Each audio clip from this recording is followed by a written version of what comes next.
from Cal, All-American scrum half, just a phenomenal young man and phenomenal rugby player. I'm sure he's putting his hand up for that, as others will be. And I'm sure Sam Brown's wanting to continue to be in the mix for Canada. Plenty of talent on today, Jeremy. You're absolutely right. As the University of California, of course, Cal winning this tournament last year from the Elite Athletic Center, not called the Olympic Training Center anymore, down in Chula Vista. We were there last year. Great fun that we had down there. Great win for Cal as well. Very strong rugby college.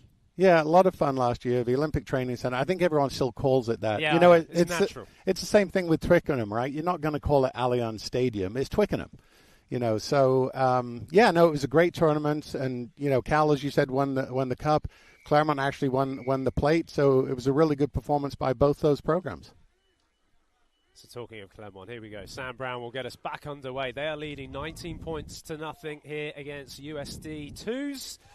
And a great work from Faber again. He's getting a really good hand in the air. And it's almost like a set piece in sevens, the kickoff. From the kick to then trying to get the ball back. That is exactly what Claremont will be after. Yeah, I know Coach Ray Egan, who's standing to our left here, he's been drilling that into them, that the kickoffs and trying to get, possession back on your side is important. And the combination of Sam Brown and Jack Farber, it's definitely working. That's 2 they've taken, which is pretty impressive in 8 minutes. So Brown puts it in. User joined your channel. Potentially looked a little illegal how that got back to his side, but the referee decides to reset the scrum. Sam Brown wearing that 10 jersey. He'll be looking to get it into his hands of Tanner Holland, the sophomore. Brown goes on his own down the blind side, showing his pace. Does he beat the last man? Runs over him and gets in the corner there. Sam Brown showing not just a bit of speed, but a bit of power as well.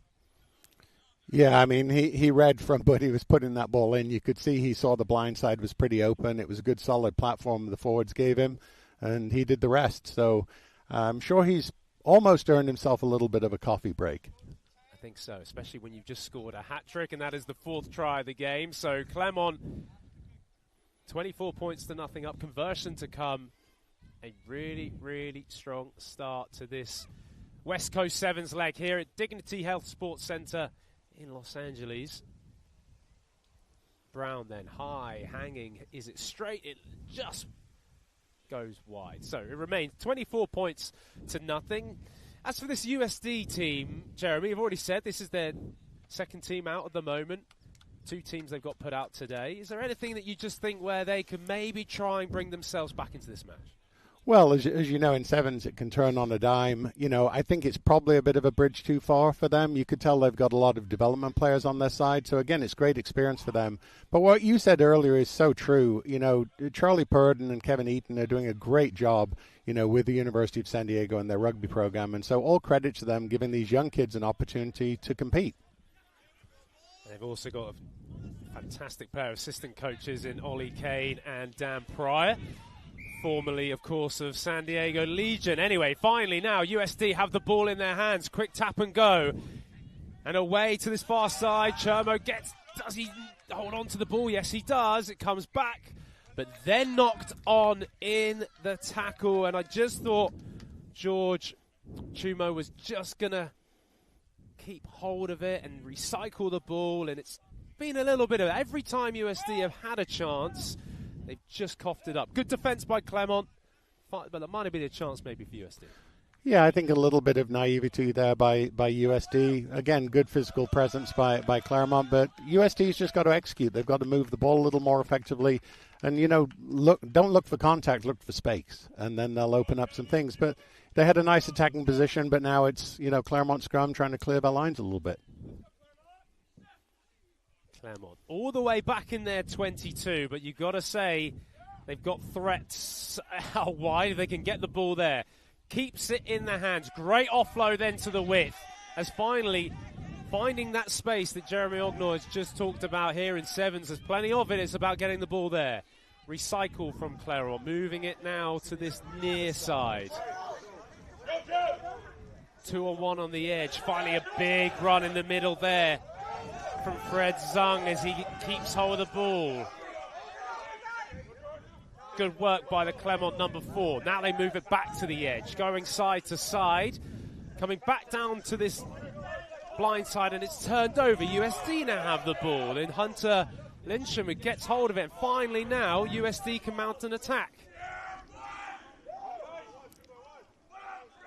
Yeah, again, USD will be happy with some of the possession they've got now. They've just got to do something with it. Again, Clermont's defense is definitely causing them problems. Even some of the new Clermont players are getting physical. They might not have the best technique, but they're certainly, getting in and finishing the tackles. Keeping hold of this ball, USD. Another strong run there from Lyncham, who keeps hold of it, offloads, and USD just cough it up again. So now Clermont. Can they turn defence into attack? Yes, they can, and now it's on to some speed. It's that number 4, Fred Zhang, who gets himself under the post, and it's the 5th try from Clermont, and that really was the epitome of a turnover and making absolute use of it. Yeah, again, great finish. Good defensive pressure leading to a turnover. Nice handoff. Kanoa Parker, looked for his support man. Fred Zhang, he's got some pace on the edge. In his spare time, he does like to do some jump rope, so that probably helps with his speed and athleticism. But again, another good score. And again, USD will be disappointed with the turnover. Well, he jumped all over that chance there. Credit to him.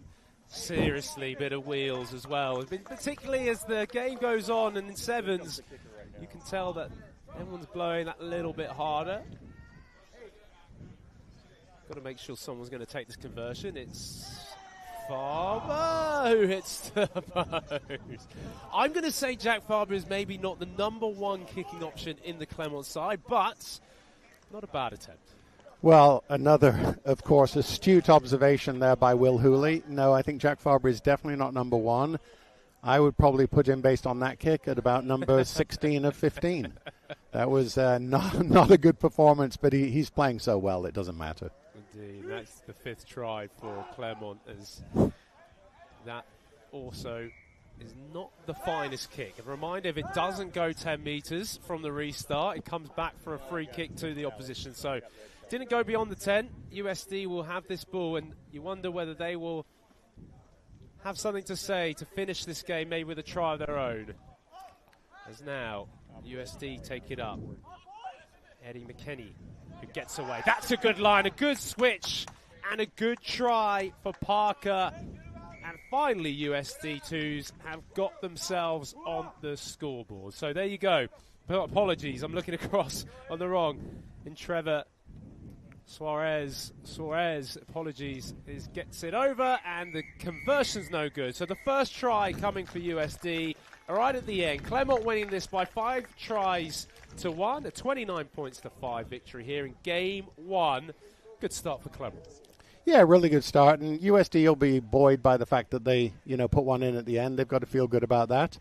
Ultimately, to get to the Challenge Cup final, some of it could come down to points, so you never know if that try at the end could make the difference. But I'm sure that Ray Egan and Sam Brown and the rest of the boys are really happy with the start to the day. So, great beginning to the tournament, too. Some good rugby, some good defense, some good pressure, and a lot of fun working with you again, Will. Of course, we will only get better as the day goes on.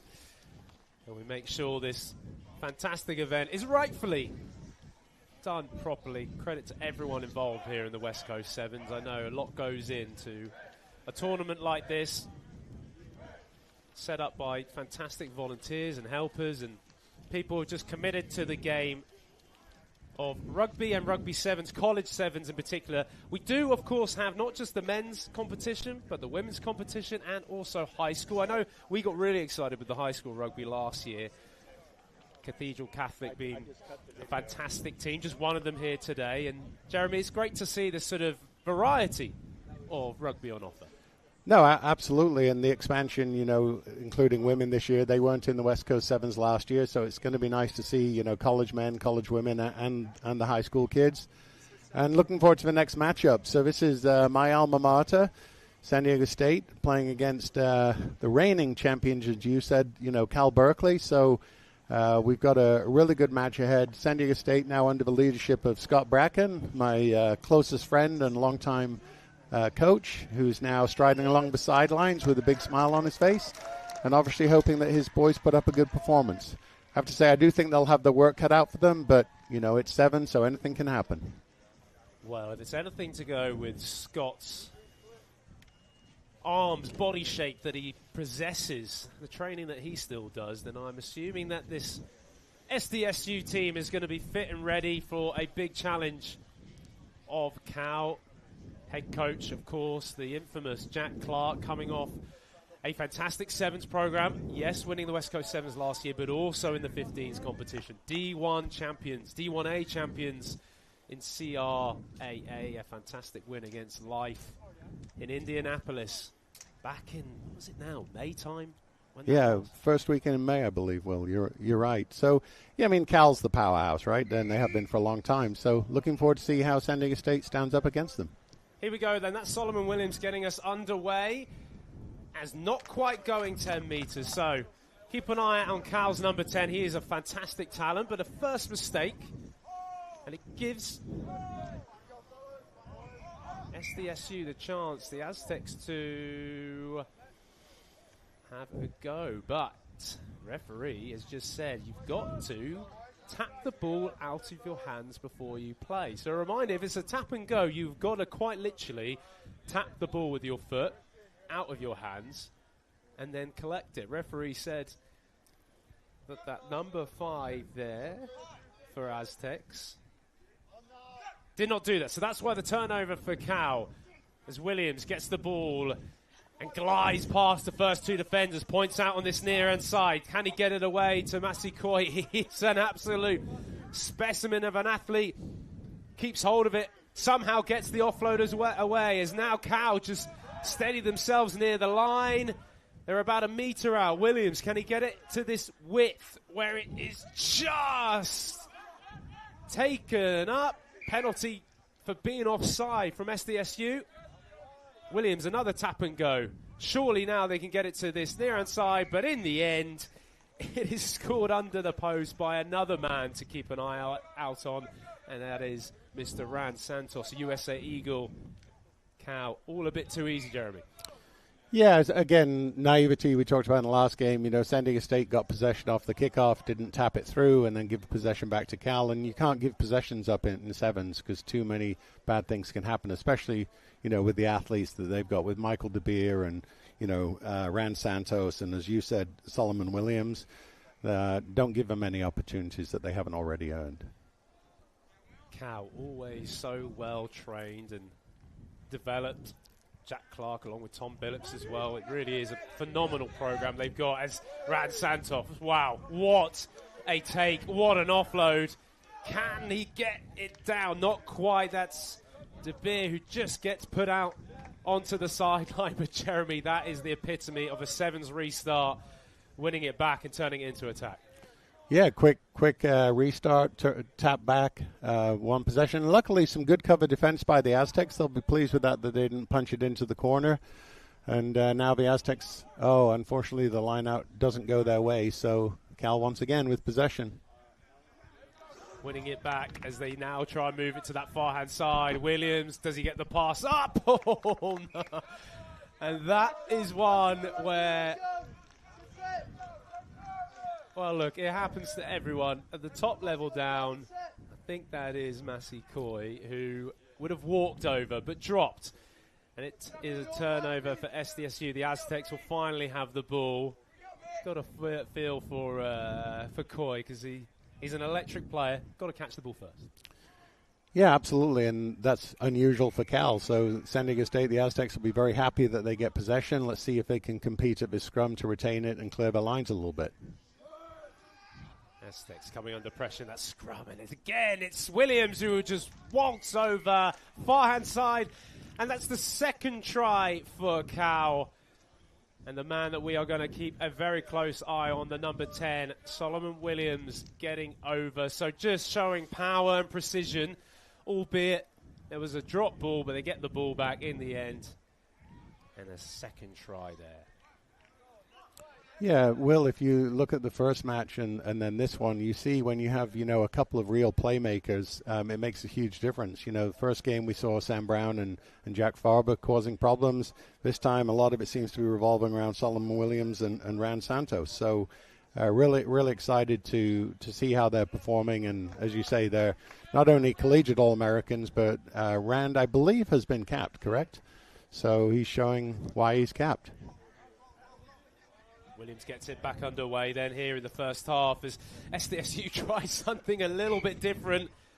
Ronan Green wearing the 2 jersey in that red scrum hat. And to be fair, in sevens, Jeremy, there is that space in behind. You can understand why a kicking option might be used, but you just think for a side who have barely had the ball so far, keeping hold of it might be a better idea. Yeah, I like the inventiveness. I don't think it was the right play at the right time, especially since they haven't had any possession, hold on to the ball. But, good intent, probably just not wrong part of the pitch. So finally, SDSU, the Aztecs have the ball as they try and get it out of their 22 turnover there, though, and that's where Cal will make you pay. They're going to move it to this far side as Coy comes on the switch, and then the turnover, though, again. It's Jeremy Stutes who comes all the way. Look at the pace from the man. From 75 metres out, the Aztecs have their first try. From a mistake from Cal, capitalised from SDSU.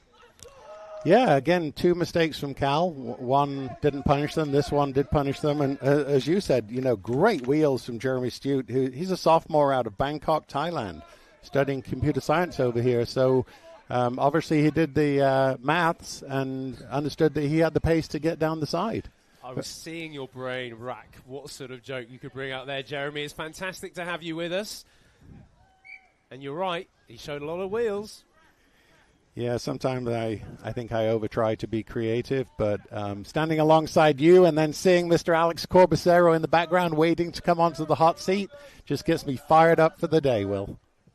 It's all good. It's great to have you, Jeremy, and for myself, this is really a fantastic competition to be involved in, and for the Aztecs just showing what it means to them, the fist pumps were flying out. Their first try, they get the ball then underway, a high-hanging kick to this corner. It does go 10 metres, so that will be out for touch, but that will also be the end of the first half. So, interesting game, mostly being about Cal, but they have only got 2 tries on the board, so actually a 12 points to 7 lead for Cal. Jeremy, what have you made of that? Well, I mean, clearly Cal, have the edge in experience in the sevens game. They have the athletes, but they haven't been able to put it together. Like you said, I mean, 2 tries with the amount of possession they had is not sufficient for them, and I'm sure that Jack is not being too subtle with them, at halftime. As far as the Aztecs, great try at the end. They're working hard. You can tell that they knew at this game. But they'll be really impressed, and, Ryan and Scott Bracken will be very happy with how the team's showing up, and hopefully they can spring a surprise in the second half. We'll see how it goes.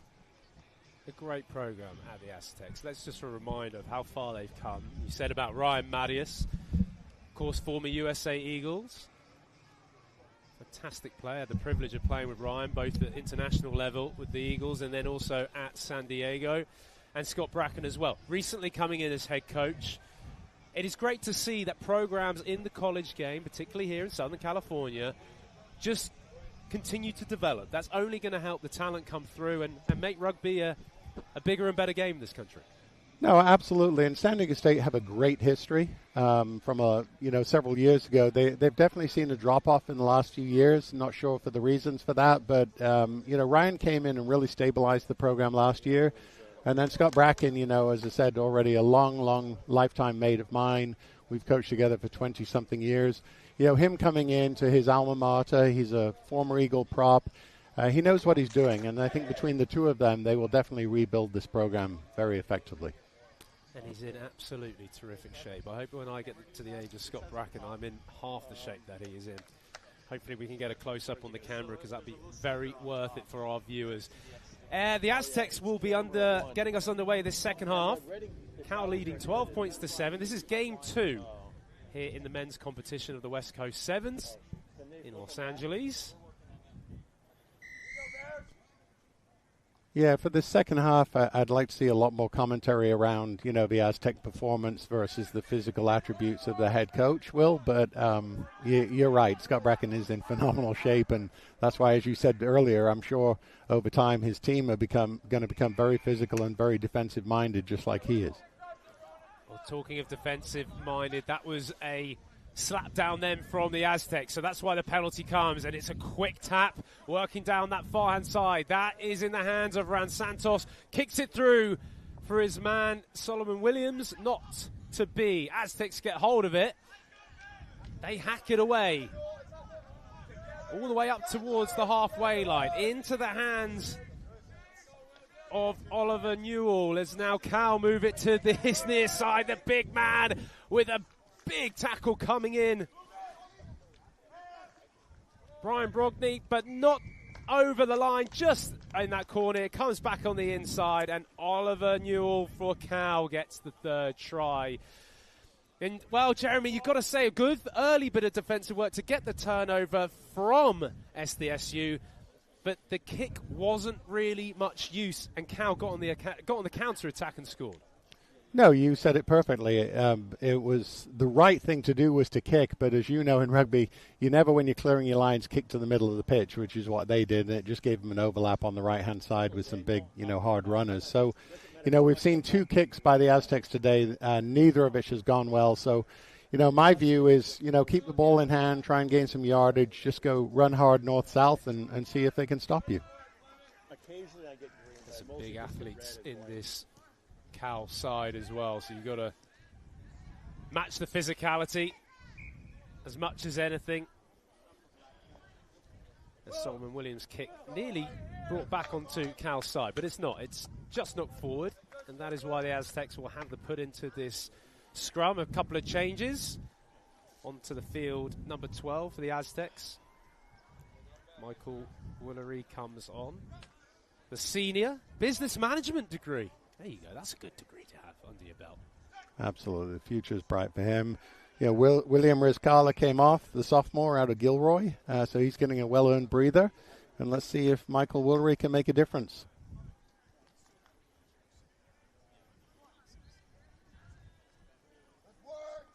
Aztecs in their own half. A lot to do here. They are down 7 points to 17.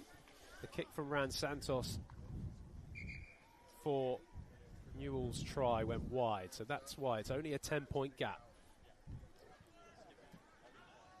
Yeah, I mean, the Aztecs have possession here. And again, they have a chance to make it a one-score game. They're probably swimming uphill a little bit, but they'll be very pleased with their performance so far, regardless of the way it goes. I mean, the idea was just to improve, and they're definitely showing improvement.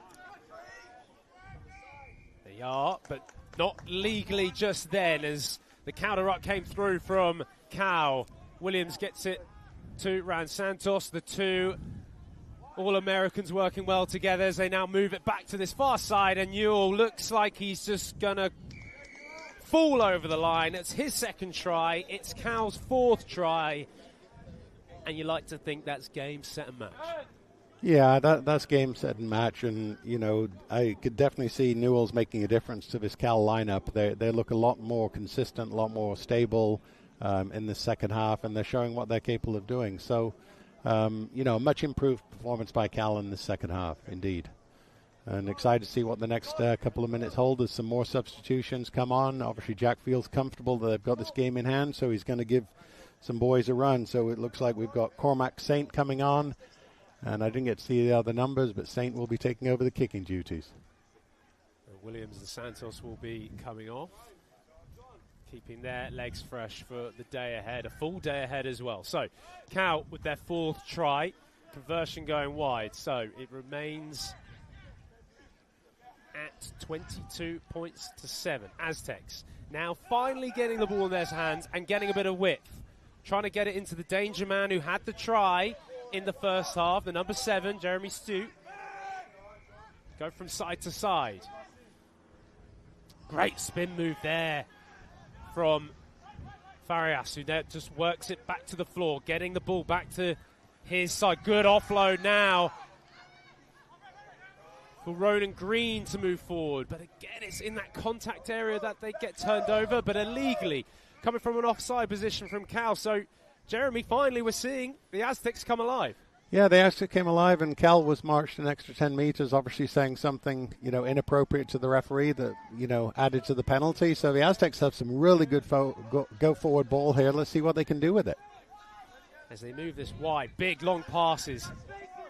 As there's some great footwork from Christian Farias, who gets brought down, is still keeping hold of this ball. Keeping it alive in sevens is so important. Green wearing that red scrum hat. Great offload from the SDSU number 2. Offloads are going everywhere. This is really impressive from the Aztecs. Yeah, great sequence. Unfortunately, we've got a knock-on right there. But, 6 or 7 phases, a couple of guys with their hands on their knees, you can understand, after that many phases, they're pretty gassed. But, again, a lot of bright things there for San Diego State to be built on. Unfortunately, just not quite clinical enough at the end. Getting that offload game going, getting in behind the defense, which is so important in 15 side of the game and, of course, the 7 side of the game. Cal really had to work hard.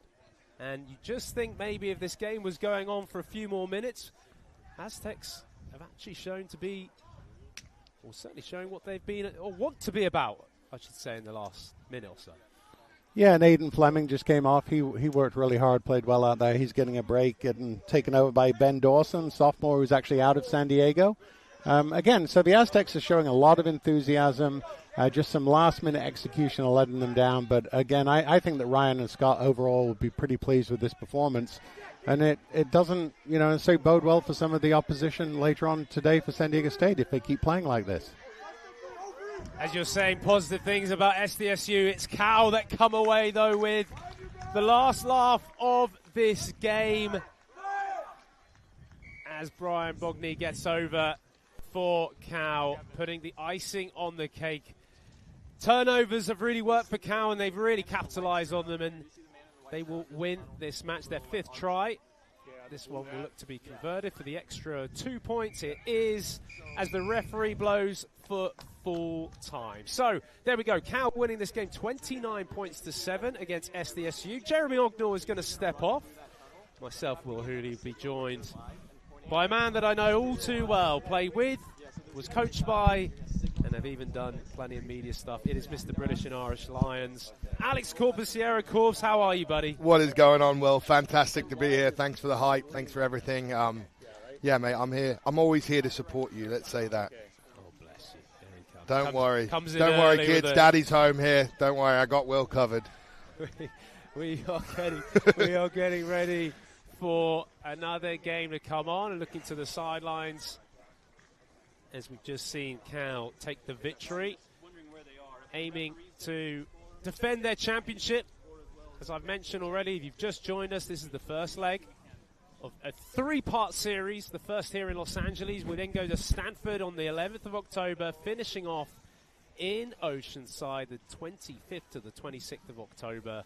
That double-dayer for the West Coast 7. So, as we now look to have USD come out, the Toreros against USC.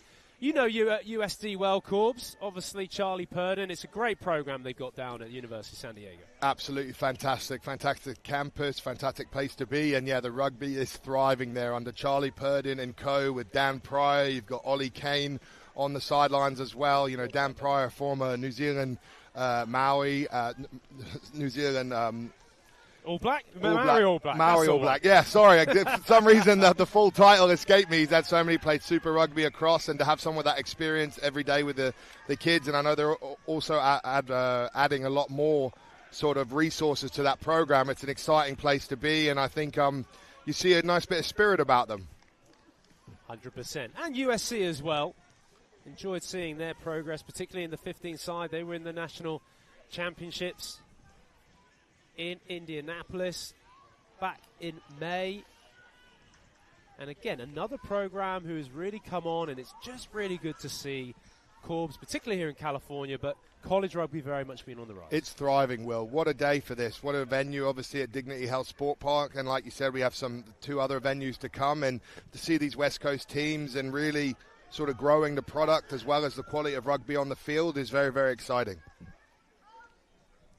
So USD to the Toreros, they'll be in their black and blue strip. USC on your picture playing from left to right. Here as the cloud cover is still upon us in Los Angeles. No one's complaining about that, as it's can be warm this time of the year. USC will get us underway. Corbs, what are we thinking of this one? It's going to be a close one, I think. Obviously, I think USD under Charlie Purdin, they'll be well-drilled, well-oiled machine. But obviously, seeing this USC, they've got Steve Staggs on the sideline as well, who's a great coach that I've worked with through the Giltinis, and he's been very involved in the rugby scene in LA. And, this one, if I was a betting man, I'd go USD, but I just never know in sevens. It's short, sharp, small moments can define games. I think you're silly to bet on sevens. Much rather stick to 15s if you're a betting man in the rugby sphere. I was going to say, Corbs, of course, known as the prop forward and the powerhouse. Did you ever have a go at sevens? I have played a little bit of sevens. I played in the Safari Sevens in Kenya for London Irish Academy when they had about 8 injuries at the end of the season. I got to play against a couple of international sides. I played against the emerging box, or the Blitz box, as they were called back then. And, I was a bit lighter then as well, sort of under-20s. Rugby, where I could kind of run around, but no, not a sevens specialist, but a massive fan. Obviously followed the sport for a long time through NBC Sports and dabbled in it with coaching in this landscape of college rugby that you kind of have to be a Swiss Army knife and be able to do everything. Indeed, you're all right, my friend, as the kickoff doesn't go 10 meters. That's Ian Smith, the junior from USC. So that's why it comes back for a free kick. So straight away, the Toreros will be given an attacking platform right in the midfield. There's no better place to attack in sevens, opening up both sides of the attack. Good little cross, little switch ball there. Daniel Sir, keep an eye on him, the number 12. He picks up the ball from the ruck, and again, handoff, getting that offload away. Strong running coming in. That's Nate Leff. It's just the penalty going in favour of the Toreros. So, Sir gets it, tap and go, gets it back to the width, back into the hands of the 11, Nate Leff, who just piles over the line, and simple play, Corbs, gets Toreros on the board. Very, very physical finish there from Leff, but it was really just the speed of ball. And in sevens, speed kills. It can kill in the open channels, but also the inability for teams to get their defensive line recycled with that much space. If you get front foot ball and you can hold possession, it's usually the recipe to score tries. Score tries, they did. And the conversion, no good from Daniel Sirks. Good, strong start from the Toreros as they get their first try on the ball. We have another look here. So going back down to that blind side, the ball over the top. Still had a lot to do, Nate Leff. Route one, physicality, 2 men were in the right place for USC, but when you've got that sort of size and close to line, you're hard to stop. In a very contestable kickoff, unlucky, knocked on. But now USC have a chance to actually hold the ball and see what they can do. Knocked on in that contest in the air. So scrum now for USC. And just a platform. Talk to me, Corbs, in the scrums in sevens, very, very different. Obviously, it's the 15-man's game, but it is a platform where if you do get right, it can play a massive advantage rather than just coming out anywhere. Well, it's the same principle as 15s, where I think scrums are the best attacking platform in the game because so many people are condensed. It's very similar in sevens. You get the most sort of space to attack off any sort of structure, and it can be quite a valuable weapon as long as you can sort of oil your machine to make sure it functions. Well, the USC have got the ball out of there. They're now going to try and find their danger man on this near side. That's Ali Ibrahim, the graduate student on the wing. Want to see him open up. As now moving it to the far side, going side to side, this USC attack. Good work there from Pierce Kelly. Keeping hold of the ball, doesn't go for the offload. So USC building their way up to the Toreros half. It's now offload again. Finally getting it into the ball or hands of Ibrahim, and now we see his pace. Will he have enough to go all the way? He makes it into the Toreros half. He looks like he might be running on sand in this last 22 meters, and he gets there in the end. Oh boy, I did think for a moment Toreros are going to come across and make the covering tackle, but he held on. Outstanding finish there. Unbelievable. And it just shows in sevens what you can do. If you have the ability to beat one man and then you have gas, this is the game for you. Footwork, fend, burn you on the outside, and then the ability to finish. That is a dangerous combination out on the sevens field, and really a well-needed score for USC, who'd been under a little bit of pressure, and he still had a bit of work to do. Fair play, the cover tackles coming in for USD, but it wasn't meant to be as he gets over the whitewash.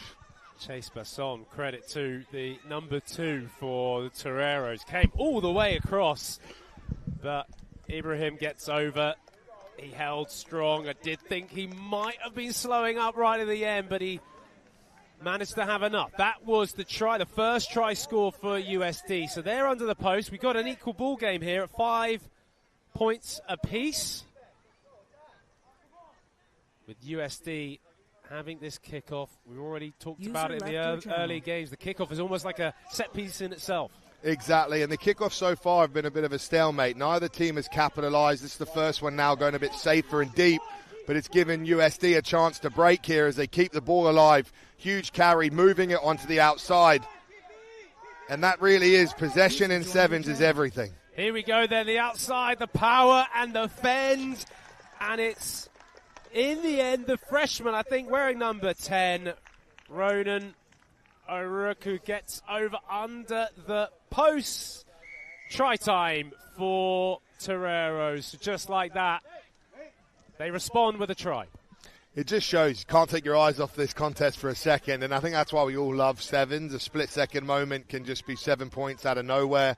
And, yeah, USD, regaining a bit of control after, letting one slip there from inside their own half, and they'll be happy with that response, I'm sure. And now we're back to that kickoff where this will decide the game. If teams are able to keep getting the ball back, or if a team can consistently win, it really is the third set piece in sevens and probably the most important one.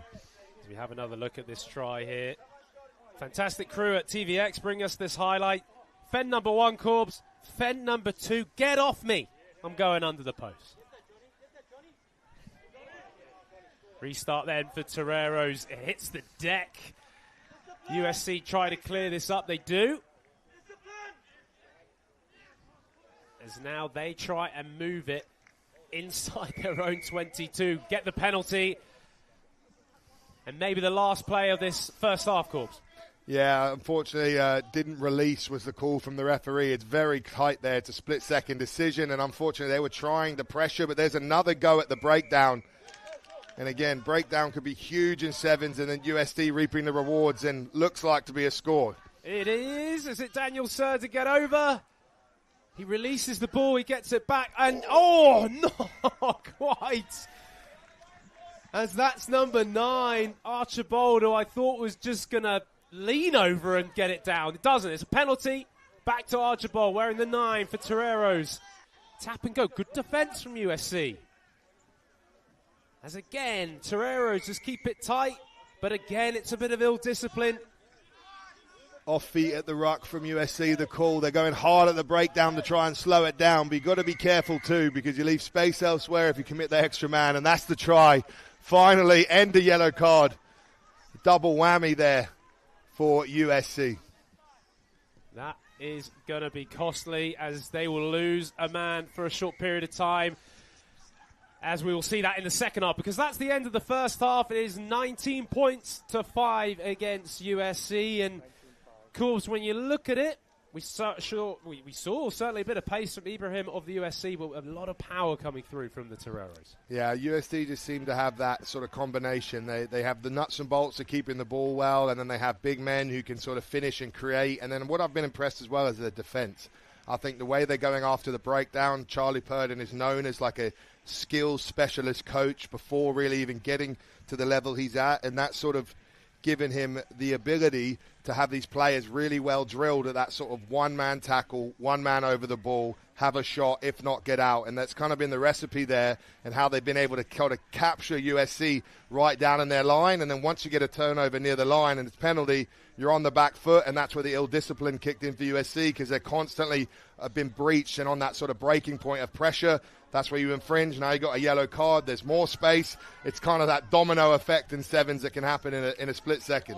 Well, what I always think of sevens as well is everything's so isolated. Your skill set is so isolated, whether that's a tackle, whether it's a pass, whether it's a breakdown as well. You have to get the man away from that ball to play quickly. And actually, for the development of rugby players, this is where you've got to say sevens is right up there as being a real tool. It really is. It gives you so many touches at all the little things that you need to get good at. Your one-on-one tackle, your breakdown, your clear-outs. There's no sort of second chances in sevens at all. Referees, if you don't get that first man off the ball, that is immediately a penalty. So all those little things, your aerial skills are taking kickoffs. You still get a bit of set piece mixed in there with line-outs and scrums. So it really kind of gives a great foundation, and it is... I can see why the West Coast teams like to do it before their 15 season, that it gets kind of guys conditioned, get some touches on the ball, and then they can focus and specialize a bit more on the 15 sort of process. All rugby is good rugby, and there's no doubt about it, just for people to improve their game, whatever facets it might be. And here in the West Coast 7, this is the opportunity that these young men and women, we've got the women to come, and of course high school as well. Great opportunity for these young, talented rugby players across Southern California, here in Los Angeles. As the Toreros now will get us underway for the second half. Toreros leading 19 points to 5. As now USC try and keep hold of this ball. They've got that speed on the outside channels, but it's about getting it there. As the Toreros, you said it, Corbs, coming up. Good line speed, good defense. And don't get the turnover. So USC will have the ball. Maybe might go for some territory. That's Ian Smith wearing the number 5 jersey. Just knocks it up another 20 or so meters. But you can see Torero's really trying to go and act to that breakdown. Exactly, and you can even see the shift in tactics off their kickoffs. You know, they started more competitive, shorter. Then they're saying, lads, let's just get it down there and pressure them in their own half and go after the breakdown. It's working for us. They're repeating that sort of system. The thing they've got to keep an eye on is the referee has been very hot on the not releasing. So I would say key points that I'm sure Charlie and the coaches are saying is very clear separation, lads, then hunt that ball, because they are very effective at it. Yes, if you are the tackler, you've got to show a clear sign of releasing the player before you then can try and poach the ball. USC go with the shortened line out to the front. Good work there by the 11, Burnick. There's another penalty in USC's favour. So a bit of ill discipline now for the Toreros to deal with. And you wonder, Corbs, whether USC will just... Oh, no, they go for the tap. I thought they might go for the territory, trying to catch the Toreros by surprise, keep hold of it somehow. Number 11, that's Burnick, who tries to get through a tackler. Holds on to the ball. Another penalty, though, given away from the Toreros. Yeah, clear off feet there at the ruck, and good call from the ref, and USC are on the races again here. It's a great offload. Can he get in the corner? Not quite, and it's turned over by the Toreros.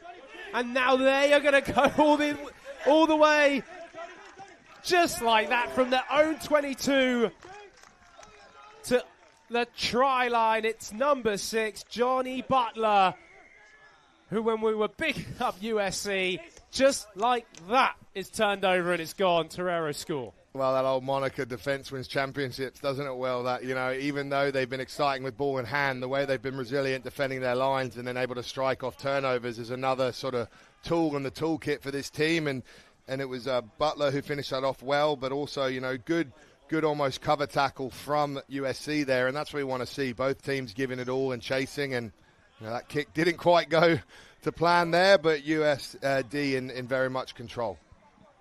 Yeah, the kick just hitting the post. We have a look at this replay again. So just nearly USC were a metre out, and then the turnover happened, And the Toreros has picked up and played. They weren't there to rest. They were there to go. Johnny Butler showing some wheels and turning, as you say, the defense into attack. And 5 points. Kick no good. Hits the post. But the Toreros take the lead once more, extending it 24 points to 5 as USC have another attack. They have done well to move it to the edge as the Toreros come up fast, though, trying to cut it off from getting to the outside channels. That's big number 3, Pierce Kelly. Impressed by him. Had a couple of early runs in the first half, but Toreros competing at that breakdown as USC come away with it. Again, Toreros trying to go for that counter-ruck, Corbs. Definitely a tactic. Yeah, I was going to say, if maybe sometimes the compete isn't on, then you blast through the ruck. And I think Charlie's made that adaptation to the boys. Ref was hot on the not release, so they're trying to fire through that ruck now a little more. USC maintaining this ball. They've gone through now multiple phases and unfortunately just knocking it on in the breakdown on that far side. So, scrum for the Toreros, some fresh faces. It's a long day. It's important to use the squad. It's a marathon, not a sprint, and I think that's where you're going to see coaches trying to be clever and see where they can serve, where they can get guys opportunities, and also where they can develop depth. You've got to remember, this is a 3 sort of tournament series, so getting guys touches early is only going to sort of reap your rewards because it's inevitable in this sport. You're going to have to test your depth over multiple weeks with injuries and what comes with this game, so I like it. Here we go then, Toreros wanting to have that maybe last score of this second half. They're in the lead, 24 points to 5. Moving it to the edge. Daniel Sir, key member of their team, as they do really well to keep hold of the ball. Back into the hands of that man, number 6, Johnny Butler, who will go over for his second try in the corner. A good set-piece attack, Corbs, and they get in. And the Toreros have really come alive. Completely will. The way that they sort of, moved the point of attack wide there, shifted, then had the ball out the back, really, opened up this opportunity for Butler on the edge. But where it was earned was that middle play, the wrap around and having multiple layers. And because they actually had the ability to offload and draw defenders in sevens, those sort of plays, which you see a bit more in 15s, can be very, very effective because there's so few players on the field once you get 1 or 2 to bite in. The kick from Sir is no good. But the Toreros have this healthy lead as they're going to go for the quick restart. It goes over 10 meters, so that's allowed. USC was still having their drinks break. And the Toreros pass that in to the sideline. So, quick thinking from the Toreros. They are, right on the cusp there, and they're throwing the whole toolbox at them, and USC caught a little bit napping there and maybe a little bit of naivety, and they'll probably be sharpened up as like a splash of cold water to the face getting caught out like that. USC then now with the line-up as they go. And a little bit of a miscommunication. Referee says not going 5 meters. The ball must go 5 meters in the line out, and that's why the free kick's given. So Toreros will have possibly the last attack of this match. Dennis White, number 5 for Toreros, will tap and go and play it. Will they have another trick move up their sleeve? Oh. Daniel Sir comes beautifully on that switch line. And that was straight off the training field. Unbelievable. And what you got to respect here is the variation. Last time they looked like they're going out the back and out wide. This time they're switching it back against the grain and just caught them napping, and Sir sliced through them like a knife through butter. Oh, yes, he did. Yes, he did. Can he get the extra points? Could be that these extra points make a difference as the tournament goes on. Sir will add to his tally of this match. And the conversion goes over. So, USD Toreros, first team, get a solid win under their belt against USC. Corbs, here's another look at that try. It's a great attacking platform. Exactly. You see the deception looking like they're going out the back again where they got caught, and then just back against the grain, finds the separation of the two players. And there's no one to sweep or cover that in sevens, and especially that close to the line. Very nice sort of icing on the cake there for USD. So, a good win for USD. Plenty of positives there for also USC, particularly in that first half. as we have got coming up next, we've got women's rugby. That's right. We said it earlier that this West Coast Sevens is not just about the men, it's about the women. I mean, how can we not talk about them as the USA getting that bronze medal at the last Olympics? Women's rugby is on the rise, and we have Claremont coming up against UC Santa Barbara. Myself and Corbs will be taking you through that one before I then go and get myself a little drinks break. And I think Jeremy Ognall will finally earn his paycheck and do something as well this morning. So, Will's got all the gags today. Well, I'm early. I've had that coffee, and I'm only waiting for it to come off, wind down, as the women come out. So am I. How about it, Corbs? Women's rugby, let's just talk about it briefly.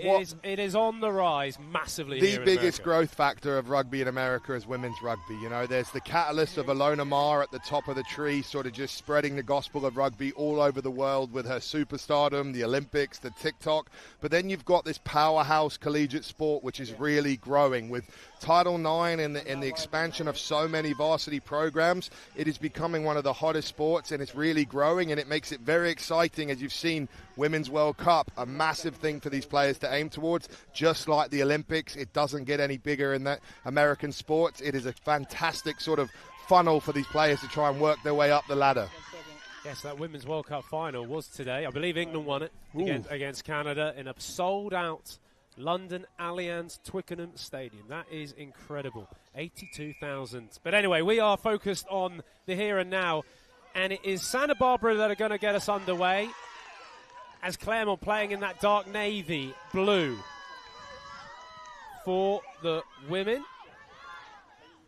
Has now Claremont come away with it. That's the number 10 in Hannum, who gets it off to what a lovely striding run from Samantha Campbell.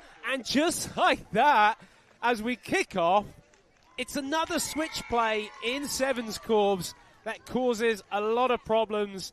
Claremont gets the first try.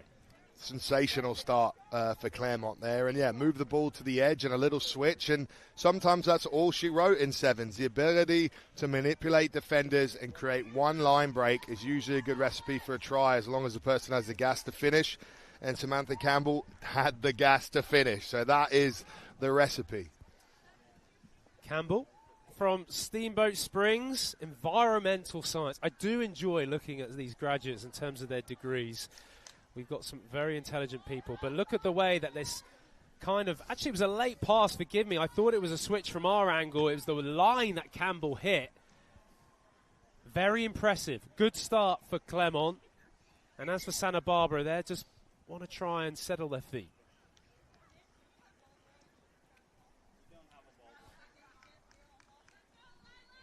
As we just having a little bit of a technical problem with the referees. And the sideline assistant referees, but we are now back underway in Hannum, who gets us kicking as it just drops. That is the last thing you want to do, is that a rugby ball hit the turf. Yeah, you never want to find grass on those kickoffs if you're the receiving team. You want to make sure you get it on. And then Santa Barbara eventually regain possession here, and now they're looking to play, but they're also in a bit of a danger area in their own half, so they're going to have a bit of magic to create here. Bit of magic indeed. Trying to get it. User joined your channel. Coin with the number 14 for UC Santa Barbara. She was trying to make a run through the middle, and there's sometimes that emphasis of just forcing the ball to space where you need to make sure you keep hold of it. Exactly, especially sometimes when you're in your own 22, own area. As much as you want to try and break and you're desperate to get back on the scoreboard, you've got to have a little bit of awareness of risk-reward factor, because now you've got a scrum from here, and we'll see what Claremont can do with it. Well, it's into that hands of Campbell again, but she gets it off to number 5 in Rocky Ortiz, who gets over the line. Second try for Claremont. And Rocky Ortiz gets there. The second year from Chicago, showing the wheels on that outside channel. It's a good start from Claremont, Corbs. Very strong start. And I thought Ortiz there with a fantastic sort of finish. They well worked off the scrum. It gets you that more space and that ability to manipulate. Great kick as well. Had the kick as well, and then they had the finish there. And I think that's what Claremont seem to have. They have a bit more pace and a bit more finishes out there, that if they can get some of these one-on-ones on the edge, that's where both their sort of tries have come from so far. As we were about to get a replay. Maybe we'll come back to that later as the ball gets kicked off again from Hannum. Fantastic conversion. She's 2 from 2 so far. So Claremont, 14 points to nothing. Campbell and Ortiz gets the tries. Apologies on any pronunciation for those parents and family members watching back home. We will be doing our best. As now UC Santa Barbara, can they mount an attack? Yes, they. Forward pass got me excited there. Got me excited. Almost created on the edge. I did think number 9, Lexi Worley, was just going to give that great assist pass, but it was just gone forward. Worley out of San Diego, just down the road.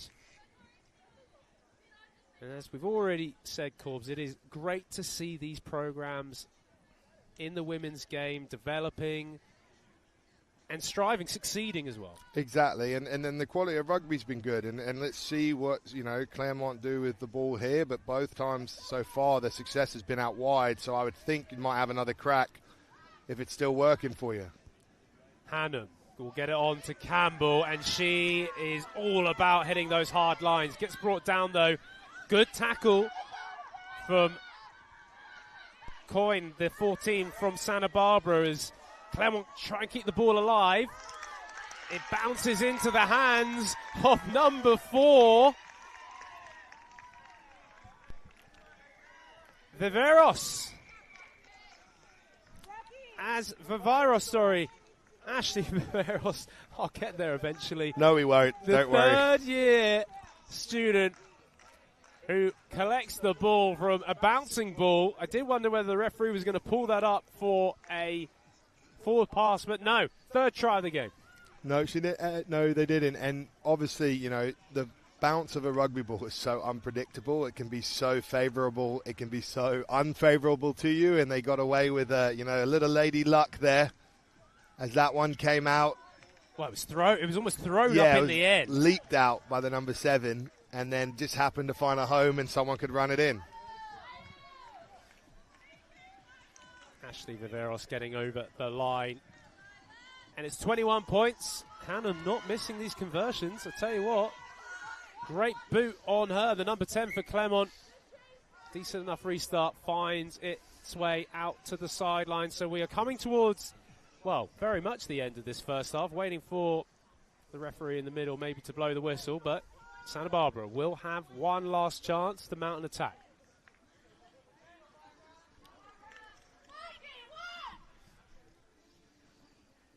Good line-out play from UCSB, but then it is just knocked forward. And still, referee says there's still time in this first half, Corb. So, another chance to maybe get it into the hands of the danger girls out wide, and Campbell and Ortiz. Yeah, it's all coming for me from the kickoffs. UC Santa Barbara have let all 3 hit grass, and since then they've been pressured or had errors in their own half, and that's really what Claremont have done to get the ball. But a scrum against the head, gotta love that. Let's see what they do with it. They do, and they try and get it out wide, finally to a bit of space. Santa Barbara working it. That's Coyne, the number 14, and another run. Huge tackle there from Claremont, number 7. Lindsay Manukin. Excuse me, Lindsay and your friends. But that was a big hit, and you deserve props for that. So there you go. That is the end of the first half, with Claremont staying on top. Santa Barbara have some work to do in the second half. It's 21 points to nothing for Claremont, as we will await the second half, Corbs. So, the ball hitting the deck has been a bit of a story of that first half. Yeah, I think obviously, been fortunate sort of with the opportunities. Claremont have just been punishing them. And, from this early one from Campbell, and then, the rest just just kept going on from there. From Ortiz, it's all come from moments where, you know, they've been able to exploit space. But really, if you're Santa Barbara, you're thinking, all right, we just got to cut the error rate down. Let's get someone body on kickoff. Let's play a couple phases without spilling the ball. Let's start stretching them and see what our finishers can do, because right now it's been very one-way traffic, and some of that's self-inflicted, and some of that is great execution from Claremont as well. I do like the way that Claremont are keeping that ball alive, or certainly trying to keep that ball alive, and like you say, have capitalised on the opportunities that they have. And they have this lead in the West Coast Sevens in the women's division, 21 points to nothing. There is still plenty of rugby here, wherever you are joining us. And a fantastic event, Corbin. I've said it a lot with Jeremy. I know you've. This is your first time in the booth for a West Coast Sevens. Exactly. First time doing something like this, so bear with me as I learn the ropes a little bit, and I will start slowly master this. But it's great to be here. Great to see, you know, the teams, you know, the energy, getting here early, getting up and running. And then also, I think a huge credit has to go to all the staff that put these events on. You know, thinking of how early the teams arrived, imagine how early the setup crew, the broadcast, to the organisers, to everything. I think a massive pat on the back. And this is kind of exciting what the future of these collegiate sort of rugby programs as we build to World Cups and try and move this sport forward are going to only keep growing. And I'm great to see it and great to be a part of it. Yeah, shout out to TVX, of course, the providers here today doing the production. A great effort. It is not an easy task whatsoever to put on events like these. Especially with Will on the mic. Sorry, everyone. I know. And if you are enjoying an early morning nap, you're welcome, as my tones potentially bore you. But that's fine, because hopefully the rugby's not boring you as we're about to get this second half underway. Myself, Will Hooley, joined by Alex Corbisiero in this first women's game on field one. Claremont leading 21 points to nothing against UC Santa Barbara, as Hannum will get us underway. Been very impressed by her kicking ability. She looks like she's going to be switching direction, which she does. High and hanging kick. Collected well. Santa Barbara move it down this near hand side. Can they just find a little bit of space? Deniza was the runner, but in the end it is just given away. Hannum now for Claremont, taking advantage of a loose bit of play from Santa Barbara, and that's the fourth try, and a deserved try, I think, for Hannum. She's had a really solid game across the board. Corbs, they're taking a lot of control here. Really are. And, you know, first off, UC Santa Barbara actually got the kickoff. It looked exciting. They played a little bit, but then probably got caught going down a bit of a blind alley there at that ruck. The offload disrupted, and then that just fed back into that quick transition game that we've seen from Claremont so far. That turnovers, they've been deadly, and really any time they've been in UC Santa Barbara's half is when they've looked. And here we go. They're on the edge. They're looking to set up. These are fine, good rucks, but then sometimes, you know, opportunity almost there, but that offload, and that's all she wrote. I did think with number 11 for Santa Barbara, Katie Deneza was going to find a bit of space, but it was the turnover from the breakdown, and then Hannum, who's just come off the field, gets her try, deserved try for her. She's been really high quality throughout. So, kick didn't go 10 metres, that's why it's the free kick for Santa Barbara.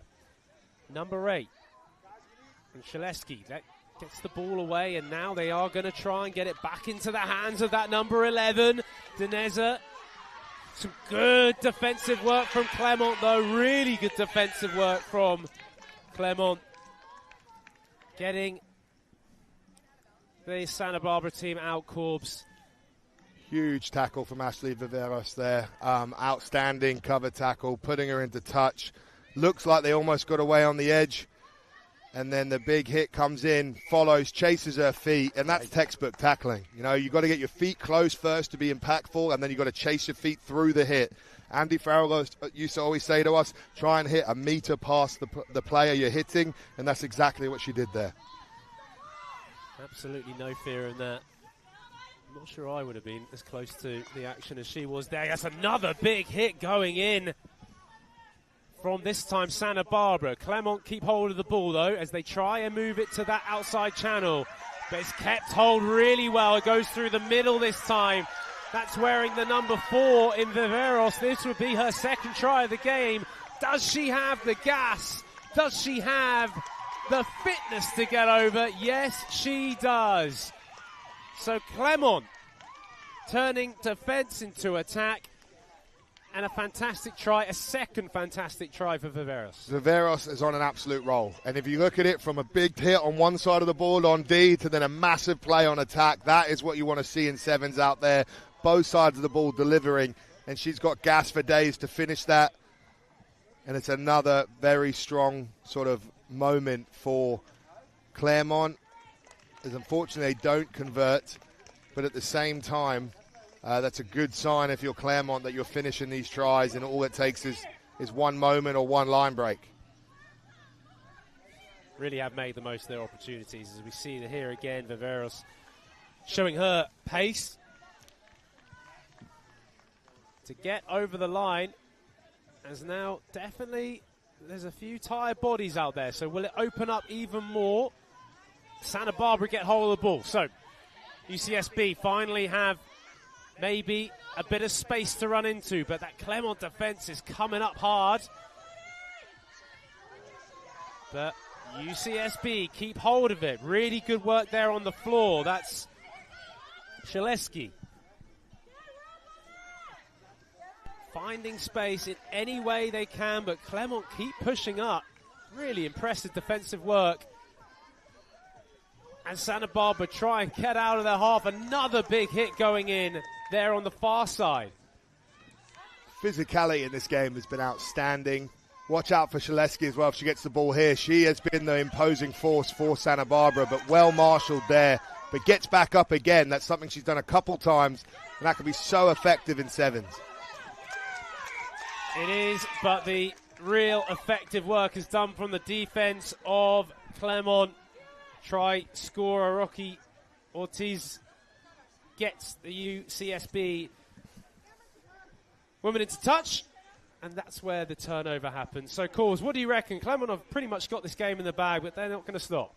Not going to stop, and it's probably a chance to test some of your depth and really just get some of the cobwebs out. You probably haven't been playing as much sort of competition rugby for a while, and so to really get some of that out before you get to where it really starts to matter in the knockouts. It's a good sign if you're Clermont and the coach to have that sort of flexibility. And that looks like a brilliant turnover from that's Shaleski again. Yeah. She's been a fantastic player for UCSB as they just get taken out there. But huge credit from the number 8. If there is a MVP for the losing team, it is that number 8, Shaleski, the junior from Santa Barbara. Medical engineering, again, incredibly intelligent. I just love seeing all these things. It reminds me of, like, where did it go wrong for us, Corbs? Why do we not get degrees like this?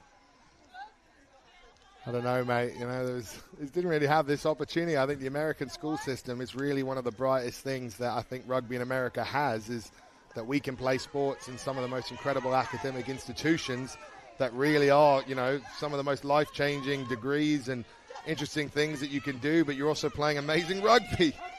Just into touch there, the number 11. Commentator's curse coming right at the end. It was a good play from UCSB, and Clermont will get the ball back. Just over 20 seconds left in the second half. Clermont leading 31 points to nothing.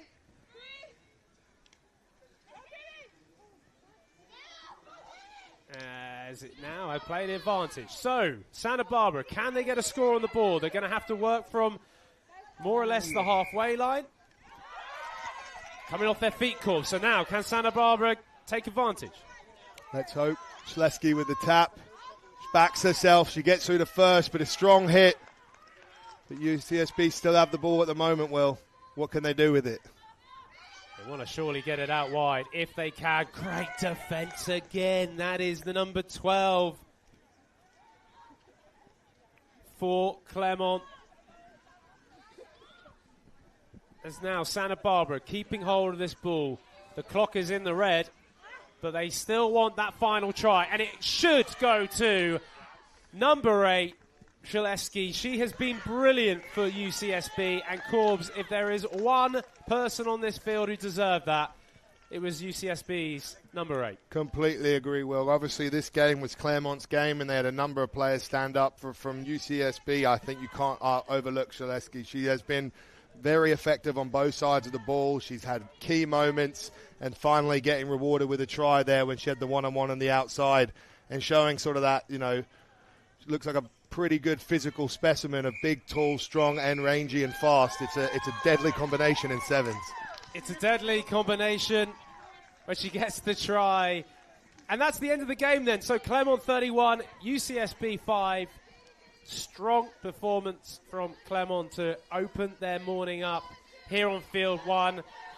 A reminder, there's 2 fields actually here today, and it is in the men's game, the women's game, and the high school rugby. Fantastic here at the West Coast Sevens. I'm going to hop off. Corbs, you're going to have to deal with Jeremy. Thank you. Thank you, everyone. You're welcome, everyone. Will's taking a break, but don't worry. Me and Jeremy are here to hold it down as we're just getting ready for our next one, Jeremy. We've got SDSU, their second team, taking on ASU, which should be a good one. Yeah, Corbs, nice to be alongside you. Glad that Will got to take a break. He's been working hard, so it's nice to jump in. Thanks for joining the crew as well, Corbs. It's great to have you part of this, and I know you're going to be part of the next couple of broadcasts too, so it's great to have a man like you, British and Irish Lion. I noticed you just mentioned Andy Farrell. He obviously did a pretty nice job with the British Irish Lions this Didn't summer. he just? Absolutely. Thanks, mate, for that. And yeah, I always, as the teams enter the field, obviously very privileged for the rugby career I have and to be a British and Irish Lion, but I also feel like there's a bit of red, white and blue eagle in me too. And I'm just grateful to be here and in this place. And like you and me, we're at the coalface of trying to grow this game, and what a day we have in store with this collegiate sevens. Yeah, great day so far. Some really strong performances across the board. And now, as you said, we have San Diego State, the Aztecs, their second side, playing against the guys from Tempe. They've traveled out from Tempe, Arizona State University. Coached by Peter Hugo, really good coach, good man. So excited to see the performance. And I don't really have much insight into either of these two, Corbs, so I think we'll just take it as the game goes and see what the performance looks like. Absolutely. We saw SDSU earlier in their number 1 team in that game against USD. And, it would be interesting to see, it's great to see schools having multiple teams in this competition, and it's a good chance to sort of get your depth going and to have teams coming all the way from Arizona as well. I just think it shows, that this is a very exciting prospect of where this competition is going to keep evolving to. Yeah, absolutely. And as I say, 14 minutes of probably fairly dynamic rugby ahead of us. These teams don't actually play each other very often. They're in different conferences during the 15 season. So they probably haven't gone eyeball to eyeball for a while, but now the Aztecs are going to test their mettle against the Sun Devils and see how it goes.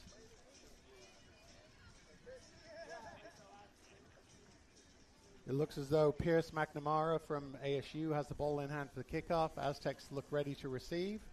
And Corbs, I look forward to listening to your dulcet tones for the next 14 minutes. Well, don't worry, I'll be getting amped as this one gets ready to rumble.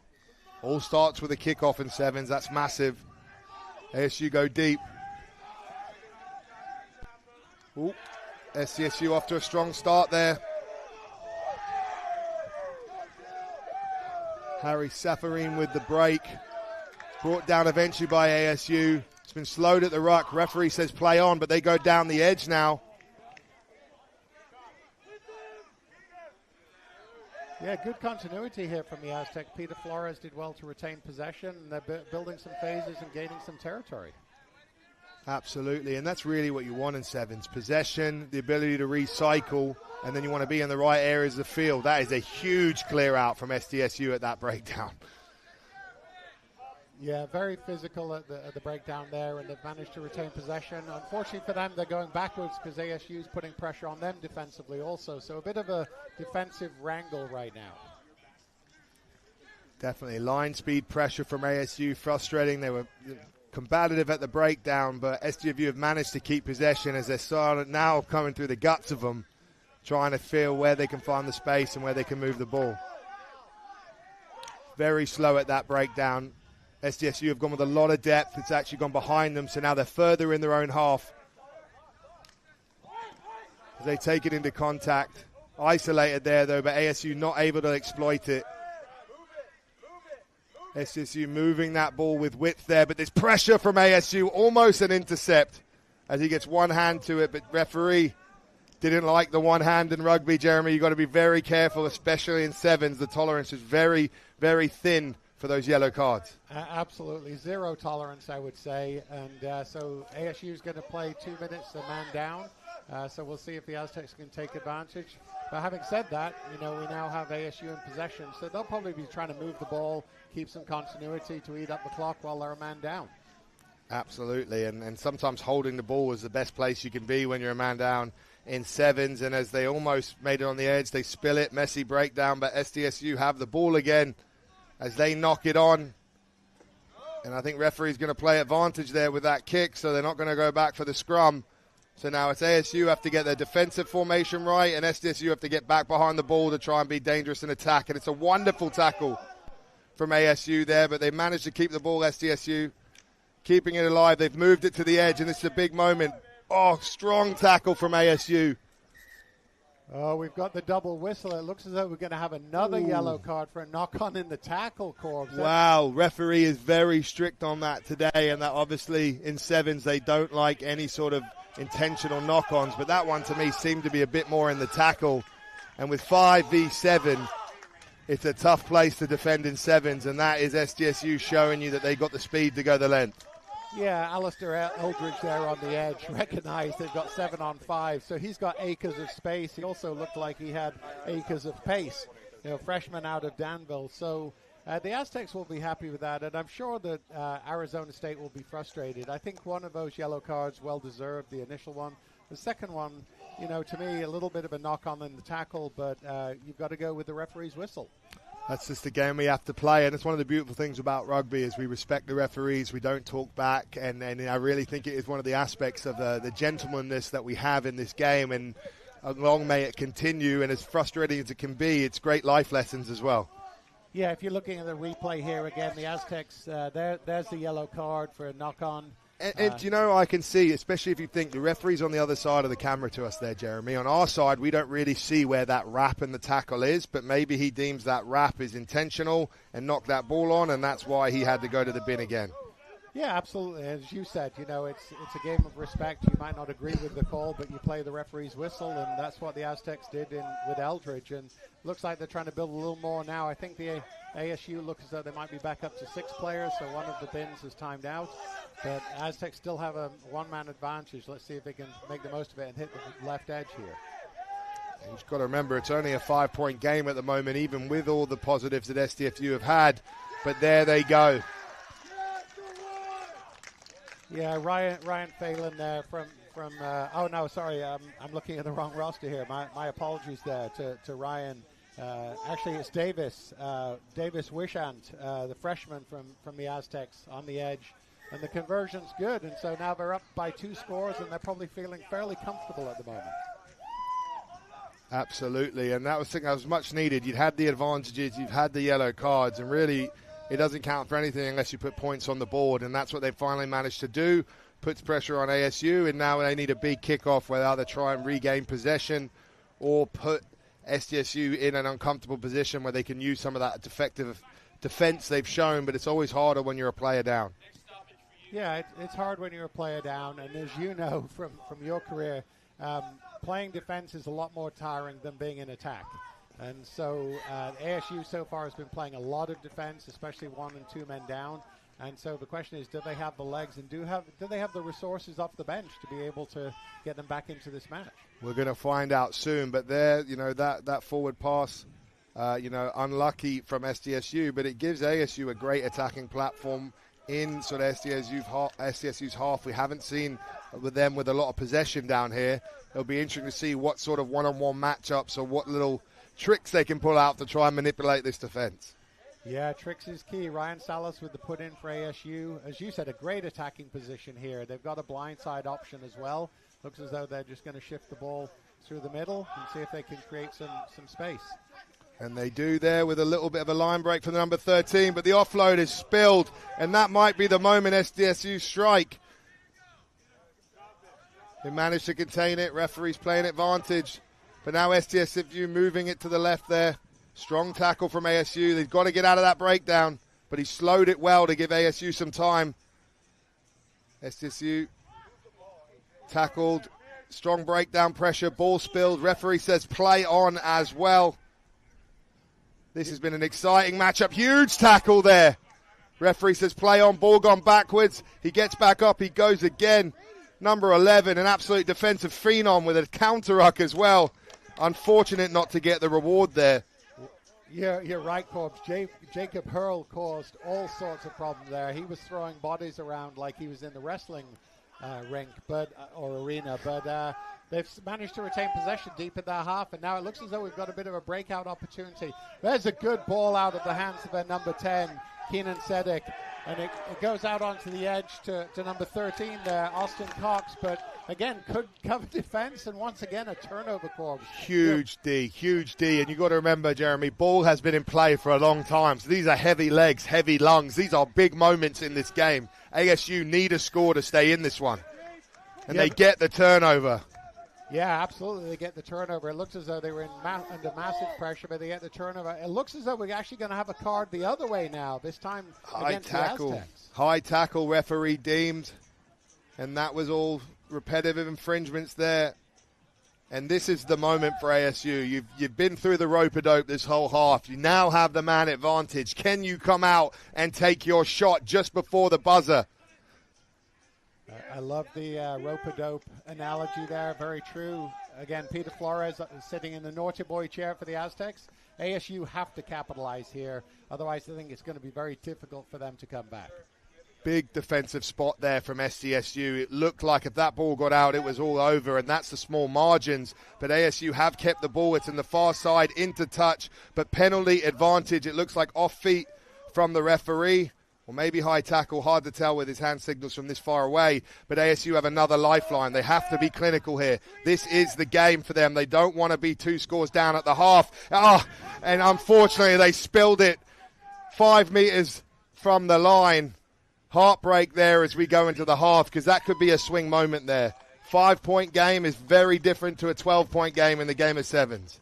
Absolutely. Even with my limited math skills, you're absolutely right.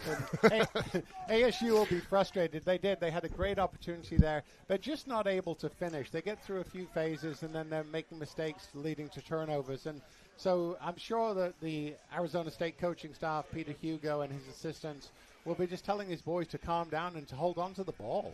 If ASU can cut their error count down, they have a strong chance of being in this game, because they showed they have the finishers, they have the ability to defend well, but ill discipline, few moments of turnovers, that's really what's cost them, and then not the ability to execute when they've had a shot. That was a massive moment, and they've got to find a way to rectify this. Yeah, you called it a minute or two ago, Alex. That was a half where there were very few stoppages, to be honest with you, aside from yellow cards. So, you know, like you said, heavy legs, heavy lungs late in the game. So the boys will need these 2 minutes to really get some box breathing going, hydrate for a little bit, and get ready for another 7 minutes of combat. I do have to ask you a question, though. You said something earlier about respect for the referee and everything. Any time in your career, whether it's at Northampton, England, the Lions, did you ever get marched back 10 for giving a little jip to the ref? No, not for that. I've been marched back or been sanctioned for like still squabbling with the other team, or not been able to leave that, or pushing each other, or not respecting him telling us to leave it. But I've never talked back in that way. I think my dad would have smacked me if I'd done that, because that was something he drilled in me early, that we respect the ref, and that's how he wanted his son to behave, and I've kind of stayed in that way. There's been a few times where I've thought it in my head, I'll be honest, and if I say few, that's probably an understatement. But in the game of rugby, much like in the game of life, sometimes you have to have the ability to park that frustration and just deal with what it is and get on to the next job. Well, I think in this world, fact checkers are everywhere, Alex. So we're going to be doing some fact checking. See if you can find it. I don't think you'll find it, mate. I'm going to be on ChatGPT later on today, and if I find one, I am going to be on you like a ton of few cheap bricks. shots, a few squabbles, but other than that, I only got one yellow card my whole career as well. I say discipline was one thing my dad fortunately drilled in me from a young age, and I'm grateful because it carried me a long way in this sport. And I would advise anyone listening, watching here today to follow in those footsteps. It's a great life lesson, but it also, in big moments, discipline is everything in tight games. And in these sort of 14 minutes you have to prove yourself in sevens, it can be the difference maker. So let's see who made the adjustments at halftime and who comes out swinging. I'll be making boxing references all day in this second half. Yeah, great references. And then once again, the ball's softly in the hands of number 8, Pierce McNamara, who just takes his eye off it. And now they have a knock-on, so the Aztecs have an attacking possession just outside of ASU's 22, and they'll be looking to capitalize and try and get one more score on the board, which, based on how ASU's been playing so far, I think might be a bridge too far, but obviously don't want to speak too soon. Yeah, I think 3 scores is going to be a tough mountain to climb back. So you're hoping ASU here have the nuts and bolts in their defense to make the right reads. But if you're an SDSU fan, you're thinking, licking your lips, what an opportunity to have a crack at the try line. Great scrum there. I've got to love that in sevens. Oh, referee offside. Said, I guess the guy playing the ball offside with the 9, unfortunately. But that was as dominant a 7 scrum as you'll see. Oh, you love that, don't you, Corbs? You love seeing dominant scrum. I can't help it, guys. Old habits die hard. The dog in me loves that. Well, like you said, it was a great scrum. Unfortunately, they got a little bit unlucky with the offside call there. But ASU showing some fight. There's still some fight in the dog. Let's see if they can clear their lines here. They're still only about 12 meters from their line, so they've got a long way to go to get that score. I agree. I think here, if I was ASU, with the way this game's going, if I got the ball back, I would hoof it down the field and chase and see what happens. I think the risk-reward of playing here, and I may be proven wrong, commentators curse and they go the length, worries me with some of the error count that we've seen from ASU. Well, it looks as though they're not going for the kick. They're trying to move the ball a little bit laterally, to be honest with you, and good defensive pressure. They've got out of it for one sequence, but they're playing a very dangerous game, I think, Corbs, close to their line. Yeah, and I think SDSU have been really disciplined. They're not over-committing at the breakdown, so that's just making them fill the field and man-on-man marking. And so for Arizona to have a crack, they're going to have to beat someone or create something, and that's the risk-reward factor of playing your own 22. You turn the ball over at the ruck. It looks like a nice breakdown turnover back from ASU, though, and that's a clutch moment. And this again, this game ain't taking any rest here today, Jeremy. These guys are playing. It's been ball and play, and credit ASU for playing out of that scenario. Don't listen to Corbs. What does he know about sevens? Just play, lads. Well, I think he knows a little bit about sevens, but what he said is true. And now we've got a big breakout by the number 5 from ASU. That's Tyler Larson, who shrugs off a tackle on the edge. He's going to be able to take it under the post to try and make for an easier conversion. And I spoke too soon. ASU is back in the match, 12-5 with a kick to come. Huge pivotal swing moment there. That could have been 19-0. Now we're sitting at somewhere between 12-5 and 12-7 as we await for the kick. And that really is sort of the balances that are going on here. And, that was a massive lifeline for them. And I think the big number 5, Tyler Larson, as well, like a bit of a physical specimen. You can see long, rangy, tall, and fast. There's a lot of top sevens players like that, especially when you have the aerial side of the game added in. It really gives you a lot of options, especially with that stiff arm as well. And here, keeps the ball alive, breaks one tackle, and then has the pace to go on the outside. And for big men to move like that, love to see it, lads. Love to see it. Yeah, and easy to follow him with that big blonde shock of hair. So easy to find number 5 on. Yeah, we're not missing him out there, are we? We're not missing much, hopefully. So what about you? Do you think you got a bit of blonde in you there? I think you could pull that off. I think my blonde is more grey, Corbs, that I do appreciate you saying that. And having spoken that, it looks as though we have another turnover that's going the Aztecs' way, and they'll get a penalty as a result for playing the ball on the ground. Yeah, the referee was giving advantage to SDSU to see if it came out, but then you can't play the ball on the floor. ASU finding out the hard way. But ball out at the ruck there, and this could be the moment if they can find something. Line breaks, disorganized defense here from SDSU, but that ball coming out too slow. Now they're going to have to recreate as their man-on-man. Something's going to have to give. Yeah, it looks as though they've got some speed on that left edge. The defense is across. A good run. He's able to retain possession. He wasn't held in the tackle. But unfortunately, he goes into touch, which is just a basic schoolboy area. You cannot have that in sevens. No, it used to be. It is really one of the coach killers. And I feel for Cox there as well. He's trying to make something happen. But sometimes, that touch line as another defender, it's the same as a turnover. And, if you're on the edge there, just find the ability to step back inside and back that your teammates are going to get there and recycle. Because, again, if ASU can strike, which momentum is starting to shift a little bit to them, then we have a game on our hands here in these last couple minutes. Oh, absolutely. The momentum has definitely gone ASU's way. It looks like they're bringing some fresh legs in as well. It looks like number 11, Jacob Hurl's coming in at the scrum half position. And, yeah, like you said, they're down by 5 with just under 2 minutes to go. So, once again, anybody's game. And I think ASU probably got their tails up a little bit. I think the wind is definitely in their sails. And there's always a chance in sevens that the other team's going to just slash those sails and start coming back. But I have a feeling ASU are starting to turn the balance here.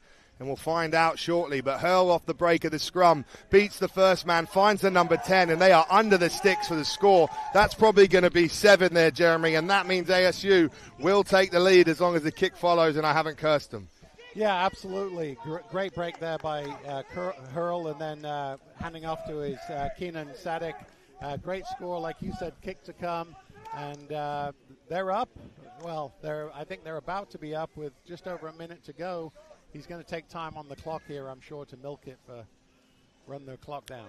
You'd think so, but you just never know in sevens. Oh, my, that is unbelievable. He'll be kicking himself there. It's 12-all. That means this kickoff is everything. Who gets the better of this kickoff exchange, I'm going to predict is who wins this game.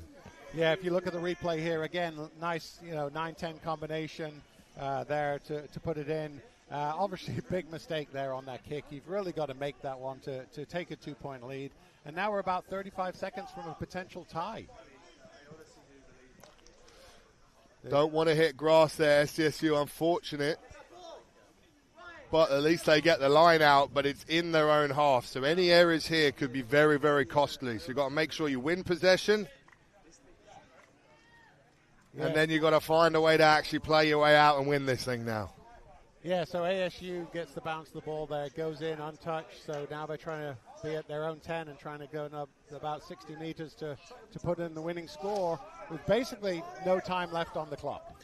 And they go with the big pass. I think they've knocked it on there as well. That is not what you want, as we've got. See if the referee's going to keep time. On our clock, it's done, but I think he's on his whistle, which is what we go by in this sport. He's going to play another phase, and this could be the moment that SDSU need to get the dub here, as we are tied 12-all. Yeah, I'm sure that Finn O'Shaughnessy with ball in hand, a good Irish name there. He's actually from New Jersey, though.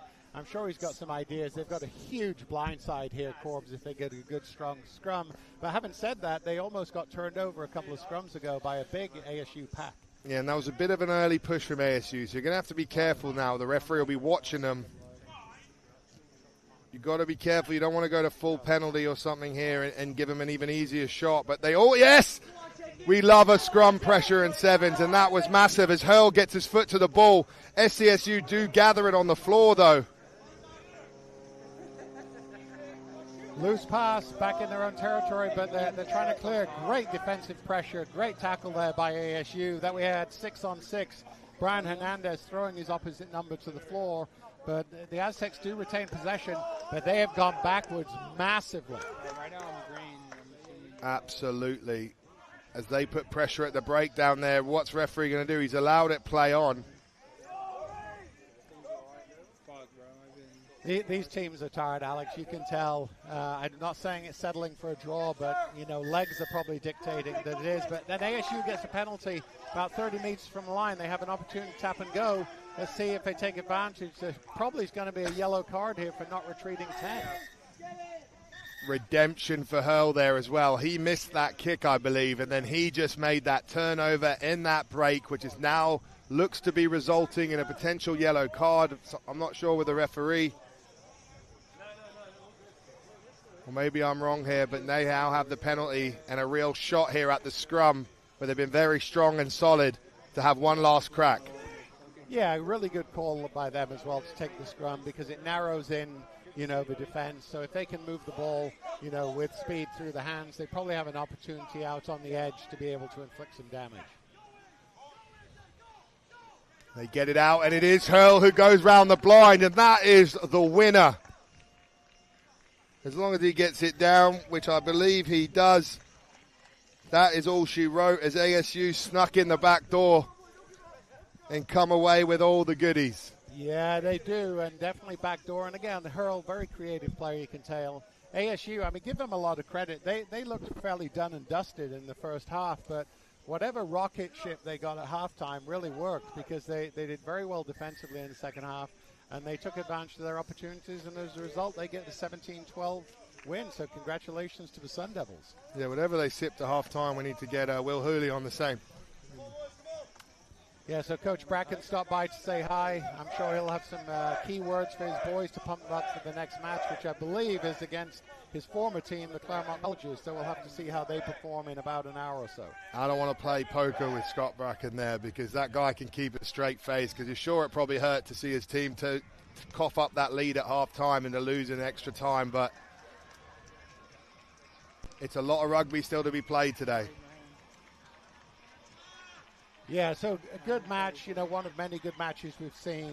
Now we have the first high school match, I believe. We've seen the college girls, now we've got a high school match, and we have Cathedral against Cathedral. So to our left here, as you're looking, we have Cathedral number 2 in the white, and then in the very fancy, very attractive hoops, we have Cathedral 1. So looking forward to some good high school play here, Corbs. Exactly, and that is one of the things that really excites me. The future is bright, and Jeremy, you and I will know very well, but if you sort of dabble in any of the youth rugby going on in Southern California at the moment, it is a hotbed, and some of the junior talent is what really gets me excited about the future of this sport. As you start getting down to these high school players, they can do it all. Yeah, they can, and I think the other thing we need to be aware of is, as we all know, the Rugby World Cup, 15 aside, but is coming here in 2031. So some of these high schoolers are absolutely going to be in the mix for selection to be an Eagle. So they need to perform on every stage they can. Completely, and there's also a home Olympics even closer in sevens, and never say never if you're a top sevens player of finding your way into that program just in time. Yep, absolutely. And, it looks as though we've got some ball players here. You can just see the way they carry the ball, that they know what they're doing. That was number 8 from Cathedral Catholic, Lucas Johnson. Looked really good with ball in hand. Yeah, very impressive. Had a little bit of a step there like you, Corbs. A little bit of a goose step. Once upon a time. I wish I could have a goose step. What's that, Liam? Probably more of a, I don't know what to say, like a...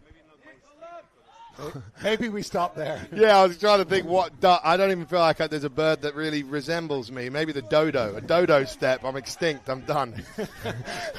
Well, you might be done in terms of your playing days, but you're definitely not extinct. It's great to be alongside you. And here's Cathedral 2, take a really nice breakout. Number 11 there, Boyd Stockmichael, with a really good break. Good continuity, and again, good stepping. Ooh. These boys know what they're doing. Silky work there from Cathedral 2. Look at the way they've moved the ball. And that's what I love about sevens. One moment creates space, and then it looks like a simple game. Yeah, that break was number 10 there for the second. That's Kingston Hawkins, that Matt Hawkins, former Eagle Sevens player. That's his son. I've seen him play a few times. Makes sense. That kid knows how to play, so that makes a lot of sense now you've said that. As I see Matt Hawkins on the sideline, it's all connecting the dots for me, Jeremy. Yeah, good. I'm glad they're finally getting connected, Corbs. But what I will tell you is, you mentioned the pride that you have in the raising by your dad and how he taught you discipline and respect and everything. And you can see the kids who are well raised, not just to be good rugby players like Kingston Hawkins, but just to be good young men. And so the influence on family on these kids, I think, is really, really critical. So, and they make a really nice breakout. Oh, little one-handed dubby, but it looks as though he's going to be chased down, but good pass off there. Oh, they're really moving the ball well. I think we have a forward pass there. It's going to come back. Unlucky there by Cathedral Catholic number 1. They had 3 beautiful phases there, and then just a forward pass to break it down. A few hands on hips right now. And it looks as though Cathedral 2 will have a scrum just inside their 22. Very advantageous position, as we've talked about. Tough one there, after just scoring, to then giving up the error, to now giving the opposition a shot to get back into the game. Oh no, it's Cathedral's ball, my mistake. So here we go. Comes out the scrum. Taken up in the middle there, but strong breakdown pressure. And I believe the referee sees that as a turnover. And that is all they need now, front foot tap. They've got some space on the edge there. Decide to cut back, make it a little bit more work for themselves, but it doesn't matter. They're able to score. That looks like it's number 15, Reese Relter, goes in with a fairly simple try. First try of the game. Yeah, you thought the space was going to be out wide, but just the ability to take contact and just a little offload pop up, and the defence didn't have a chance to sort of readjust and find a way to get in front of the ball. Yeah, absolutely. They're just fundamental sevens rugby there. So we'll have to see. I'm back. What am I? Freudian there. Cathedral Catholic 2 have showed some things in this match, and they'll have the opportunity now to hopefully retain possession from this kickoff and get back into this game. Exactly. We shall see. Score is 5-0. Yeah, so Dylan Trow will be kicking off here for Cathedral 1. Obviously, they'll be trying to compete to get the ball back on their side. I think Cathedral 2 will be licking their lips for an opportunity to get some attacking play and make a difference after a deep kick here. So let's see how they can escape from their own 22. We found space on the edge. And that is a big, strong run. Number 2 there, Nick Ocon, with a beautiful edge run there. Goes in untouched. I tell you, for a guy his size, he moved, Corbs. You know what that's like. I'm pretty sure I've coached him in the front row, so that's pretty impressive that he's able to move like that. That is an unbelievable finish on the outside and doing the big men proud. As you see, he's breathing a little heavy now. He's got some horsepower in them legs, but he used a lot of diesel on that run. He did use a lot of diesel. If it had been electric, he probably wouldn't have got there, but we'll take the diesel. We'll take the fossil fuels. And what I will tell you is if you coach... We're all about renewables here in Southern California, mate. Yeah, maybe not so much. But what I will tell you, if you coached him, he's a fine-looking athlete. And clearly the speed work you did with him as well, Corbs, paid off. Yeah, no, it's more about the running technique. Just like I got scrum technique down, I really got the mechanics of the art of sprinting down. Sort of mimicked my theory on, Usain Bolt, and like I did in my own career, and now I like to spread it around. Well, you are spreading some stuff around today, Corbs. We've got misinformation, basically. That's basically what I've been spreading all day. We've got misinformation. We've got all these sporting analogies, and we've got a huge breakout again by number 1 side. It's the number 10 again. Dylan Trower. It looks as though he's going to go in untouched. He's got some good support, but he doesn't need it. He'll dot it down under the post. And the second try on the board for Cathedral number 1. Yeah, just like that, they get back into this one. That makes it 10-7 at the moment. With a kick to come under the post, you'd like to think that would be a guarantee, but we've already seen today, don't count your chickens before they've hatched, because you never know in sevens.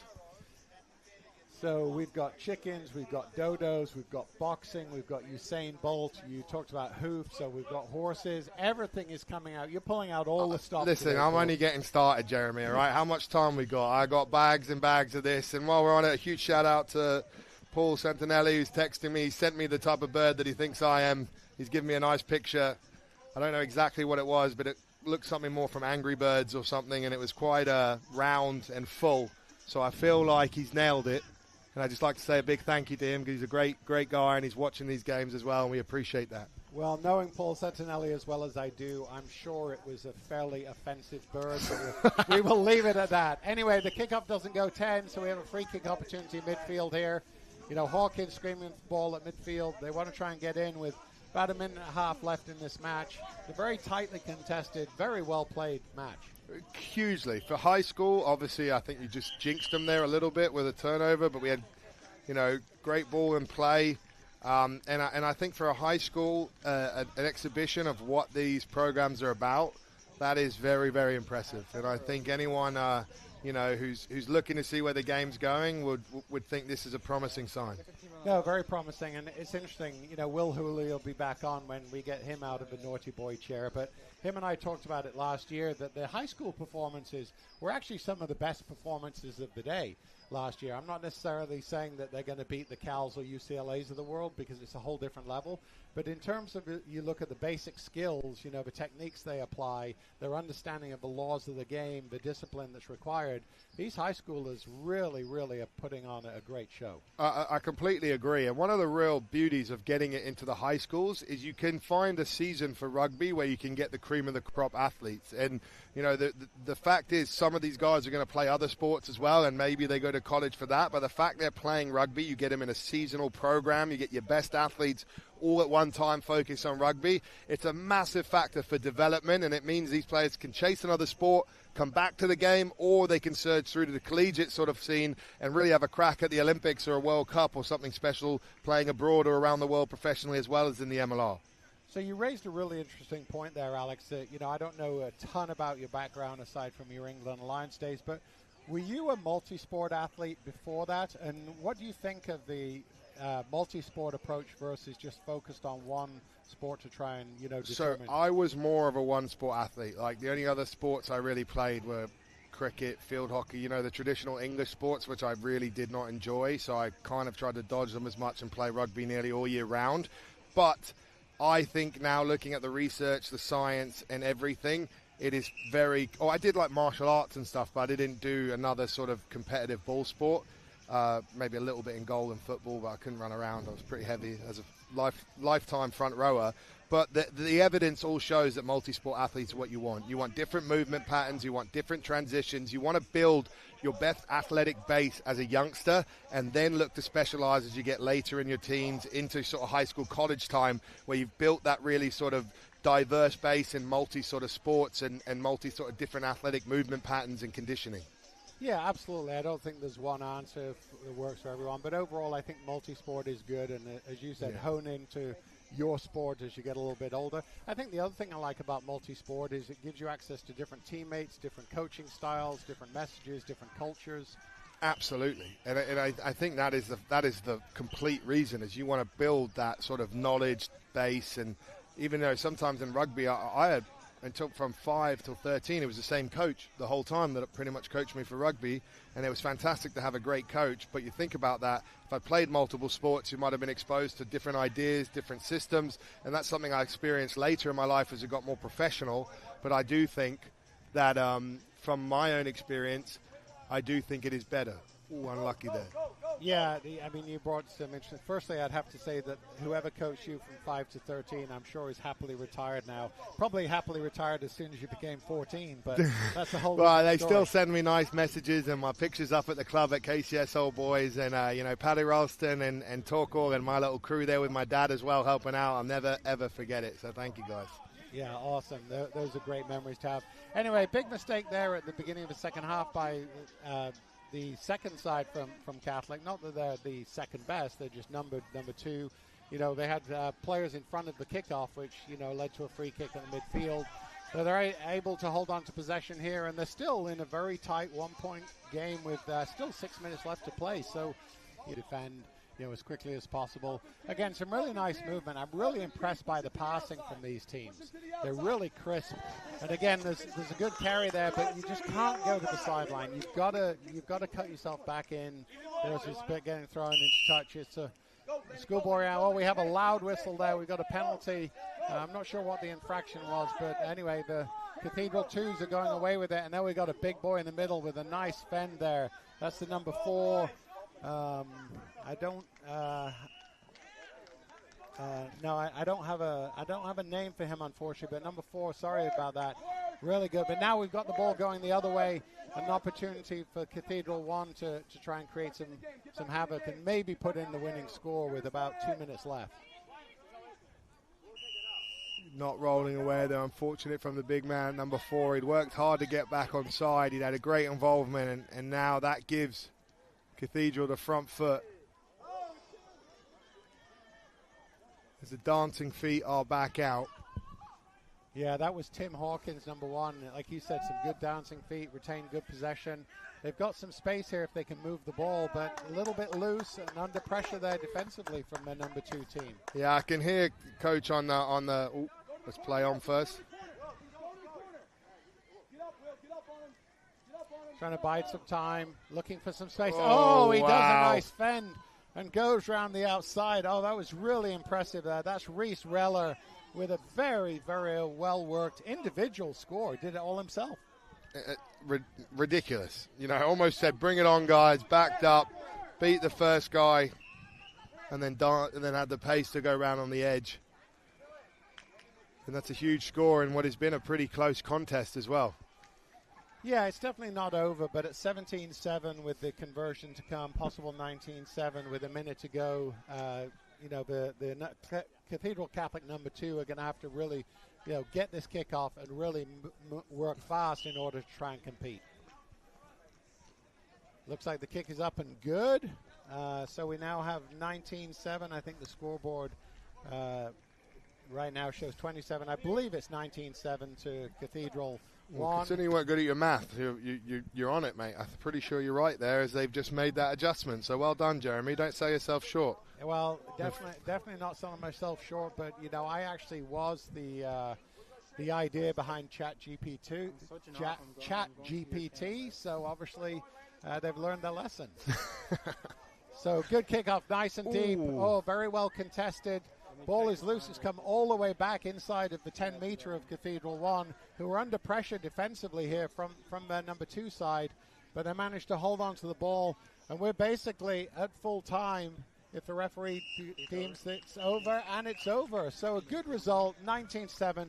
And again, Corbs, as you said earlier, when you're playing against your teammates, it's hard, but they put everything into this. They really did, and I think, you know, Cathedral Catholic really deserve a lot of credit to have 2 teams that can play in this sort of competition, play to that level, and they both, you know, went hammer and tongs at each other. It was great to watch, and like we said, the future is bright, and we got more of it to come all day, so let's get into it.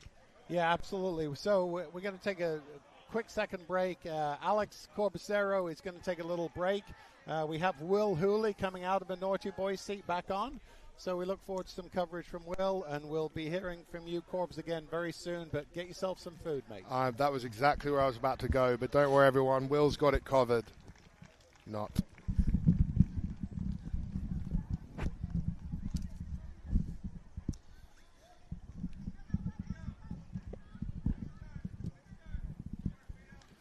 Okay, well, welcome back, Mr. Hooley. We actually missed you a lot, but it's good to have you back. And we've got a really good lineup next. We have the boys who've come the furthest here from Western Washington are going to be competing against Cal's number 1 side. Jeremy, it's great to be back. A little bit more room now in the booth, now that Corbs has just moved away. Let him go for a snack. He'll need that. We don't want him hungry during later on in this day. Yeah, Cal. We got Cal 1 going up against Western Washington already. Western Washington showing a bit of ability with their ball in hand. Cal, of course, the reigning champions here in the West Coast Sevens. As this is Cal's number 1 team coming up against Western Washington. Cal going left to right and moving it well to the outside channels. As Jeremy, we will, I'm sure, now see 2 sides who clearly are very comfortable with ball in hand. Yeah, absolutely. And the ref has gone to his pocket. We already have a yellow card against Cal. I didn't exactly see what the infraction was. Western Washington earned the turnover, and Cal gets a man down for a couple of minutes. And I do give Western Washington a lot of credit. I mean, coming all the way from Bellingham, Washington, down here for a one-day tournament says a lot about their commitment. They're a very strong rugby program. They compete very well in D1AA for CRAA, and so it's nice to see them testing themselves against a powerhouse like Cal. And already showing what ability they have, ball in hand. Good little goose step and offload. Is that held? Not quite. in the end there. But hey, just what I like already is just the emphasis on trying to keep the ball alive and moving it. The one big thing with sevens, I think the success we've seen throughout this morning is the sides that use the ball to their advantage. They don't just run into space, they pass it into space. That is key in a game like sevens. Yeah, absolutely, and they showed very willing there. Unfortunately, the ball didn't go their way. Now we look as though Cal coming down the blind side. Nice switch inside there. Oh, that's a great switch to number 3, who's got support there. We've got 14 from Cal, so that was Edstrom throwing it off to Comiskey for a score under the post, and that's beautiful, simple sevens rugby, Will. It is indeed. It is indeed. And a first try in this match. A great try for Cal. Such a strong program, a renowned program, of course. I see plenty of Cal alumni walking around this field as well, based here in Southern California, but the Cal program just gets better and better, and they get the first try and a conversion from Kaminsky. 7 points to nothing then. And Cal, what I always am so impressed is just their athleticism. Honestly, the way that they carry themselves, they're big, they're fit, they're strong. Yeah, we've said for years, I mean, as long as I've been around this game in Southern California, when you see a Cal team, obviously physically there's difference, between a prop and a wing, but they all look very athletic. They're all extremely well conditioned. Tommy Billups, who's the associate head coach there, he's a conditioning guru. And he drills it into them, and that's part of what makes them so effective. Obviously, there's a lot more to it, but their ability to compete, athletically is a huge differentiator. Western Washington trying to play with that ball in hand. I think it was Liam Herring wearing the number 2 jersey, just forcing the offload. And it's something which Corbus and I talked about as well, just in terms of, yes, moving the ball, yes, keeping the ball alive, but you've got to do it under your own control, and just a bit forced there by Western Washington. Yeah, a little bit forced. I thought Herring looked like he was doing pretty well. Actually, he just came back from playing 15s in Australia, in Perth. So welcome back to the States. And unfortunately, a turnover close to that line is not a good thing with Cal on the front foot. Cal the front foot, but just coughed up near the line. That was the ball looking for Quinn Speaker. Can't keep hold of it. So Western Washington now have it back on the far side of the field. Long way to go.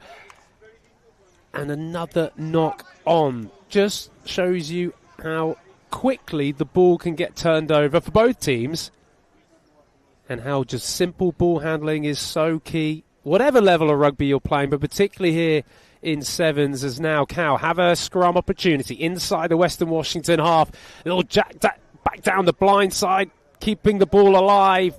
And in the end, we're just going to wait for the referee, though, Jeremy, because I think it might have been double movement. It looked like a double movement to me, and I think that's what the assistant referee is saying. So we'll see. Yes, the arm is up. Very good call. Great eyesight, Will. It was a double move, so Western Washington will be able to clear the lines. One thing I wanted to say quickly, Will, is, hearing you call out Quinn Speaker, number 8, who's actually back in the sweeper position right now for Cal. He is the son of Warren Speaker, who organized this whole tournament. He actually didn't play, I believe, last year. I think he might have been a freshman and wasn't selected. But now he's out there and he's playing and showing his wares as Cal once again do the thing with Speaker in support. He doesn't get the ball, but Cal retained possession. Cal, indeed, keep hold of the ball. It was on that near side to us with Edstrom number 3, but they move it all the way to the edge, and the big men can still perform with the ball in hand. Dealey gets it off, and then a really strong run. That looks like Oliver Teague. The number 4 gets over for Cal. And in the end, it's the strength, it's the dynamism of this Cal attack that is continuingly impressive. When they get those opportunities, more often than not, Jeremy, they take advantage. Yeah, they definitely took advantage there. They go up 12-0. And again, fairly simple, not saying that the execution wasn't good, but fairly simple sevens. Move the ball through the hands, get it into some big ball carriers out wide. And the result is 5 points. Unfortunately, the kick drifts wide. But at halftime, we do have Cal up by 12-0 in, what's a very good match. One thing I want to say, Will, as well, I'd love your opinion on this. you see the depth of Cal, because the first match that we commentated on, as we watch the replay here, as they go in, the big man receiving the ball goes in basically untouched. Again, really good score right at halftime. But if you notice from the first game, Will, what I'll call Cal's stars, and they have lots of them, but we don't see Rand Santos starting, and we don't see Solomon Williams starting, but Cal's still in control, which is credit to their depth. It is a credit to their depth, a credit to their program. Of course, mentioned Jack Clark, Tom Billups, been at the helm now for numerous years. National D1A 15s champions in CRAA, and looking to be back-to-back West Coast Sevens champions as well. This first leg, keep reminding everyone, this is a first leg of 3. We will be in Stanford University on the 11th of October, and then in Oceanside, California, for the third leg. That is the 25th to the 26th of October. Correct me if I'm wrong, Jeremy, but we are just here for the first leg. It is a time of year here in the West Coast that is used. The Sevens is definitely used as a development tool, and this is the time of year that the Sevens is played. Yeah, absolutely. And it's a great time of year. And as you said, we have 2 more events after this. We've got Stanford in 2 weeks, and then we have a 2-day event in Oceanside 2 weeks after that. And the good news for you, Will, and for me, is we're going to have Corbs for both of those events. And then there is a very strong rumor out that in Northern California, Stanford in 2 weeks, we might actually have a Colin Hawley sighting. Oh, there you go. Another USA Eagle in the booth as we kick off now with Western Washington. Can they mount an attack? Really good kickoff. Coming into the hands, number 15. Keep an eye on him in Yonko Jonka. As now Western Washington try to work it to that far side. That's Jonka who gets the ball back again. He was the one who managed to get the restart back into Western Washington, but now they get the ball turned over. Cal with some good scrambled defense. And we keep mentioning how good these kickoffs have been today because of them acting like a set piece. It's really your chance to win the ball back. Western Washington showing quality in that area, but just needing to still tide it up on the edges. Cal are winning those 50-50 balls. Yeah, absolutely. Yonka making good effort out there, but unfortunately knock on. I see in his bio he can play 3 instruments, and I'm sure he's very adept at that. He's just got to show more ability to hold on to the ball so they can clear their lines. And having said that, Cal making a little bit of a breakout there with Clint Steve, wasn't held, so they get a good breakdown and good team possession.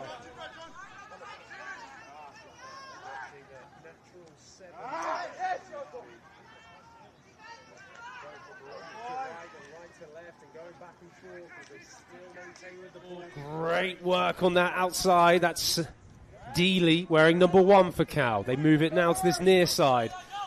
Fast ball pulled across. Speaker keeps hold of it. Looking to again offload. Keep the ball playing. Keep Western Washington having to guess in the defense. But they are pushing Cal back. Good step inside is there maybe a gap they open up? A very rash offload in the midfield is now Western Washington. Yonka, he has the ball.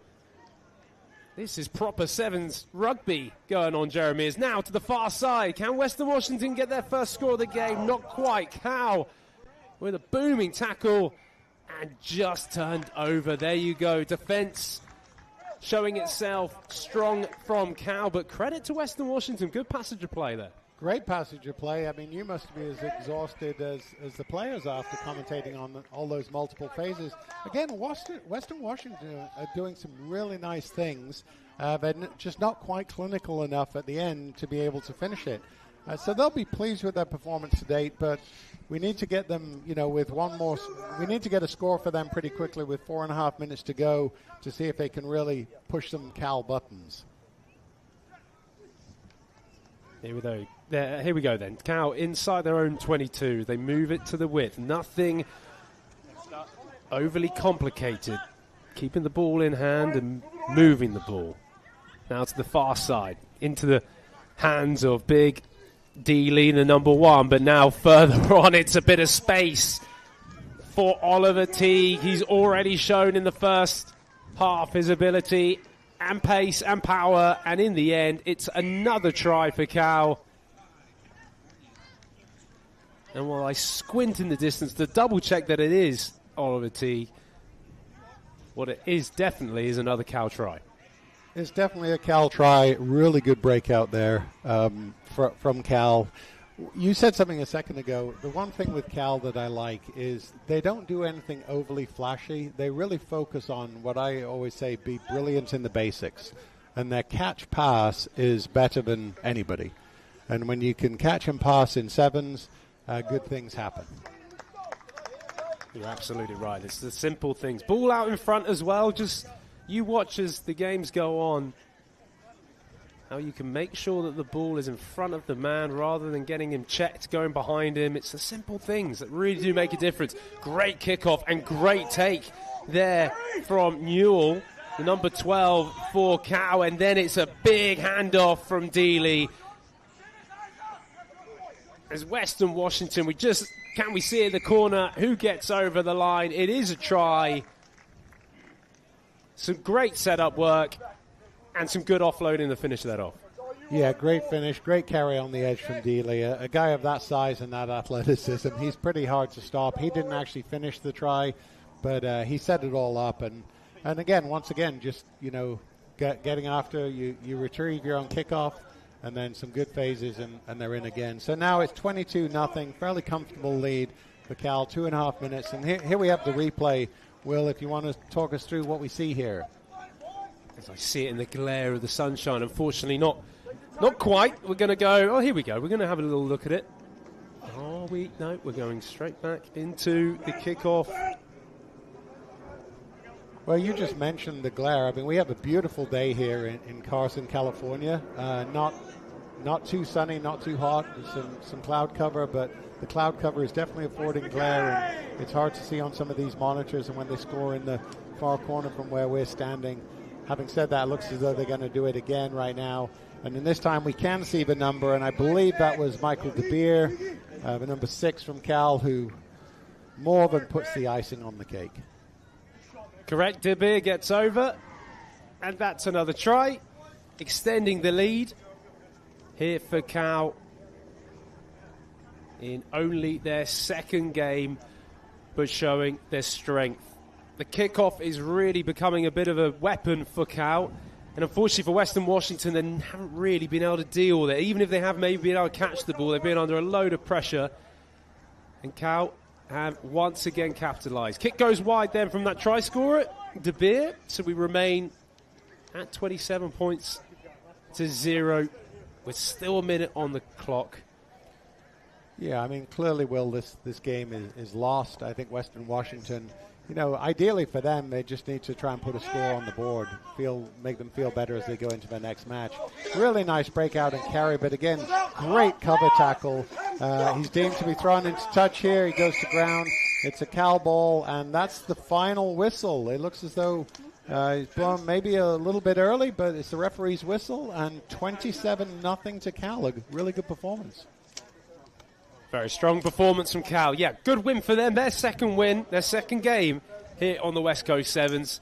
For Western Washington, plenty of ability there, but just were never really given the chance. Cal smothering them in attack and defense. So Jack Clark and his team will be delighted with that. If you're just joining us here on the West Coast Sevens, we're approaching maybe even the midway part, the mid-afternoon here in Los Angeles, Dignity Health Sports Center. Coming up next, we've got San Diego State, SDSU, the Aztecs taking on Claremont in the women's side of the game. So, a nice change. We saw a fantastic game earlier, Corbs and I, Claremont women very much on top. So will they be able to do this again? Jeremy, I know Claremont Rugby is very much your passion, your project. What have you made so far of both the men and the women? Well, the men obviously started off really well this morning, game 1. The women, I wasn't fortunate to commentate on them, but I did get to watch it and listen to you and Corbs, and, they really controlled UC Santa Barbara. So I'm really excited to see what Evan Woolen and his team have got in store now against San Diego State, who probably you know, in my opinion, you know, very ignorant opinion likely, probably should put a little more of a show on than maybe the UC Santa Barbara girls did. Just working out to make sure we get the right roster in front of us. From the SDSU side of things, as they have 2 teams out today. Or should I say even 3 teams out today? They actually have 4 teams out today. They have 2 women's team and 2 men's teams. So again, credit to San Diego State for putting on such a great showing. So here we have San Diego State women. It's called the black team. They're playing in kind of a turquoise jersey, but they're designated as a black team, and they're playing against the Claremont women, who are in the dark blue jerseys, dark blue shorts, playing from right to left. Kickoff will be from number 10, Hannum. Really impressed with her in that first game against Santa Barbara. As the ball hits the deck, and a rugby ball, when it hits the deck, Jeremy, can go anywhere, but it's going to be in favor of SDSU.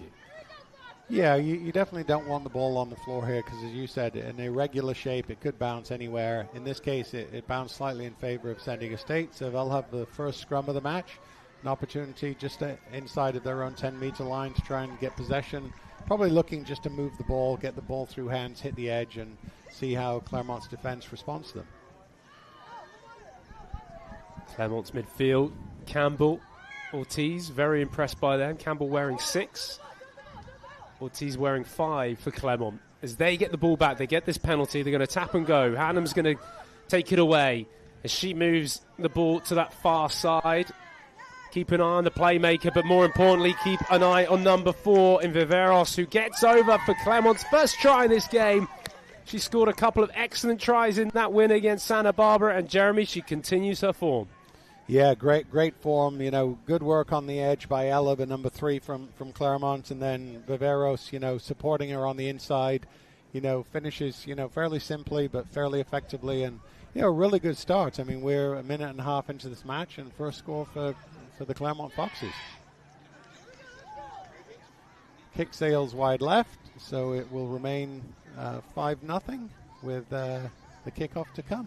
As we have a look at the replay there, I feel that everything goes through that number 10. Got to keep an eye on Hannum. She moved it to that far side, and in the end, it was a good bit of footwork from Viveros. Ashley Viveros, the 3rd-year student, studying biology. As now Hannum gets us back underway. Can they get hold of this ball? They can. SDSU now finally on the attack, finally hold the ball, but it goes to deck. It's picked up there, really strong carry from the number 5 for SDSU, the Aztecs. But good turnover. I think that was from Campbell of Claremont. Hannum gets the offload away. Well picked up from that number 1, Haddad. Yeah, that was unlucky for San Diego State. I thought there was a really strong carry by, you know, Shea Ocean, the number 5. Unfortunately, I think she was a little bit slow with the ball on the ground, which led to the turnover. And now Claremont going to try and capitalize as a result. Penalty for Claremont, not rolling away in the breakdown as they go quickly.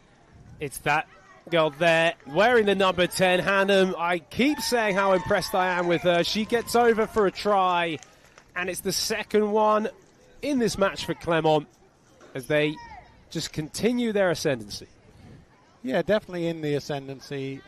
You know, good turnover midfield, and then just, you know, good fundamental rugby. So, you know, the Claremont Foxes look like they've been doing this, you know, game for a while. And like you said, everything seems to go around Hannum, their number 10.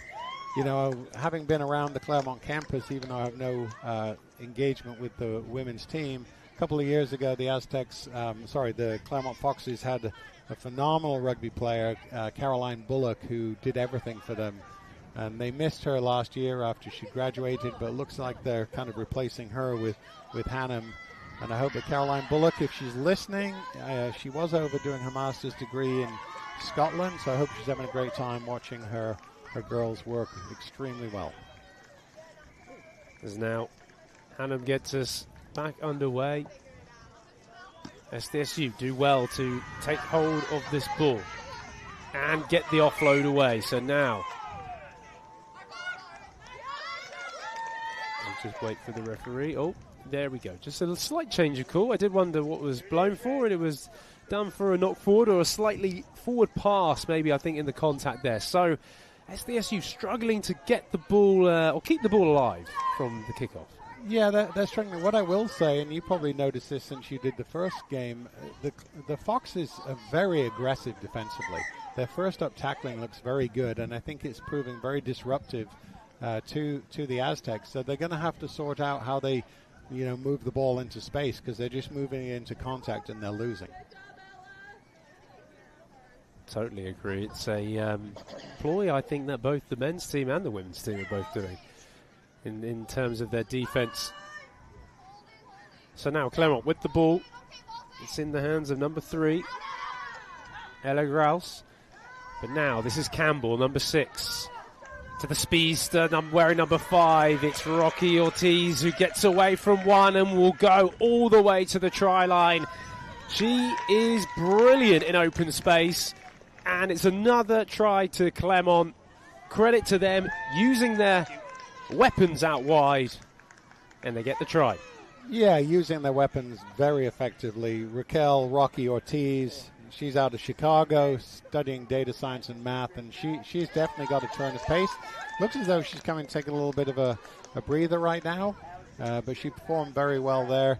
I am glad, to be honest with you, though, Will, that I'm commentating with you right now versus Corbs, because if Corbs was on, he'd take the Rocky name and we would go straight into another boxing analogy, the rope-a-dope, the thriller in Manila. I heard it all when you were on your break. Well, you know what? She's performing well enough as well to be in that class. So great conversion to get over, by the way. We just saw that. An extra 2 points, so it's now 19 points to nothing as SDSU, the Aztecs, try and get on some form of attack. They have been struggling after a couple of phases to actually keep hold of the ball, but now as they go to the far side, Natalie Garcia, wearing number 2, has just spilt again. Not a lack of effort, just maybe a lack of cohesion. And we've got to say, this is early days in the season for both these teams, for all the programs we're watching today, and cohesion might be something that is just going to take time throughout today and throughout the rest of the tournaments of the West Coast Sevens. I think cohesion is the perfect term for how to describe it, and there is little cohesion right now in the Aztecs. But again, I think part of the lack of cohesion is the defensive pressure that Clermont are putting them under.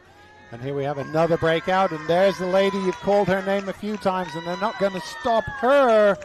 There is Hannum again, and she's going to take it under the post right as time expires.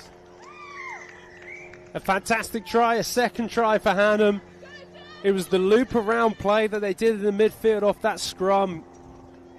They must have pre-called it, and it's worked really, really well.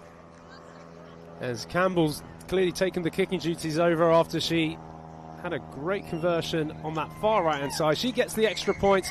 That is going to be the end of the game for Clermont for a 26 points to 0 win over SDSU. And Hannum, the number 10, once again showing why she might be one to watch throughout the tournament. She's certainly been MVP in this game. Yeah, absolutely. A very, very impressive performance by the Clermont girls again. They'll be very happy. Their coach will be very happy. Again, I thought it started with their defensive pressure. Their ability to execute on the edge was top drawer. And, they've got to be very happy with how their day has been going so far. And I think, unless I'm really confused, is that the end of the match or is that just halftime, Will? Oh, you're asking me. That is just half-time. So that might be in the longest half of rugby we've ever experienced here in Sevens, but it doesn't matter because it's been fantastic. Try-scoring worthy game. Clermont, 26 points to 0. As we will shortly begin the second half. But, Jeremy, I want to bring you back in on certainly the overall aspects of this tournament, because you mentioned Warren Speaker, of course, being the the big driving force. What do you say has been the element and the aims of why West Coast Sevens is here? Well, I think we're trying to, collegiate rugby, we're trying to get more traction in the sevens game. A lot of focus, I think, the last few years in CRAA has been around the 15s game. But, speaking to Paul Santinelli and Paul Keeler, I know there's a big attempt to get a really robust national sevens this year, and then looking next year to make, these tournaments qualifiers for that national seven. So I think there's only one direction from here, and that's up. And again, I give not just Warren, but Andy Dukas, the whole crew. I mean, there's a phenomenal crew that's been working on this. As you know, it's, a notch up from last year, which was very, very good. And I think it's just going to continue to grow. Totally agree. Thoroughly enjoyed the competition last year out of Chula Vista. In those last 2 days of the tournament in 2024. And as the grace hangs over us here in Los Angeles, there's certainly nothing grey about the rugby on offer. It is full of colour, full of talent on this field. We are watching the SDSU Aztecs in blue, women against Claremont in that dark navy blue, going from left to right. Claremont leading 26 points to nothing here in the West Coast Sevens, as Campbell has the ball now for Claremont. Great step, great fend as well. That's the number 3, Ella Grouse, who keeps hold of it. Offloads. Manages to offload back to Campbell. Yeah, Veros. Once again, sorry about that. Once again, though, good phases here. Good communication with the Claremont girls. You can tell they've been together for a while. They're really performing well there. Their ability to offload in contact right there, very, very impressive. And then we have, a breakaway again for Ashley Viveros. Looks as though she's going to score untouched. So once more we go 31 kick to come, and they've started the second half just like they finished the first half. Everyone is singing on the same hymn sheet here for Claremont, really feeding off each other, the offloading, and just getting behind that SDSU defense. And that is ultimately what is really killing the Aztecs, is they just can't track back. They can't get a defense on top of this very organized and well-gelled Claremont attackers. Hannon comes off. She's had a really strong game once again. And there's clearly a bit of strength and depth in the Claremont women's team. No, it looks as though there is. And when you watch the Aztecs, firstly, they haven't had a lot of possession, so the scoreboard definitely reflects that. The other thing that I do notice with the Aztecs is they seem to be very bunched, when they do get possession. They're not really looking to ship the ball through the hands and get to the edges.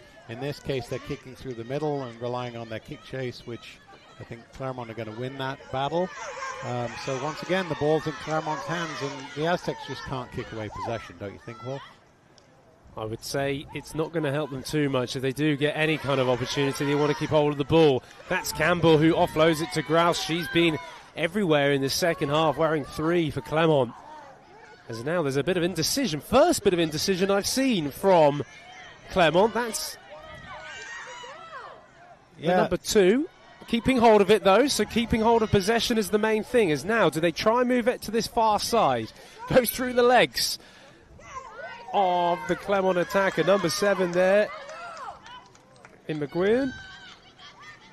Yeah, originally there's number 2 with the ball in hand again, but Emily Knapp, it started really with her hesitation to breakdown. She did a bit of a whirly bird, but it was unable to set up the next phase. And now she's set up the next phase. It looks as though we've got number 3 there, Ella Grouse, who's going through again for another score. So we're going to be at 38-0 with the kick to come. There's still 4 minutes left to play, Will. An excellent try for Grouse, and a deserved try as well. She's been fully involved in everything good about Claremont, and they've been really good in this game. Commanding. There's a lot of points being scored, Jeremy, but you've got to score them. And I mean that obviously, but I also mean that whereby they kept hold of the ball well. They've not coughed it up. They haven't just been stripped in contact or a pass into the sideline or knocked on. They've really been controlled in their play. No, really controlled, and you just mentioned that. I don't think, I'd have to recount, but I don't think they've had a turnover against them. So they've been able to retain possession. They've been very physical at the breakdown, get some good clean ball. And they've got some athletes. They've got 3 or 4, young ladies, especially Hannum, Grouse, Knapp, Viveros. They've got some athletes that, to be honest with you, the Aztecs right now are struggling to contain them. Contain is definitely the right word. And they're going to have to do probably more than contain if they even want to try and get back into this game. It's a 50-50 on the floor, and it lands in the hands of the Aztecs. Using the term contain, you're probably too young, Will, but, Chris Berman, ESPN fame, always talked about you can't stop them, you can only hope to contain them. Well, in this case right now, I don't think the Aztecs are stopping them or containing them. I think it seems a bit of a free-flowing game for the Claremont Foxes. Credit, though, to the Aztec side. They're not giving up. We've said it. A lot of it is probably just down to cohesion, just gelling as a team. It's great to see these programs coming through, particularly in the women's game. It's really growing here in the US, as now the Aztecs finally can get the ball out to this back line. And can they get something going in the midfield? Number 7 there. And Forte, but the penalty comes to Aztecs, so it'll be a stop and start, but a great tackle. Massive tackle. Yeah, that was Lindsay Manouchian with a great tackle there. Again, physicality, 2 or 3 tackles in a row from Claremont. They don't have possession, but they're not giving up on the tackle at all, and they're continuing to apply pressure to the Aztecs in every single phase of the match. Best we've seen of the Aztecs so far is they just move themselves slowly up the field as they're about to cross the halfway mark, and then great footwork there from Richmond, wearing 9 for... wearing 9 is a bellman from SDSU.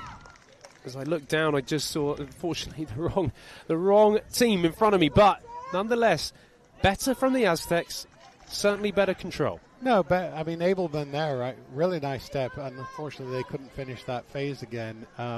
You use the term slow, and I think, again, like you said, they're looking for cohesion.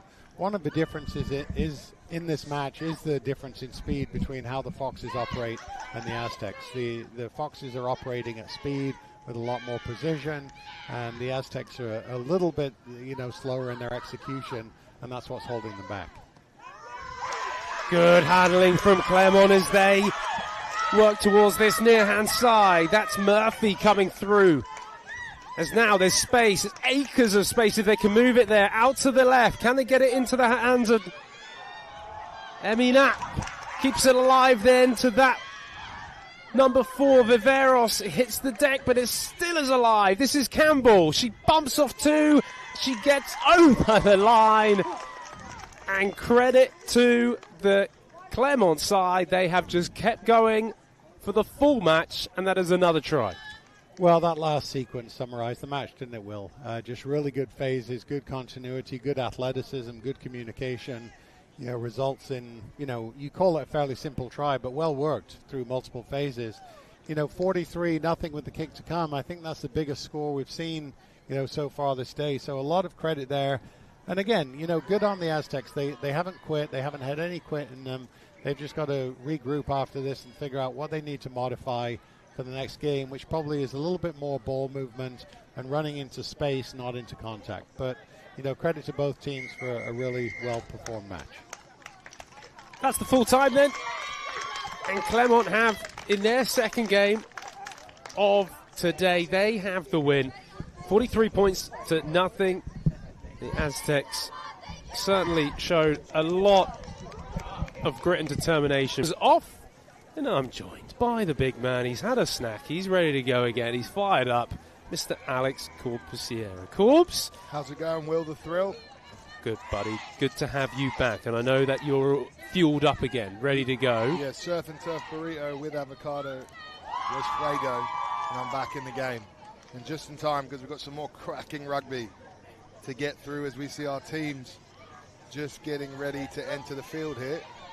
Yes, it'll be USD 2s taking on ASU. As we just await them to come on the field. So Toreros 2s against ASU. As Corbs and I just switch a few sheets around in our attempt to make sure we get the right rosters in front of us.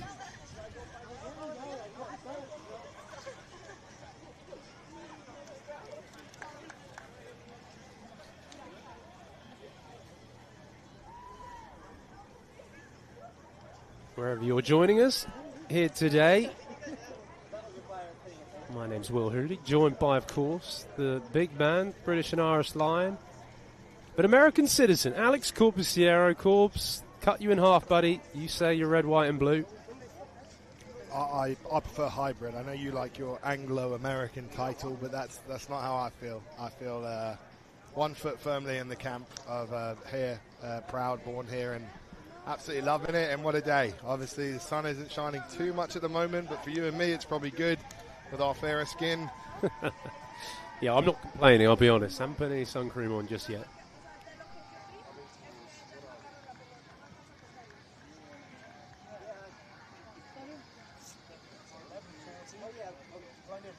Here we go. User left your channel. Here in Dignity Health.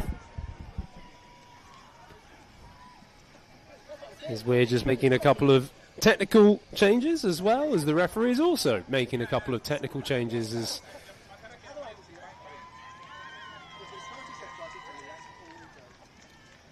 credit to the referees, Corbs. I know we give them hard times when we used to play and when you used to coach, but you need a referee to be on the field, and from the Southern California referees, we appreciate all that they do. Yeah, some of the unsung heroes of the game here, especially in America as well, where, you know, the commitment, you know, the resources, everything that they do. I think, you know, they work harder than maybe where we grew up in the UK, purely based on, you know, the challenges it is to get into these positions, to get educated, and then to commit your time to these competitions. And I think nothing would function without them. So yeah, real credit to the referees. As much as coach player can be frustrated in times, that is what rugby is about, and we follow their whistle. And yeah, I think it's just good to see such a strong cohort of refs here working together. You've got some more experience, some less, and they're all coaching each other and giving back and really building, you know, a performance system or a pathway that is another key factor, a component that we need in rugby over here in America. Amen to that, brother. 100%. As we're about to get underway, the ASU, they will be in that kind of maroon kit going from left to right against the USD Toreros 2s. Both these sides lost their first games, so both of them will definitely be trying to get a win in this match. A little bit of wind in the air, Corbs, which not many sides have done a lot of kicking, but does wind play much of a factor in sevens? I feel like you're asking the wrong man from a kicking aspect, but I think with the kickoffs being so important, hang time and things like that are definitely a factor. And then obviously using the width and long passes, if the ball's in the air longer, it gives more opportunity for the wind to affect that. But on a whole, the wind's been reasonably tame, and you'll probably know better than me from a kicking standpoint, but I would like to think kickers wouldn't be too scared of this wind at the moment. No, it's nothing too outrageous. And actually, for a kick-off, is maybe if you're going into it as ASU are, it plays in their favour. High hanging kick, the wind's blown all our sheets of paper everywhere. Corbs has made sure he's onto that. Don't you worry about it, as USD pass the ball to that far edge. But again, the pressure, ASU, look at that line speed. I think we're going to see a physical game, as talking of kicking, USD have had to kick it away, but it's kicked downfield. No one playing in the backfield, but the referee's going to blow it all the way back from an offside, or should I say Torreira's offside, so Corbs. Line speed defence, and we've seen kicking. Not everything you're used to seeing in sevens, but very effective there. And I think, again, like we talked about, ball in air a long time gives defence a chance. And ASU, even in their first game, showed some aggressive line speed. So keep an eye on that, because it's now earned them a great attacking shot here. Yeah, they're inside the 22 of the Toreros. Good little dummy, but again, strong defence. Ryan Phelan, that's the number 7 for ASU. Big physical presence. He wears the scrum hat and orange boots. But talking of physical presence, it's on that far side. It's Austin Cox who does brilliantly down that far touchline. And it's one handoff, Corbs, and he scores. Just like that. That's all it takes in sevens, Will, and they strike like lightning. Get on the scoreboard early, catching USD in their own sort of 5-10 meters away, and then eventually getting the ball back and capitalizing off that penalty, and then now a successful start to this one. First try of the game from ASU, and Cox, as the kick is good as well. So that's a full 7 points here in the opening half. Mentioned that these two teams have already played a game, neither won. So it's their chance to stamp their authority on the match.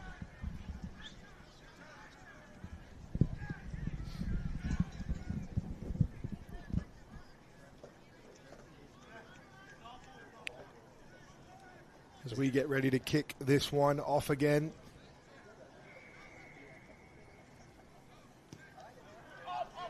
ASU have gone short with the hang time, and it's beautiful as they've caught it and gathered. Now they've got quick ball inside of USD's half as they move it wide, but the pass has not gone to hand. But lovely bit of work there from the number 5, Tyler Larson. He was a beast in his first game today, and he showed it again. Big, rangy, athletic, but he's got pace to burn as well. A dangerous combination in sevens, and that is just like lightning. They've gone bang, bang, and it's now a bit of a tough task for USD2s here.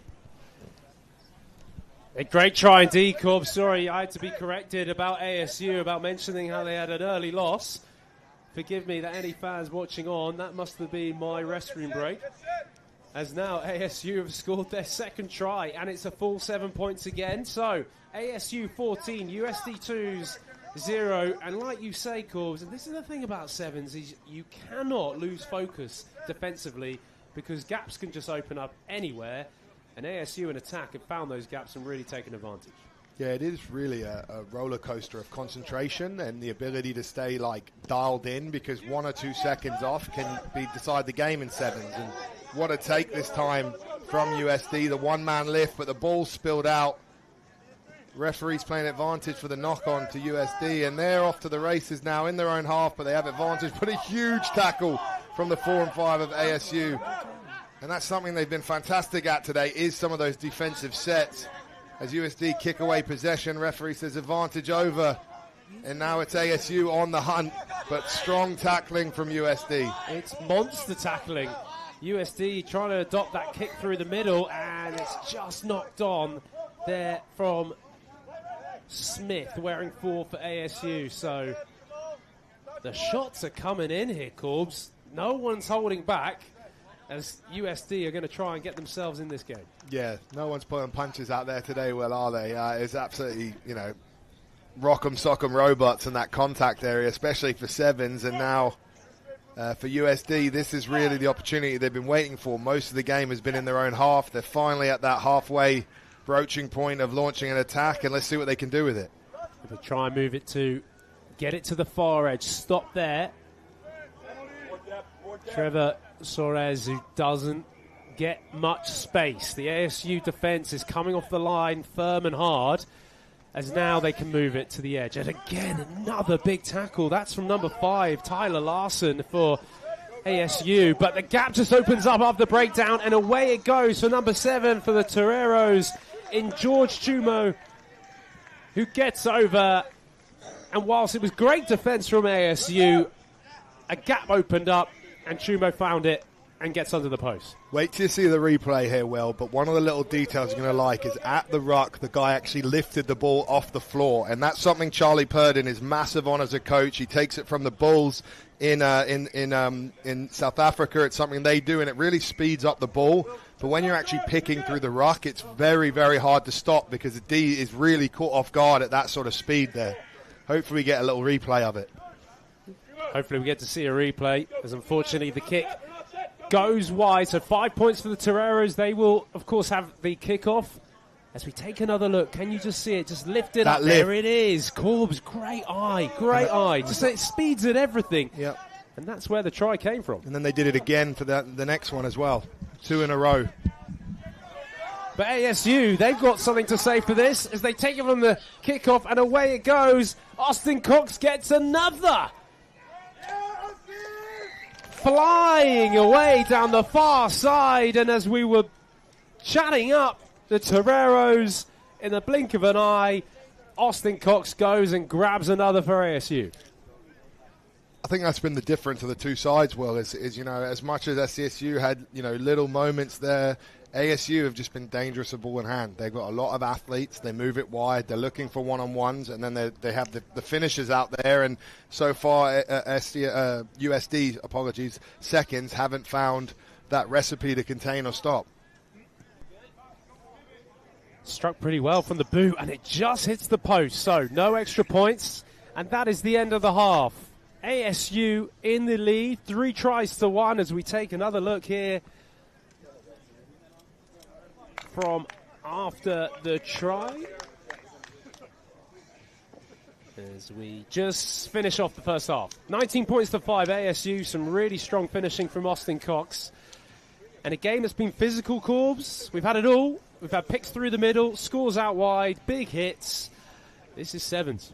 It's been a barn burner already. And what's interesting as well is in the first game, ASU were asleep in their first half, and their second half was absolutely roaring. Will they have the same ability in the second half to go again, or is that a possible complacency? Now they think, 14 points up, job done, and that opens the door for USD2s. See both coaches speaking to their teams that you can see on camera there. That is Dan Pryor, DP, formerly a Maori All Black. Joined on the left of him, Ollie Kane. Kane actually came through USD as a Torero, so he knows exactly what it means to wear the light blue and white. And then for ASU, you can see very much player-led, which I like. I like to see both sides. I think it's important that coaches are giving the team talks and giving the messages, but also showing leadership inside the circle from the players as well. Yeah, I want to mic up Ollie Kane in that huddle and see what he's saying. I asked him, what's the role today? And he said S&C. I'm the S&C. Surely there's going to be a few scrums that he keeps an eye on as well. If USD don't win every scrum today, I'm questioning why Ollie Kane's rocked up. But anyway, we shall find out maybe later on just how important the scrums and his S&C work Ollie does might be caused. Good man, though, overall, Ollie Kane, isn't he? Yeah, have you seen the size of him? I wouldn't be saying... I'm safe here. Yeah, with me in between, you're good, mate. But come on, that's a mountain of a man. And, he's been absolutely phenomenal to coach his last couple of years at Legion, and excited to see what he does in the future. But it's also see the way he gives back to this USD program is where his rugby career started. He's very involved there as well, and it's awesome. So here we go. Toreros get us back underway. That's Rapetti who gets us going. The number 12 for USD. ASU leads 19 points to 5 as great pass out wide. That's finding number 4 in Bronson Smith, brought down on the edge. ASU, far side of the field. They probably look to try and work it all the way back as they just keep the ball alive. Great step there from the big man. That's Tyler Larson. He gets away from another. The number 5's going to go all the way, and that might be one of the tries of the day so far. A big man stepping people for fun and showing the pace to get over. Corbs, that's got to impress you. Yeah, it really has. And Tyler's impressed me already in not even 2 full games. And I think the quality of rugby, that finish, and that is what this ASU team is bringing. Big athletic players that, once they move the ball out wide, you better make your tackles or they're going to offload, they're going to break the line, and they can finish it. And it's been a very strong, complete performance so far from ASU. As, we talked about them being a bit of a second-half team. They're showing it, but this time they're backing it up off a good first half. And for Tyler Larson, he is got the honour of coming off straight after that try, and he deserves his break. He's had a strong game and a great try, as we've just mentioned there, Corbs, and this game is just sliding away from USD. What do they have to do? There's still 5.5 minutes. What do they have to do to try and bring themselves back in? I think we need to keep some possession. I think if I'm USD, I'm saying let's keep possession, lads. Let's be smart on our D and really sort of make our one-on-one tackles, and then let's look to disrupt ASU at the breakdown a little to try and slow them down and let us get set so we don't leak another one. They're going to have to start all the way inside their 22. A good kickoff, good defence from ASU. The ball is being moved to that far side as a bump and run doesn't quite work. Good defence from ASU. Another big hit going in. As now the Toreros move it back to this near side, trying to find some space through the middle. Again, it's that ball off the floor like you've mentioned, Corbs. Clearly a tactic. Rapetti comes away. What an offload from the number 12 for Torero. He just tells his man to keep going. It's a big run. It's a big tackle on the number 4 on Lyncham. Can they get it wide? There is loads of space and defenders almost running backwards for ASU. It's the Toreros who stay on top. Number 8, Sasha Cox, gets a pass out there. Is a bit looped over. Keeping the ball alive. Turnover again. Heartbreak there after all that good play as well. And I thought USD were moving the ball fantastically and unlucky there. But let's see what happens now with ASU on the charge. Ball in play for a long time. You never know what's going to happen now. I'm trying to catch my breath. I don't know what these boys are feeling right now. Is the ball has been in play for a while, and that's a step and a fend and trying to get away. There's number 15, Lucas Platt. Keeps hold of the ball. So ASU still building phases.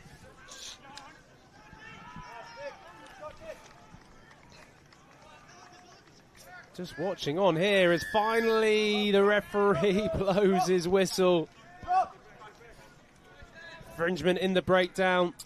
And we could all take a breather. I wonder what ASU are going to do here, Corbs. Do they even try and find a bit of territory? You might just, slow it down a little, lads. You're on head of the clock. The ball's been in play a long time. No need to rush it when you're up. And now they get a line out to launch from, and we'll see what they can do. Time is running out for USD, though, so they're going to have to start chancing the arm a bit more. If I'm coaching them, I'm saying, lads, we're going to go a little harder at the breakdown. We're going to push the edge a little. And if we get on the wrong side of the whistle, so be it, because we've put ourselves in a deep hole. And now we've got to find a way to claw our way out, and clock is ticking away. Clock is ticking. Toreros make a few changes. As ASU get this ball into the line, a good clean ball there. Getting it back to that man 15, Lucas Platt.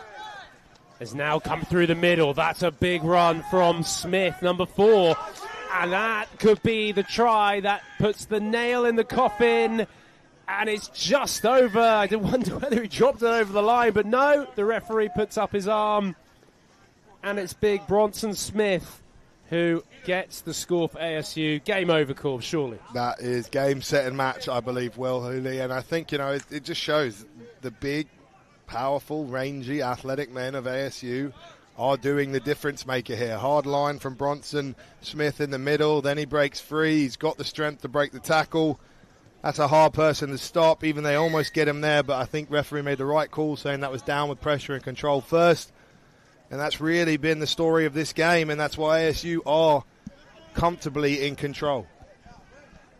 Comfortably in control is 31 points to 5 as this USD 2s have a long way to go to come back. But there is one thing I know about a Toreros team is that they will not be giving up. A few changes for ASU in this last 90 seconds or so.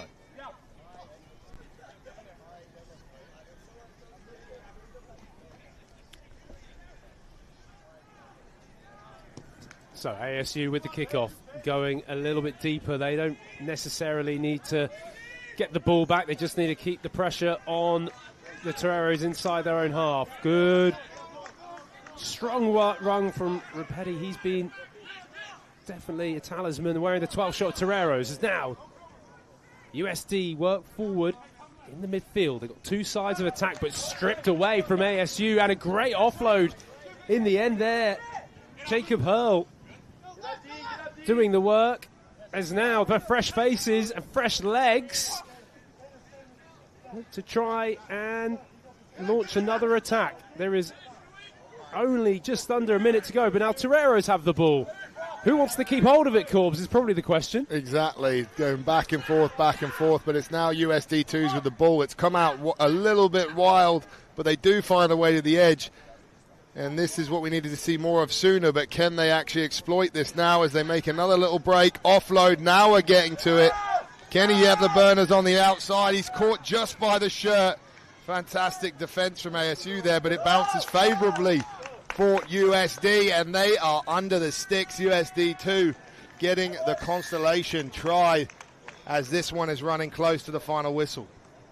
Credit to Oscar Manville, great score from USD in finishing this game on a really good game of sevens actually we've seen today. ASU showing their strength. The conversion unsuccessful, so we finish up here. ASU 31, USD 10. We can see this last score. Sasha Cox, I think, thought he was going to go all the way, but kept the ball alive, and in the end it was Oscar Manville who went over.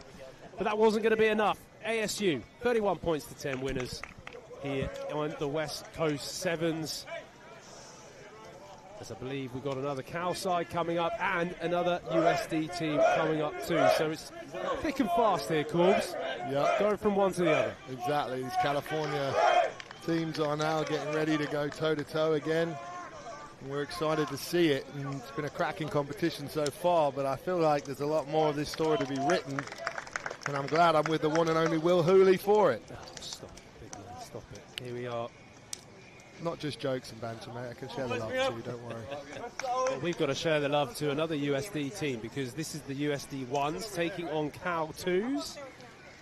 Be interesting to see the strength and depth of Cal. Been talking them up a lot, but now we see their 2s taking on the USD 1s. As we move our sheets of paper around, as you can probably hear. The wind is absolutely stifled my organisation. Not very organised start, but I had at least a system, but now it's gone completely out the window. Now I'm just sifting through rosters until I see the right name. Here we go then. I've got Cal Team 2 in front of me, and I hope that you're going to find that roster sheet in front of you as well for USD Toreros. Found it, one. mate. Well Found done. it. Here Back we in go. the game, mate. We are going wherever you're joining us, whether that be on the Rugby Network or various other sites that the West Coast Sevens is on. I know plenty of Cal Bears, the alumni who cheer on Cal wherever they are, whatever competition they play in. Always very impressed, as well as the Toreros.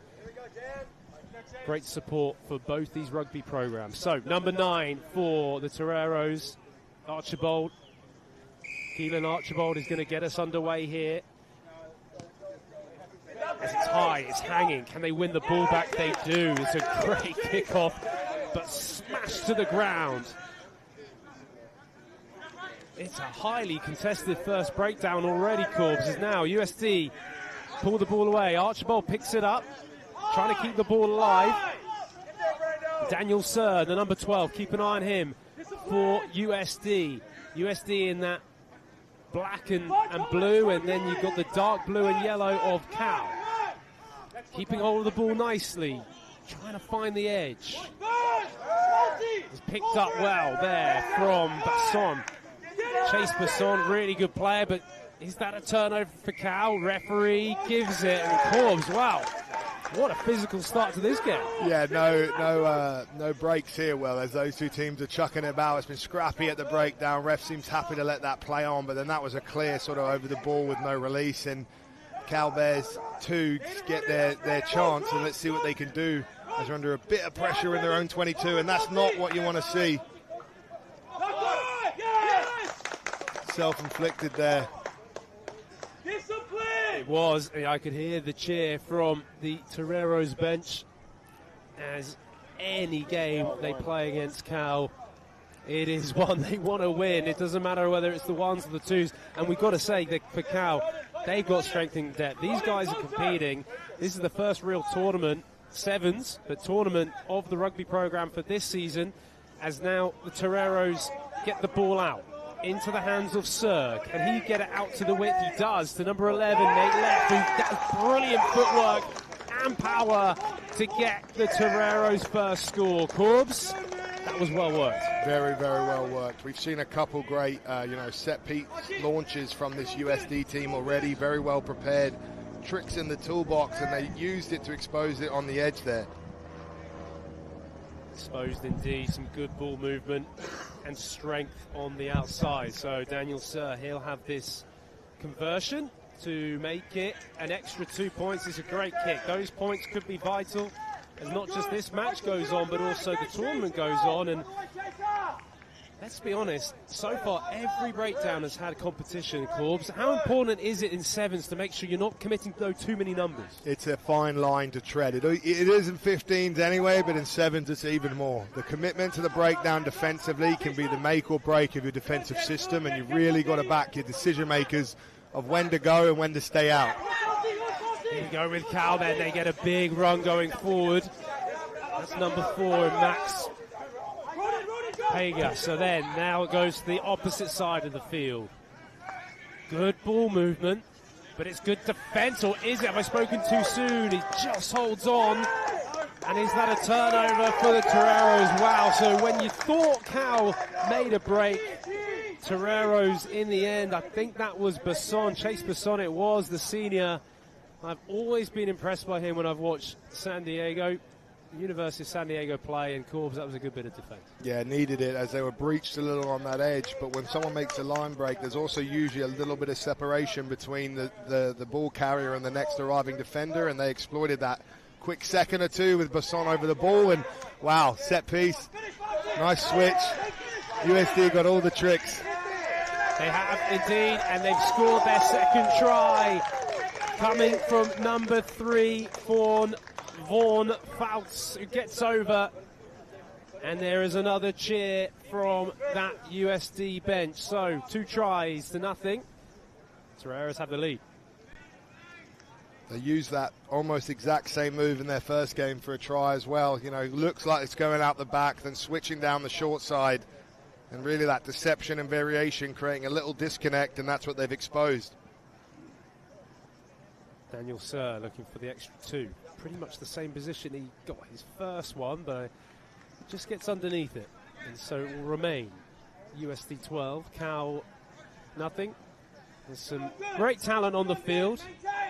I remember last year Caleb Tomlinson from USD also was a former Cal player as well. He was a fantastic sevens player. So was his brother, of course. Just a little bit. Yeah, I was about to say, one of the American goats, Stephen Thomas. I was going to say, make sure I shout out to you as well, Stephen, but his brother as well was a great player. But here we go, Cal. What a line from the Bears. Number 20. Grass has gone all the way through, and just like that, Cal find themselves back in this game. Needed it. If you go 3 scores down in sevens, it starts to become a lonely place. But to just get back in touching distance, that's exactly the response they would have wanted. After these Cal 2s looking like they're coached by the legendary Tom Billups over there. I caught up with Jack Clark a little bit before, and he said, they felt very comfortable in their 1s, and their 2s were, a little bit inexperienced, but a lot of potential. And he was excited for the reps and get the guys out here, and he felt they were going to grow from game to game, and you're seeing that. Great to get that insight, Corbs. Speaking to the legendary Jack Clark and Tom Billups. Well, they recruited me at a chunky little 16-year-old who was playing USA under-19s, and had it not been for London Irish offering me a professional contract, I probably would have been a Cal Bear. Well, you chase the money is what we're trying to say. Anyway, here we go. Cal get underway. A really high hanging kick and collected brilliantly. Going all the way down that far side. Can they keep hold of the ball? And it's just a little bit of rush of blood to the head, I think, from Cal. And talking of Jack Clark, he'd probably be disappointed there. It was a wonderful kickoff. So close, so close. You're seeing a little bit of a momentum shift here. That kickoff perfectly hang-timed, and it almost goes to hand. And if we get this away, we're talking tie game here. But unfortunately, that little knock-on just takes the pressure off USD, and then, they've been pretty dangerous off these set-piece launches, so keep an eye out for something quite creative here, as I know Charlie Purdon don't mess around. They don't mess around indeed, they get it out. Here to Daniel Sir. He's the playmaker, but he's been absolutely hammered. Like, not just tackled, hammered by Max Pager, who gets the turnover as well. So, 10 seconds, probably the last play of this first half, Corbs, scrum in the midfield. Yeah, well, that pressure came off a dominant scrum, so that's why USD were a little on the back foot, and then Cal got the line speed. I've been quite impressed with that, and also the fitness of Cal. As they try and use that strength and fitness to get over the line, just held up short. Good defence from the Toreros. Move to this near side. Biller, does he get over? He does. The number 50. Oh, sorry, I'm actually just checking there, as thought it was Biller who was cut the ball up. But in the end, it's number 12 in Sam Violet. And a score before the end of the half, Corbs, it could have been really important, and it came from that scrum. It's an absolute lifeline. And while we're talking about fitness, that's what this Cal Bear team is bringing. And under Tom Billups, you know that. He does the strength and conditioning programs of all the players as well as the rugby coaching in his partnership with Jack Clark. And that's one of the non-negotiables he told me of this team is the fitness and the S&C and the buy-in he expects from his boys. And it's starting to pay dividends in those last couple seconds of that first half. So the kick is wide, and therefore we have a 12-all game here at half-time, Corbs. And I've got to say, in terms of some of the standard we've seen today, this has been right up there, this match.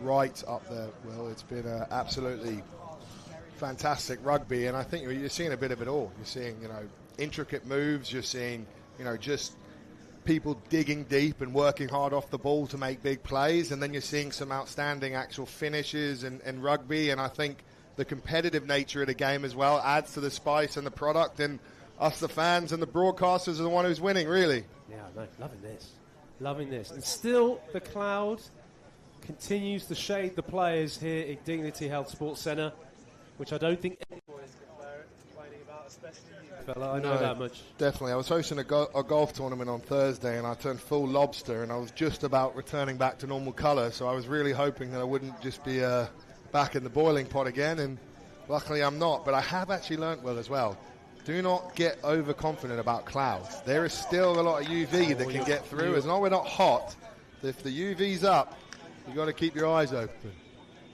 Yeah, I better put. Well, don't keep your eyes open, but you probably not the best thing to do if the UV rays are out. But you know what I mean. For all those youngsters out there, do not follow that advice. Yeah, don't look at the sun, man. So anyway, well, everyone, talking of brightness, well, we're looking at a very bright game of rugby sevens here in the West Coast Sevens.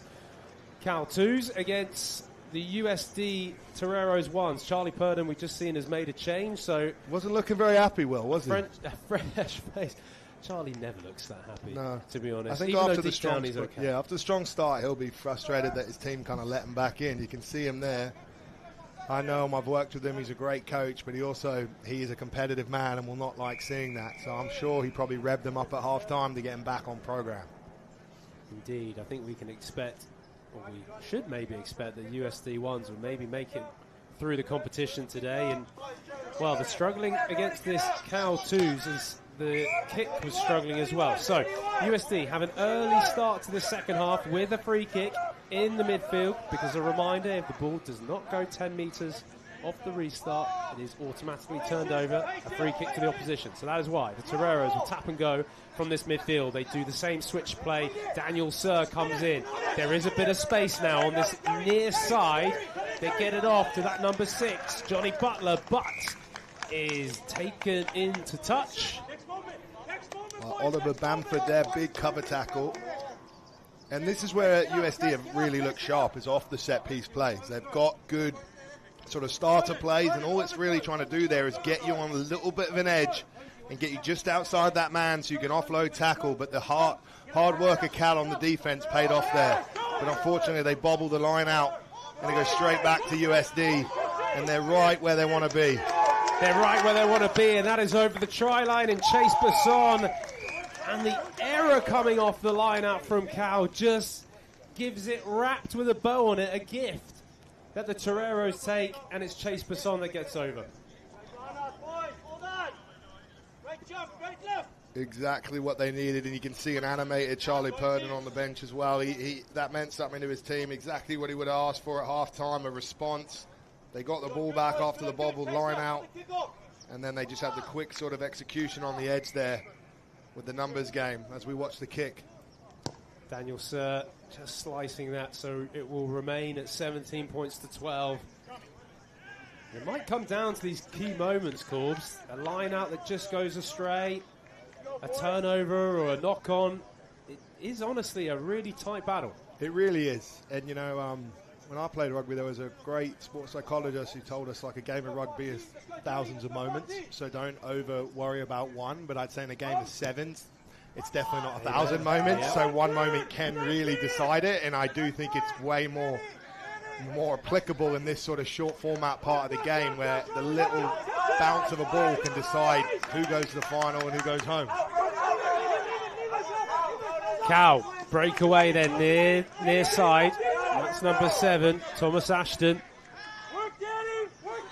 Good ball play, ball out in front of the attacker and a good step coming in from Cow. Trying to offload it. And, well, there you go. So can't play the ball on the floor, even if in open play, unfortunately, for Cal there. It was like a natural reaction, to be fair at him. I almost felt when the ball, you do naturally see it in front of you. You're not going to think of not picking it up, but you are right. Playing on the floor, that's where the penalty came from. It's a tough one because you're not held, so you kind of feel like you're in the game, and you can still weirdly add value in there. But I think it's also from a safety point of view. They don't want people trying to fly in and tackle the person on the floor as well.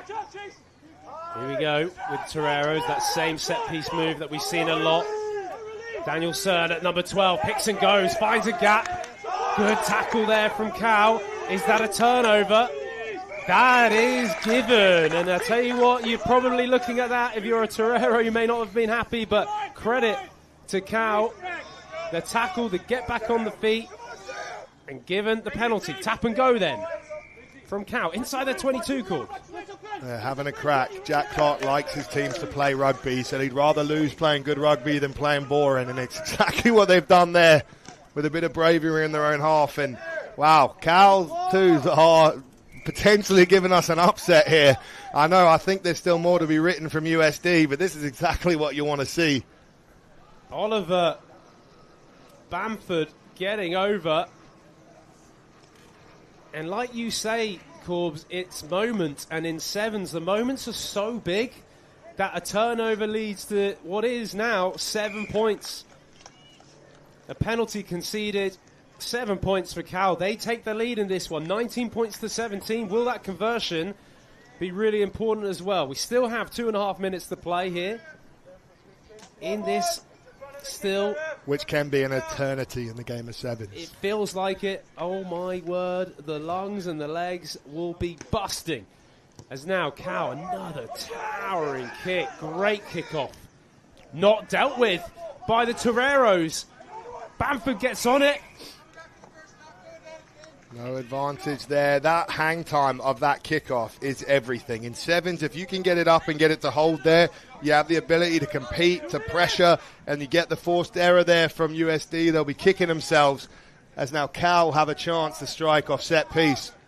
And time is ticking away. Without getting too technical, the ability to get that ball in the air off the restart makes such a difference. Here we go, Cal then with another attack. They lead this game by 2 points. A wayward pass, and it's going to be turned over, knocked on. So a knock-on advantage for the Toreros.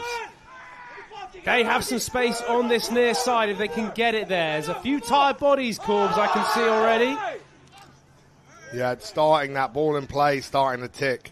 And obviously we thought Cal Bears were getting the better of the later part of the half last time. Is it USD's turn to turn the tables as they get the ball away? Lovely offload and contact, but a huge cover tackle. It's a great cover tackle, and I think it's potentially a turnover. Not given. So penalty towards the Toreros as we go into the last minute of this game. This is a really important game for the Toreros, and they're wanting to make their way through to the knockout stages of today. Here we go then. Basson, he was a try scorer in the first half. Great footwork from the number 2. He's going to go all the way. Chase Basson, just when you need your leader to step up. He's done exactly that. And then in the last minute, will that be the try, Corbs, that gets the Toreros the win? It very well could be. Basson has been a man on a mission, and that's the type of player you need in big moments. Put the game on his back. He was well marked, but the footwork, the ability to get players to overcommit, and then the acceleration to finish, that's exactly what USD needed as time is ticking away. and heartbreak if you're a Cal Bear fan out there. I got the one and only Nick Boyer, who I can see on the sideline, former Cal Bear, former USA Eagle, former San Diego Legion, plus about 4 other MLR teams. There's a few great people on the sideline, but the sideline that is really going to be cheering is the USD Toreros. They get that last try. In the end, that wins it for USD. 24 points to 19. Credit to Cal. The Cal 2s had an excellent game. Great escape. Dun, dun, dun, dun, dun, dun, dun. That is what USD just pulled off, because they're obviously one of the teams to watch here. But it just shows if you're not fully at the races mentally in the game of sevens, you can be run right to the wire there, and they had to dig deep to find that one. But I think for Cal Bears, especially as that's their second side, and speaking to coaches before, they'll take a lot of positives from that performance as well, and definitely going forward through these 3 sort of events, it gives them time to keep improving. Absolutely. We have reached, well, over the midway point of today. Now I'm going to step out, I think, here, and Jeremy Ognall is going to come on to give us some of his dulcet tones. Corbs, see you later. Phew.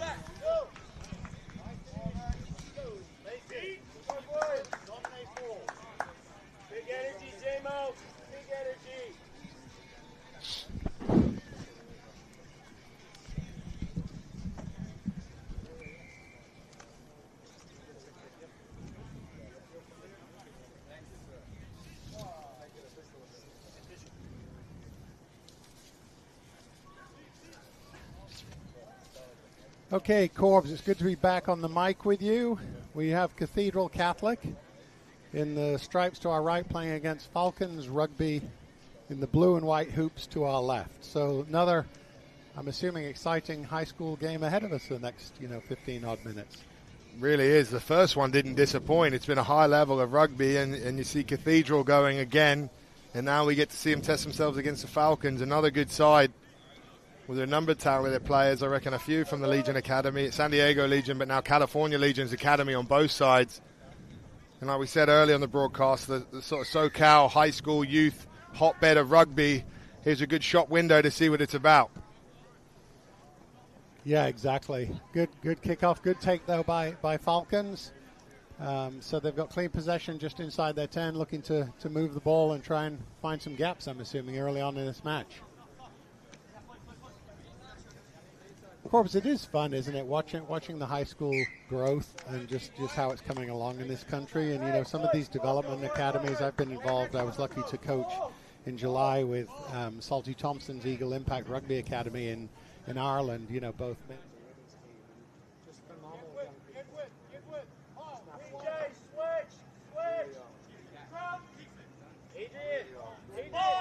It's been Salty Thompson, another person close to my heart. I did his youth camps as a 15 and 16-year-old. He has been one of those servants to the youth game, and it is all starting to come fruition, because I'm telling you, these kids are coming. As you can see the way they're playing already, ball in hand. They're not messing about.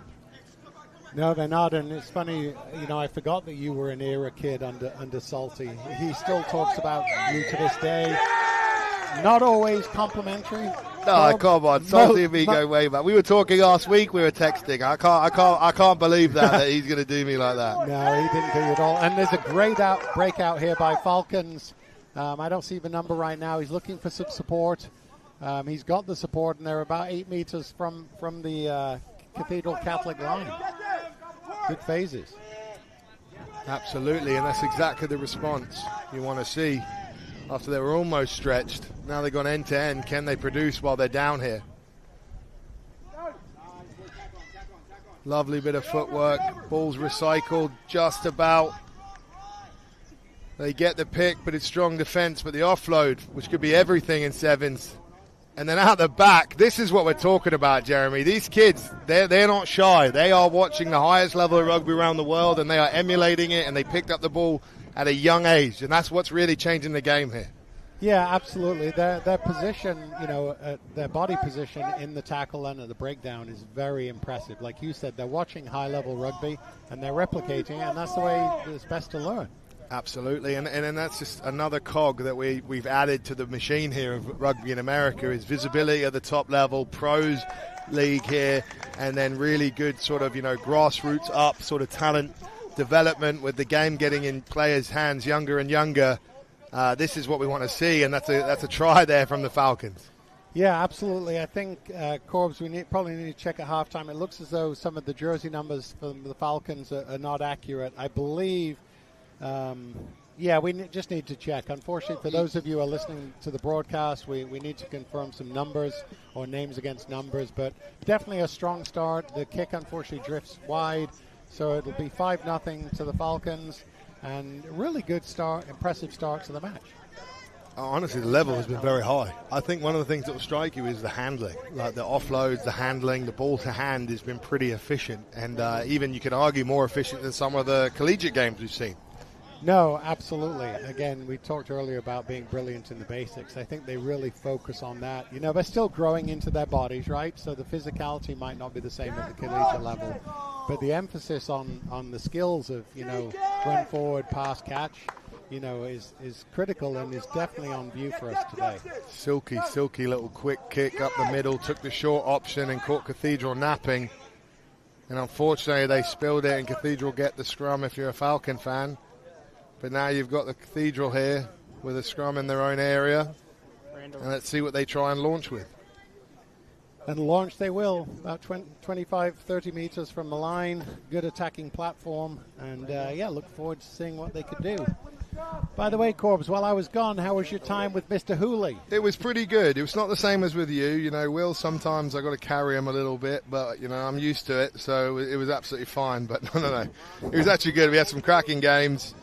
We actually saw a few very competitive games, and I know it's good to see Will shine on the mic always. I'm a big fan of his. I feel very proud in helping, nurture him in his media journey, and I think a lot of people forget about Will Hooley. As we get back to the rugby and Cathedral scoring, is, he only retired 2 years ago, and he's already hosting, doing TV, doing all these things, I think, as well as having a high player IQ. He's now really got a high broadcast IQ, and I'm very proud of his development, and I think we're lucky to have him on the broadcast today. No, we absolutely are. He's an absolute pleasure to be around. His rugby knowledge, obviously his rugby career speaks for itself, but, just his knowledge of the game and his ability to relate to the high school and college kids is really impressive. So, I appreciate you saying you enjoy your time with me more. I totally understand that. It's hard to compete. Since we met, Jeremy, we've been tight, mate. In Venice, in Gold's Gym in Venice Beach, and we bumped into each other. That's right. You came up and mocked me when I was trying to do arm curls with I think it was a 20-pound dumbbell that I wasn't able to lift, and you came up and said, what the heck is that? So I appreciated the coaching. It was more, I saw someone in full rugby tracksuit, and I thought, I've got to go speak to this lad. There's not many of them in America, so I had to come up and say hi. And there we go, stripped in the tackle, but it bounces Falcons' way as they now move the ball. We'll get back to the rugby, because this is what people are watching for. We can save it for the podcast, Jeremy. Yeah. But now Cathedral get it back. It has been end-to-end stuff. Strong breakdown pressure. Referee deems off feet. So now Cathedral go again with a quick tap as they start moving it out wide. And it keeps the hand, but great cover tackle from the Falcons. But the offloading game on both sides today has been sensational, and they are playing here at the moment. Looks like Cathedral recycle the ball. They do. They move it wide. Now they're in an ability to score, but the Falcons D has impressed me there. Man to man, they're backing their men to make their tackles. They're not over-committing onto one man and creating space, and that meant that the Cathedral have to find a way to earn it. And again, strong tackle on the edge there. They compete at the breakdown to at least slow it down, and then they're looking to fan out, but they're caught napping on the short side, and that's good wits about you to see that they were folding open and find that space on the blind side. Yeah, great wits about them. Definitely saw the space on the blind side. You just talked about, the Falcons tackling, which was very impressive. The other thing that I noticed with them, and again, it's really critical in sevens, is their ability to fold defensively and get back into their defensive shape. Rather than being lazy at the breakdown and leaving a gap. They're very quick at getting to their feet, getting back into the right body position to make the tackle. Unfortunately, they just got exposed a little bit on the blind side. And that's the score. The kick drifts wide, but that's right before halftime, and we've got a score of 12-5 Really, really, yeah, impressive stuff there. And I think, sometimes as good as it is to fold here, if you see they're good at getting back and disciplined to stay folded, but because they committed that extra man at the breakdown, they just got caught a little short on that short side. And that's just some of the things. Sometimes you've got to have someone out of the ruck commsing to that guy in the breakdown. Get out, mate, get out, or blind.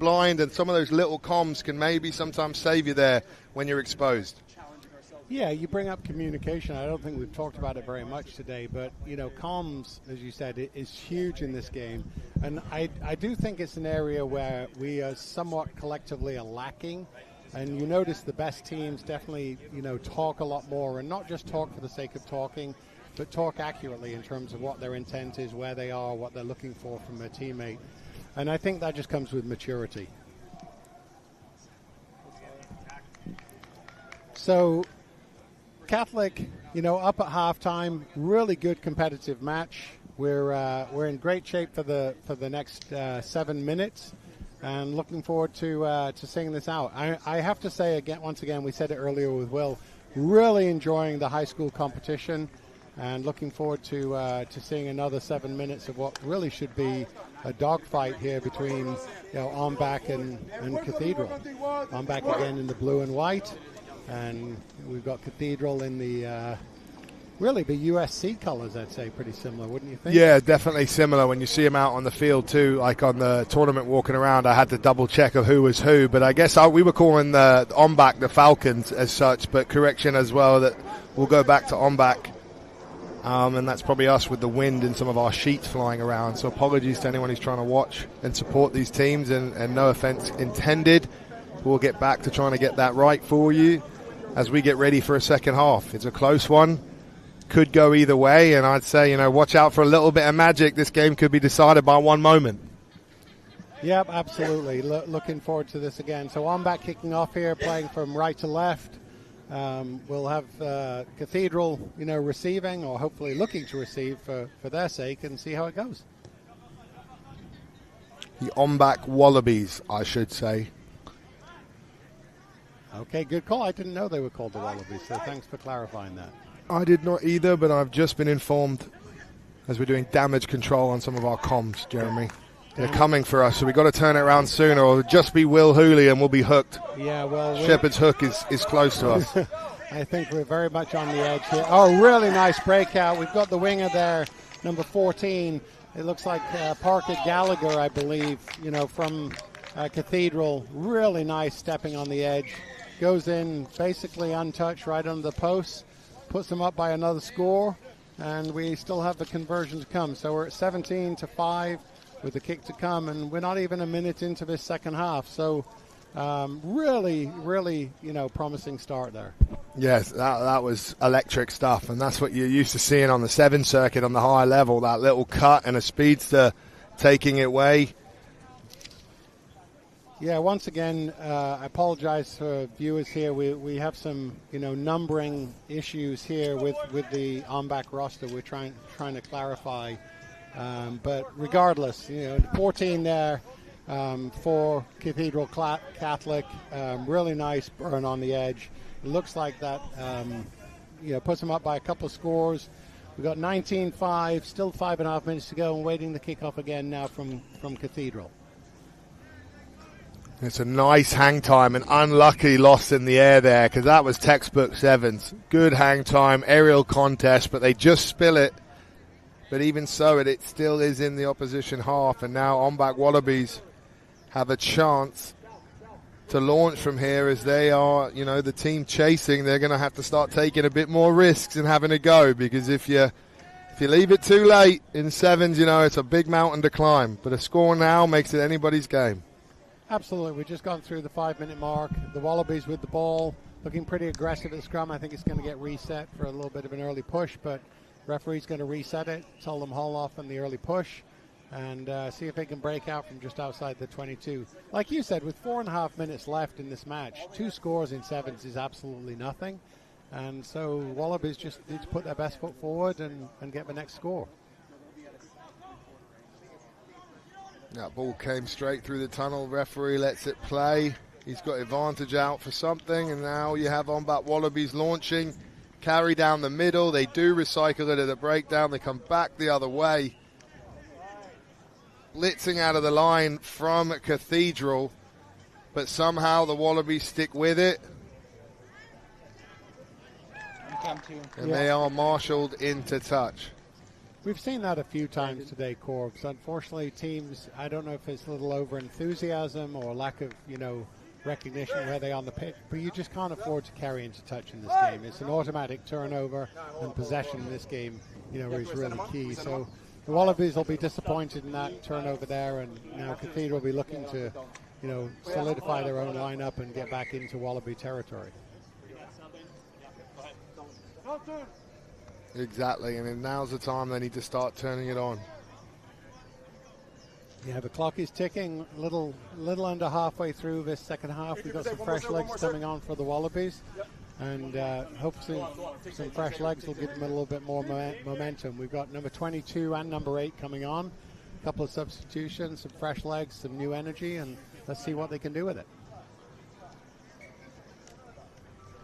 Got the big number 18 in the Wallabies. They're going to look to put some aerial pressure, but they get it away. But it was disrupted. Number 18, the son of the legendary All Black Isaac Ross.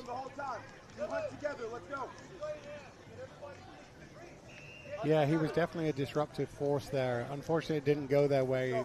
Cathedral still gets to retain possession with the scrum just inside of their half. But good pressure of the line out there by the Wallabies. Now they'll be looking to come up really hard on defense to try and disrupt. Good pressure on the half back there that could lead to turnover ball, and it actually does.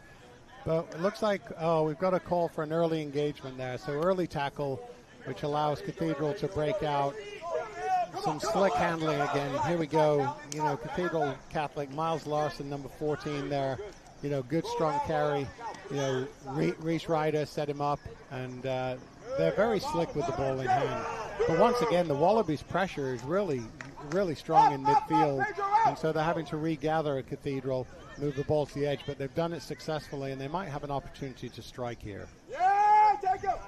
Ooh, loving the offload game here and how they're keeping it alive. They're really, setting the tone for the skill level of this game. Even, no looks out the back seem to find a way to come back. It's been an impressive one. Yeah, very impressive. Still a very physical contest, and it's still a contest. We're down to and now it is a contest. We've got an interception by the Wallabies. He's going in from about 45 out. Little bit of a swan dive there to celebrate the win. We need to get up and make the kick quickly to be able to get back into this game, and it looks like he's going to retain possession and kick himself. So we're at 19-10. This kick is critical with about a minute left. And unfortunately, he misses the kick, so it remains 19-10. It remains a two-score game, and Cathedral will probably breathe a little bit lighter with that kick going wide. We're a minute down. Here's the replay on this. A little bit of a telegraph pass in midfield here, and beautifully read by the Wallabies. Beautiful interception, and nobody's going to stop that guy. Still a two-score game, 45 seconds left. Cathedral just looking to, ideally they're looking to retain possession here, run out some clock, and solidify this win. They've got good possession here, good work at the breakdown, a little bit of patient play, and I think now they're seeing an opportunity to milk the clock. Again, once again, some great handling there. 15 Ryder. What a phenomenal tackle. Oh my goodness. I believe that's Tim Hawkins who's dumped there by the Wallabies. Unbelievable. Probably about the best tackle we've seen today. It reminded me of you in your heyday, Corbs. Once upon a time, Jeremy? It has to be someone maybe a little bit more seasoned in the age game to remember, but I'm glad you're here for that so you can take me back down memory lane. But also number 18, before Isaac Ross sends me a big slap from over in Japan, his son Stanley is the number 18, Stanley Ross. For some reason he wasn't on our sheet, and I was having a bit of a brain fart remembering his first name, considering I've hung out with him about 50,000 times. So Stanley, very impressive, following in his father's footsteps. There's a lot of other sports here over in America, but really that height and athleticism, you think he might have to be a second row one day. Yeah, he's a very, very nice-looking athlete, and obviously with his heritage from his father, he knows the game. You can tell he knows the game. you know, they have an opportunity. Time's up, so they'll be looking to finish on a high, just putting another 5 to 7 points on the board. The win's going to go to Cathedral. But, you know, all credit to the Wallabies. They really showed some talent. They're looking to hit the edge here. The out the back did not work. Goes into touch. And I think that's going to be full time. And it is. So congratulations to Cathedral. 19-10 over the on-back Wallabies. But what a game. Honestly, like, I've been saying this to everyone, you know, that keep an eye on these youngsters coming through, because I've been fortunate enough to coach San Diego Legion at the time, under 16s, under 18s, now California Legion, but I've seen some of this talent. And then even if you go a little bit deeper into the 14s and that as well, it's getting even better. So the bar is moving forward, and that's a classic example of, you know, what can be played as we get ready for another big game here. Coming up next, you got, you know, your Cal Bears taking on, from Berkeley, taking on Long Beach State, as we get ready to see the teams come out of the tunnel as they make their way on the field. Yeah, exactly right. A really impressive performance. We'll talk later in the day more about the high school kids, because I'm blown away by their quality and their execution. But now we've got, you know, what really could be a doozy of a match. We've got Long Beach State, who are coached by Peter Seo, you know, former Eagle himself. His nephew is currently plying his trade with the USA Sevens, Peter Seo Jr., and really showing what he's all about. And so now they get to test themselves over against the big boys, that is the reigning champs of the West Coast Sevens, and that's Cal Berkeley. It's going to be a doozy of a game here. As we wait for kickoff here, referee just checking the time with the sideline, making sure we're all on the same page with the ref's watch and the broadcast. And I think kickoff is imminent.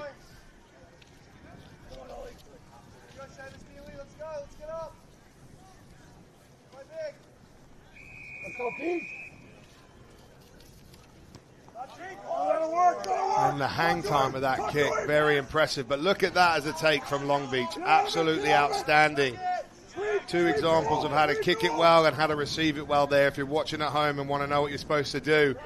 And that means Long Beach now have a chance on the outside to break away. As they do, they find a little in, they recycle it well.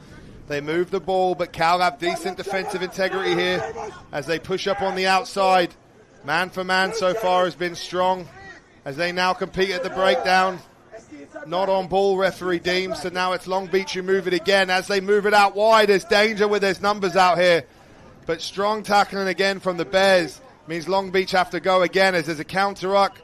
Referee deems play on, but they have a number advantage on the head here, Long Beach, if they can expose it. Cal over drifting, but they force the knock-on, and that might be exactly what they need to launch into this. They're in prime territory to score. They go blind, they dummy it, they switch back, and that creates a disconnect. And that is saucy rugby from your Cal Bears there. Absolutely outstanding, Jeremy. Yeah, saucy indeed. You're right there. What I was blown away by, to be honest with you, though, I thought Long Beach State looked so good. You know, they took that kickoff really high, retained possession really well, moved it to the edges a couple of times. They've clearly got some very impressive sevens athletes, and they weren't afraid of Cal, but then Cal kept the pressure on them, and, you know, turnover results in, you know, what ultimately was a fairly straightforward try for Cal. So 5-0 with the kick to come, and the kick is actually, it looks like the kick was good. So here's the replay. Again, quick work at the breakdown, step one way, player loops around to the blind side, just easy outside pass to the wing, and there they go. Once again, a really nice take up in the air by Emilio Carmona. He took the first one, and once again, similar to last time, Long Beach is moving the ball through the hands and trying to see what Cal's defense is all about. And Cal's defense has been very well organized so far. Looks the way they have the sweeper, and then he comes back in off the edge, and they go from that 6-1 to a 7-up very smoothly. That gives them the flexibility to worry about chips or whatever is coming behind, but then once they realize the team's playing, they're sweeping up. So maybe if you're Long Beach, you have a little look if that sweeper comes up, do you put it behind eventually when they go 7-up? Yeah, I'm sure they'll be looking at right now, obviously, we've got a penalty here to Cal for infraction, sealing off of the breakdown. So Cal will be moving the ball again, looking to hit to the right edge here. Really nice step there That was John Warren, I believe, who made and the he step. Finishes it as well. He stays on his feet incredibly well there. Yeah, what's the key, Corbs, to he was in contact. What's the key there to being able to stay on your feet and ride through contact? Well, obviously, I think low center of gravity definitely helps. I think a lot of the guys who, are that bit more stockier and they go for that bump are then able to sort of pump the legs and stay on. But it's really about keeping your feet under you. I think the one where people go away is if they overextend into that first contact, then it's more a collision and there's no foot chase afterwards. So that ability to sort of find that soft spot between being able to take contact but not sort of overextend and leave your feet behind, so that you're able to sort of power through here. And that's the way. He's deemed not held. He gets up, he pumps his legs, and he gets over the line. Yeah, that was definitely a nice display of power and just, rugby IQ. He wasn't held. The referee deemed he wasn't held and results in a score. So 12-0 now, 3 minutes left in this first half. And even though it's 2 scores, there's a very competitive play there. That was big Seamus Dealey going after it from Cal.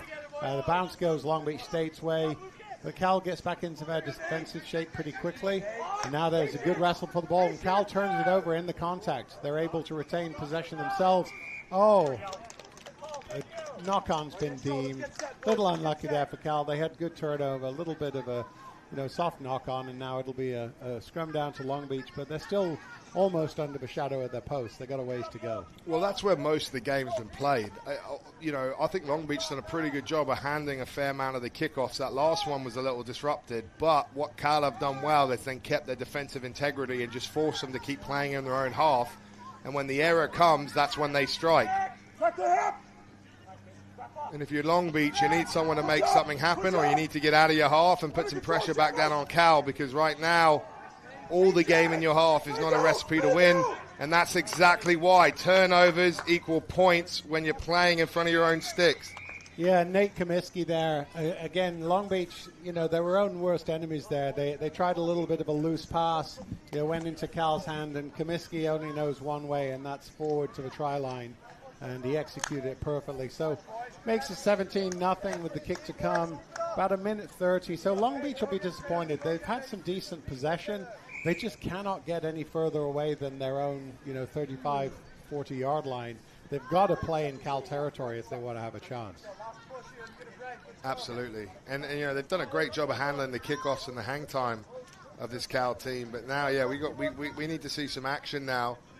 And we need to see a line break, or even if I was Long Beach, I'd have a little dabble of a kick behind when they go 7 up, because at the moment they're not finding the space anywhere.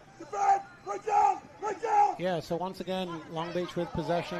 We could have a card here for a knock-on. Yeah, we've got the blow of the whistle. I think there's a card coming out for a knock-on. Classy there by Dealey. He recognized, he had no idea no ability to get the ball. Takes a seat right by us for a couple of minutes, and so Almack will play a man down for 2 minutes. There's a mountain of the man next to us. Yeah, Dealey's a nice-looking athlete, Corbs. He definitely knows what he's doing on the pitch. He got a little bit unlucky with that. I don't think it was vindictive. It just didn't go his way. No, and in sevens, this is just because of the game, it's just the nature of the game. Those are penalised a lot harder than they would be in 15s. Yeah, and with that one, again, I think the yellow card is the right call, but he just had a big swing arm going into the tackle, so he did get a bit unlucky. But anyway, see if Long Beach State can take advantage of that. But again, Cal's physicality in the tackle, even though we're a man down, they've now gone to the sweeper model. Actually, he's sweeping up right now. But their ability to make their one-on-one tackles is extremely impressive. Keep coming. And this is what Long Beach need. It's the first moment they've had a little bit of a breach in a long time, and now they need to hold possession and execute. And so far, so good. But cover D from Cal keeps them in it, but they've kept the ball alive again. Now they move it out wide. No one home for Cal as Long Beach exposed on the edge. And that is much needed points, Jeremy, as they have been in the grinder from Cal, but Long Beach responding just before the half. And that means we have a game on our hands in this second half. Oh, we do. I mean, Moxley's the one who finished it, but some great work in the build-up. We had Elijah Pua, Lolacia Pua. We had Victor Gomez.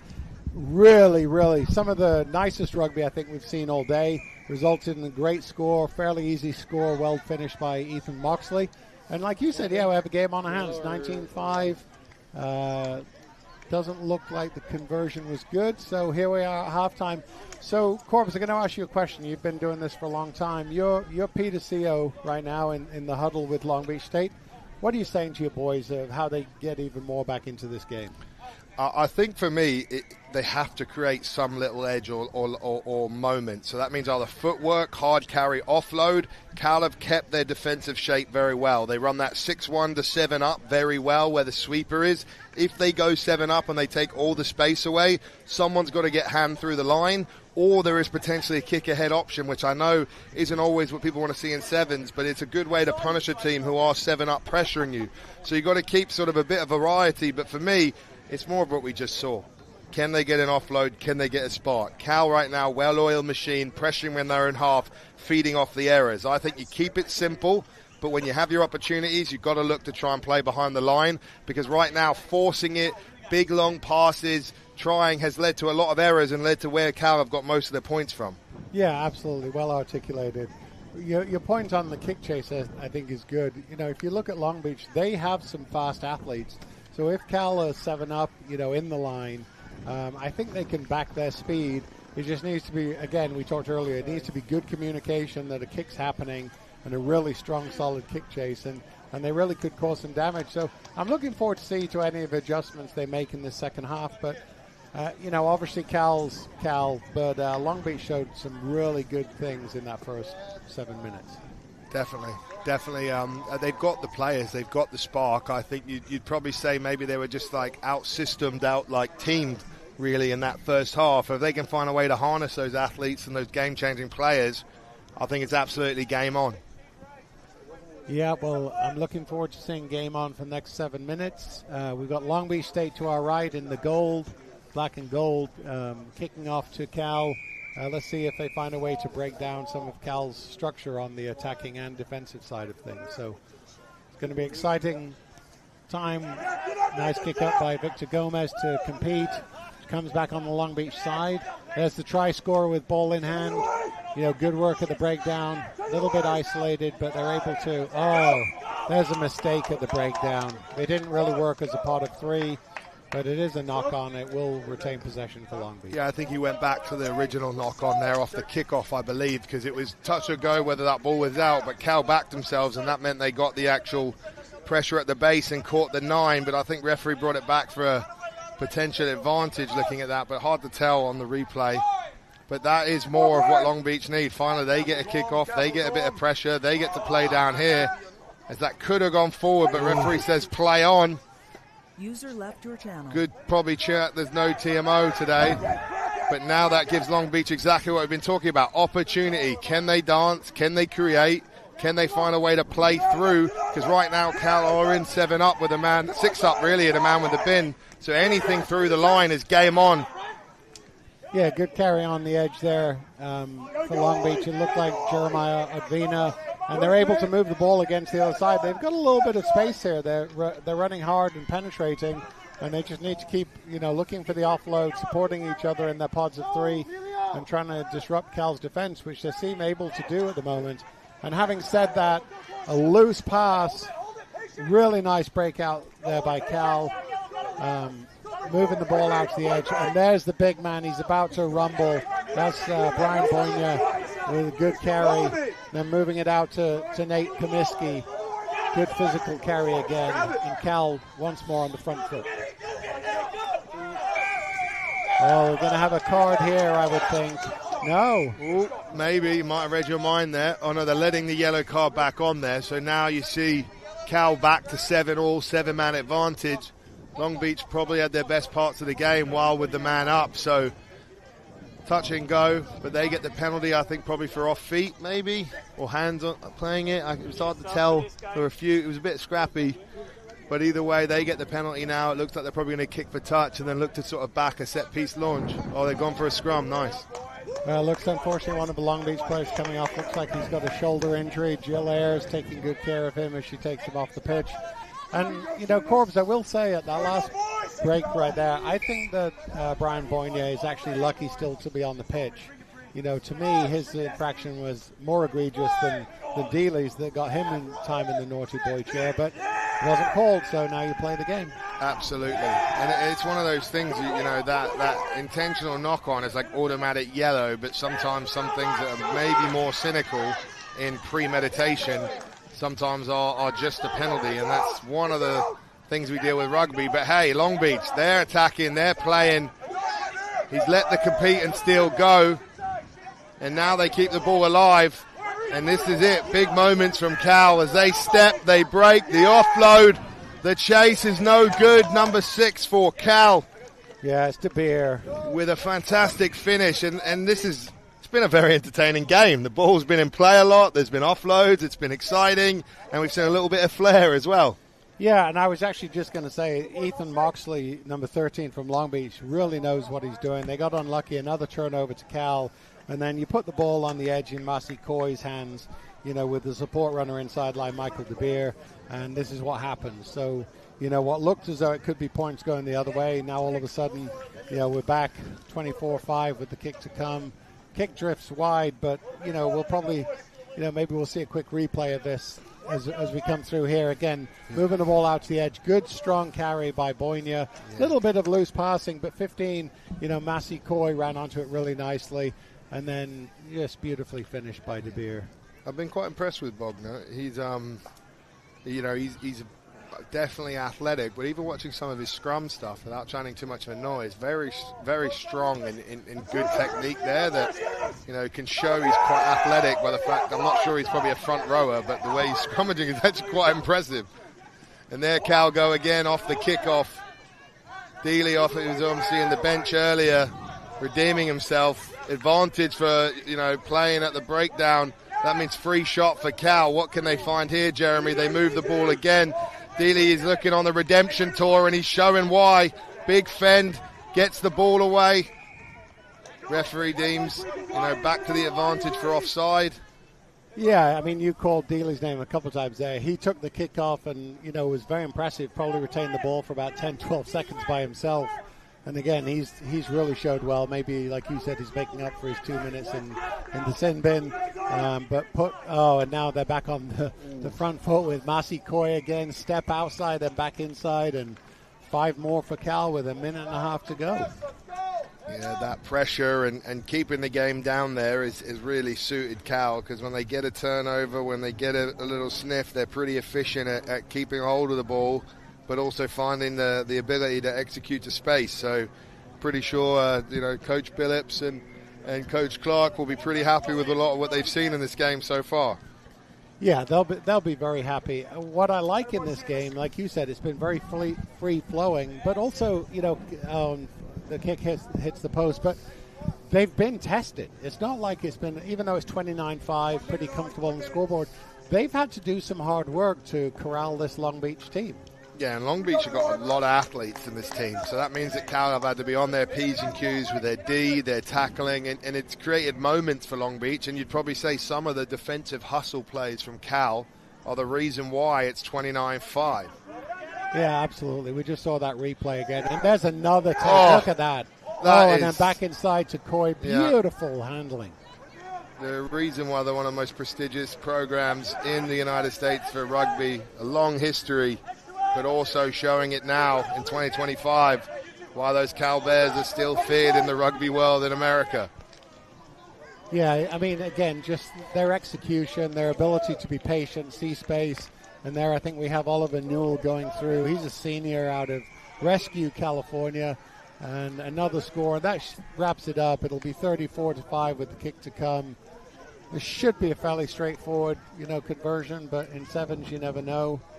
And we'll see what comes of this. But, once again, just clinical rugby. Yeah, well, they're definitely one of the front runners here. From what we've seen, I think Cal 1 will be definitely a team to compete, and there's a few others maybe in that category, but they're definitely showing the rest of the comp, keep on notice, especially when we saw USD 1, so I'd say it's probably another one of the teams run a nail-biter against Cal 2s.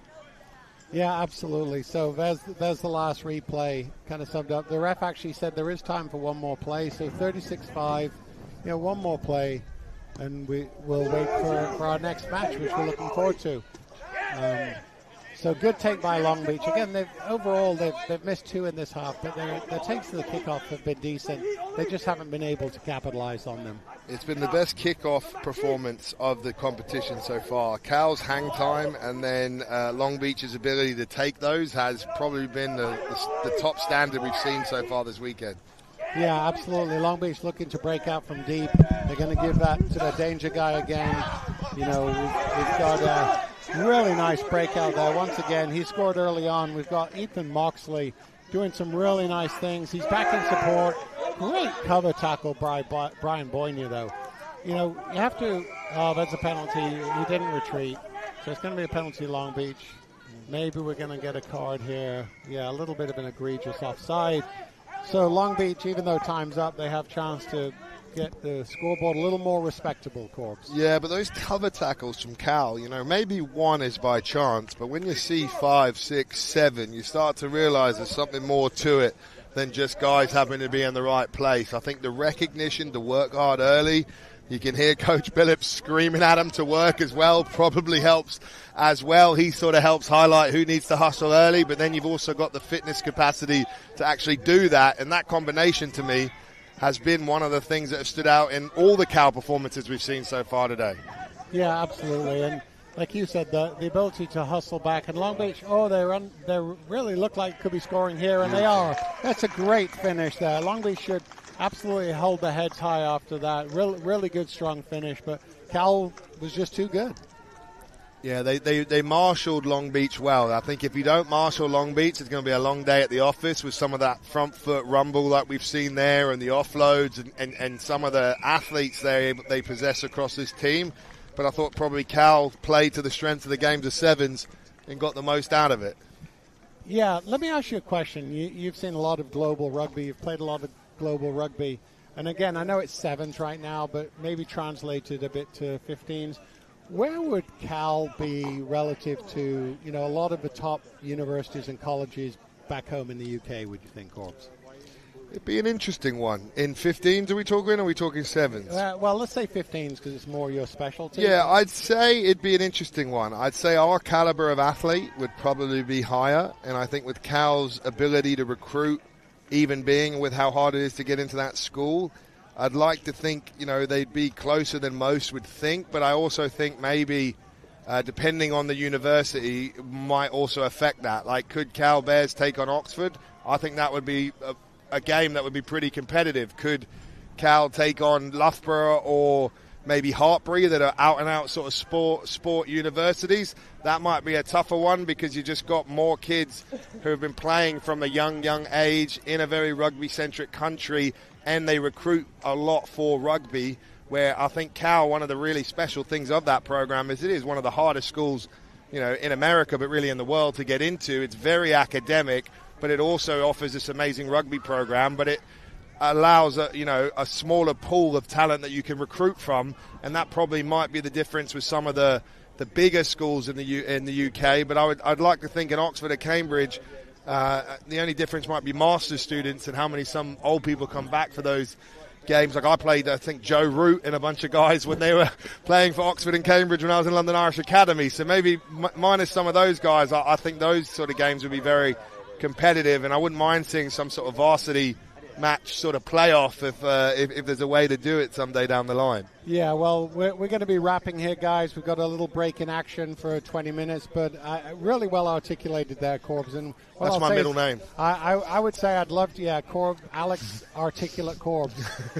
But no, what you said is true. I would love to see, again, the Hartburys are probably a bridge too far, but I'd love to see, the top 2 universities from rugby playing countries, including the U.S. playoff in a university games. I think that would be just really thrilling. And I think for Cal to play in Oxford and Cambridge, obviously because they're, in a lot of ways, very similar academic profile. 100%. That's why I thought those two matched up pretty well. But I very much agree. And I think, I think it'd be exciting for all the players involved. You couldn't tell me a player in the UK wouldn't want to potentially have a chance to come over and play in California, and then vice versa, that they're going to, say, Oxford, Cambridge, or another prestigious university, and some of those games get played in great stadiums over there. I think that you'd relish the chance if you're a player. It's probably just like all things in life, if it don't make dollars, sometimes it don't make sense, and so we have to figure out how to make it marketable, and that's probably for people on a higher perch than us. But at the same time, I do think it's definitely worth while. Well, good call on dollars and cents, and we're on a break, so thanks. We'll be back in about 20 minutes, and we will have Mr. Will Hooley back on the mic.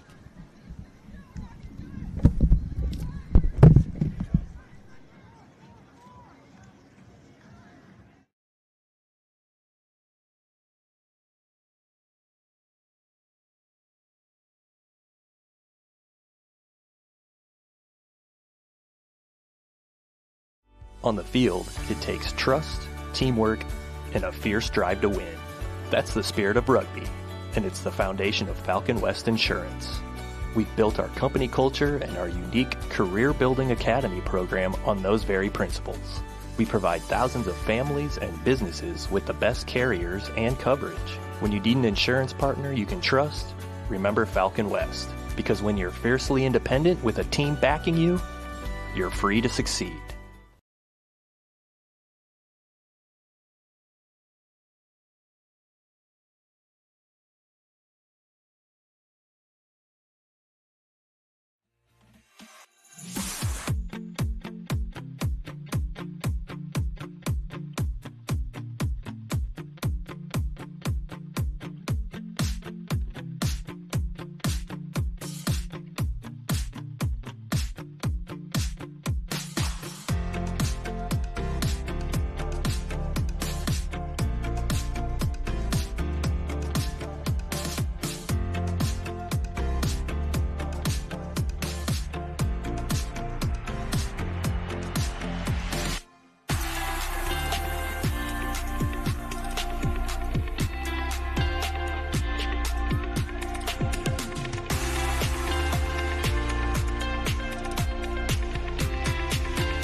We are back here with TVX crew, production crew, wherever you might be watching. This is the West Coast Sevens with myself, Will Hooley, also joined in the booth by Jeremy Ognall and Alex Corpusiero.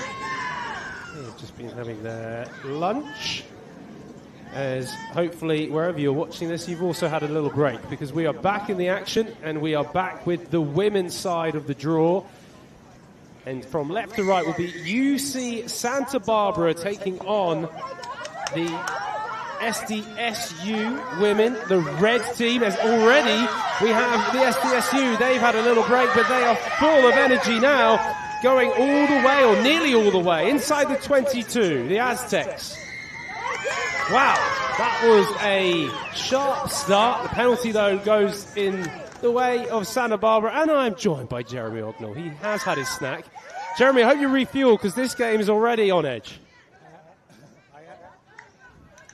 I am refueled for sure. Glad to be back here. Sorry about the delay. But yeah, I mean, great breakout by the Aztecs. But once again, good cover work by Santa Barbara to get back and cause the turnover right in front of the post. So, and now Santa Barbara is making a little bit of a breakout. So a little bit back and forth early on. Indeed. As now Santa Barbara have control of the ball, not to be as it's thrown into touch. This is, say, the women's side of the draw as we're approaching towards the sort of back end of today. This first leg of this three-part series of the West Coast Sevens here in Dignity Health Sports Complex.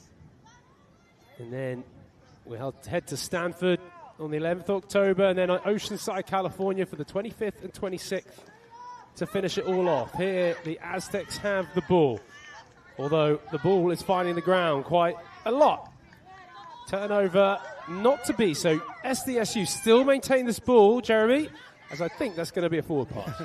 Just slightly forward, as they'd say there, but a little bit scrappy so far. Both teams trying to find their feet. We had a couple of breakouts, and then it got into a little bit of a scrap fest right now. But now Santa Barbara has the opportunity. Midfield scrum, always an opportunity to take the ball one side or the other. Looks like they're overloading to the right side here. Let's see if they have any, sneaky training ground play. But look forward to a breakthrough score. I think that will change the dynamic of the game pretty quickly here. Oh, what a scrum by the Aztecs. A turnover in that scrum as they try and move the ball out of there reasonably successfully.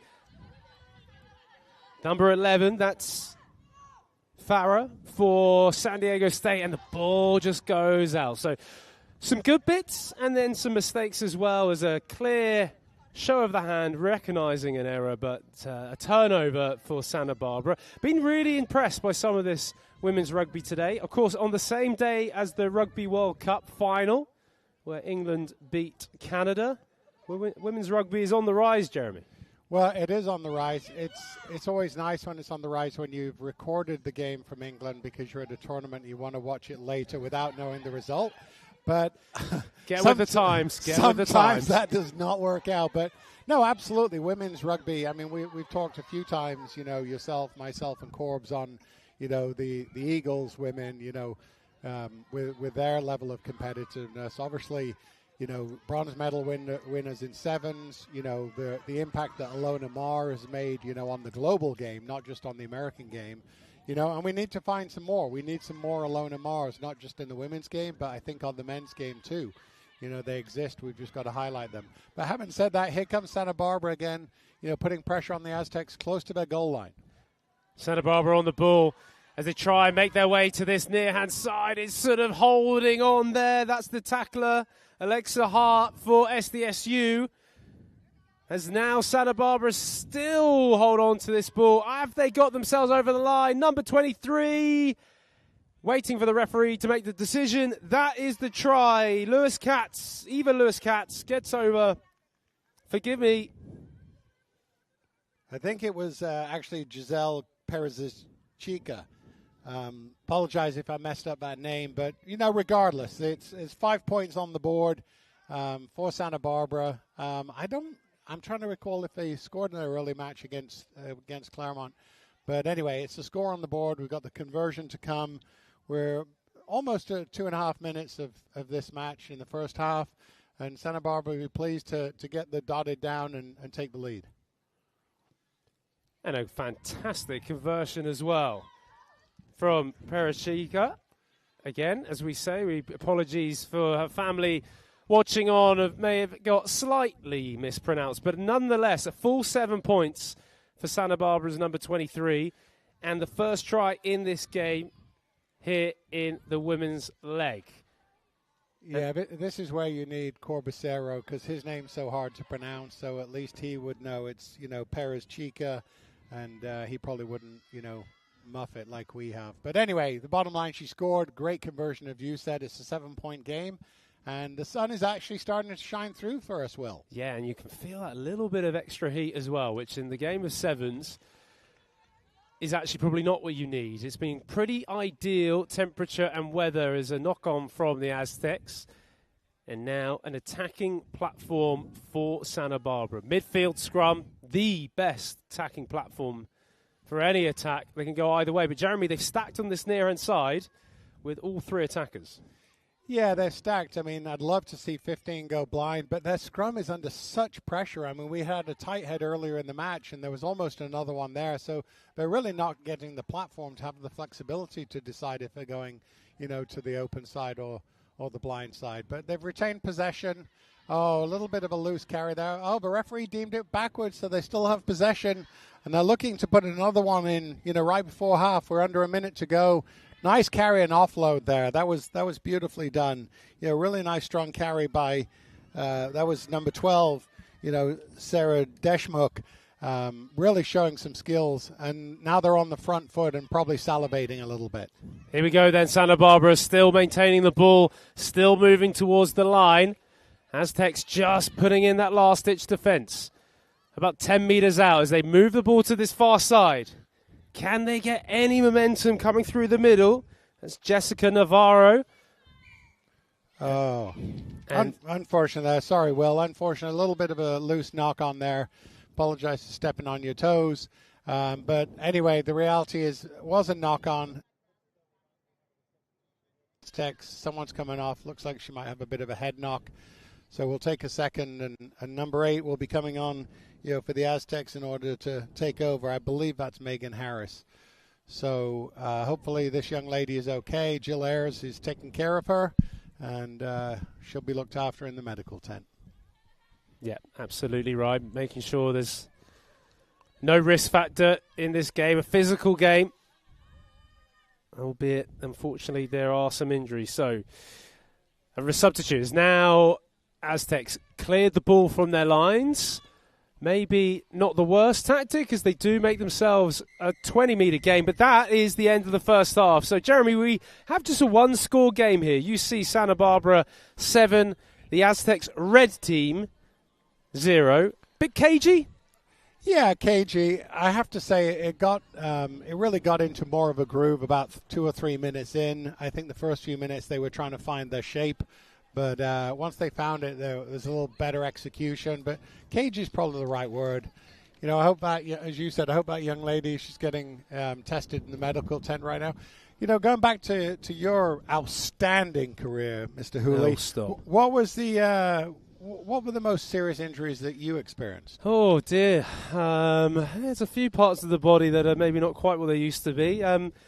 Look, head injuries are certainly part of the game of rugby, and, you know, it's certainly an area I think has massively improved. I mean, I think in my professional career, the word concussion from the beginning to then the end was just the education around it, and the protocols around it was second to none. You've got to realise we're playing a contact sport, and there are those collisions, as much as also I believe we play a contact sport that has rules and regulations to really be technically correct. So I would say, I stayed away from maybe too many knees and ankles. Foot and shoulder was probably my biggest one. I've got a shoulder that I always wonder is going to go off when I go through airport security. But you know, I walked away in one piece, which I feel blessed about, to be honest. So there you go. Well, you should, as you said, with the head injuries. I mean, clearly, you know, working alongside the legend that's Alex Corbacero, clearly he got several head knocks.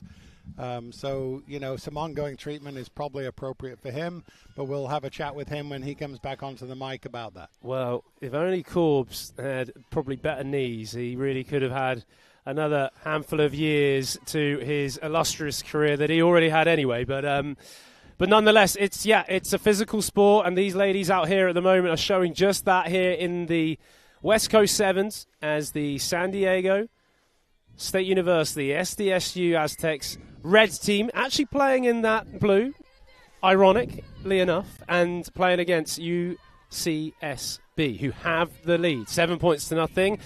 Jeremy, quickly from you, what do you UCSB have to do to try and extend this lead? Probably hold on to the ball would help.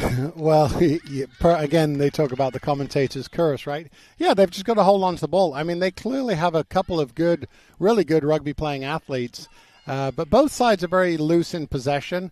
What I'm really looking forward to seeing here is, you know, what happens with the scrum? Do we go for another tight? Oh, it's an Aztec put-in, so Santa Barbara's going to have to defend this very well, because the Aztecs should have some good go-forward ball based on what we've seen so far. Aztecs with the put-in, as they are just outside the 22. It rolls out. So now the Aztecs will have the ball just climbing inside. That's number 6 for SDSU, but it looks like that's a good turnover from Santa Barbara. It is. Really good turnover. So now they can play the ball away. Going through the middle now, Jeremy. Some different tactics now from both teams. Yeah, route one there. I mean, the work at the breakdown there was, you know, very slow, you know, positively, you know, turgid by both sides. So they need to be fast with the ball at the breakdown. So, you know, all credit to Santa Barbara. You know, the player saw that it was pretty slow, so she decided route one, just take it up the gut, you know, get some good go-forward ball.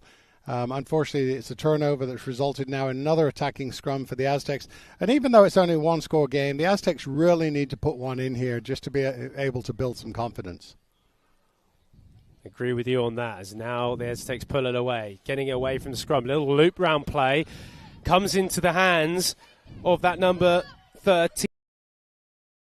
And away it comes as well for a try, as SDSU have their first score on the board.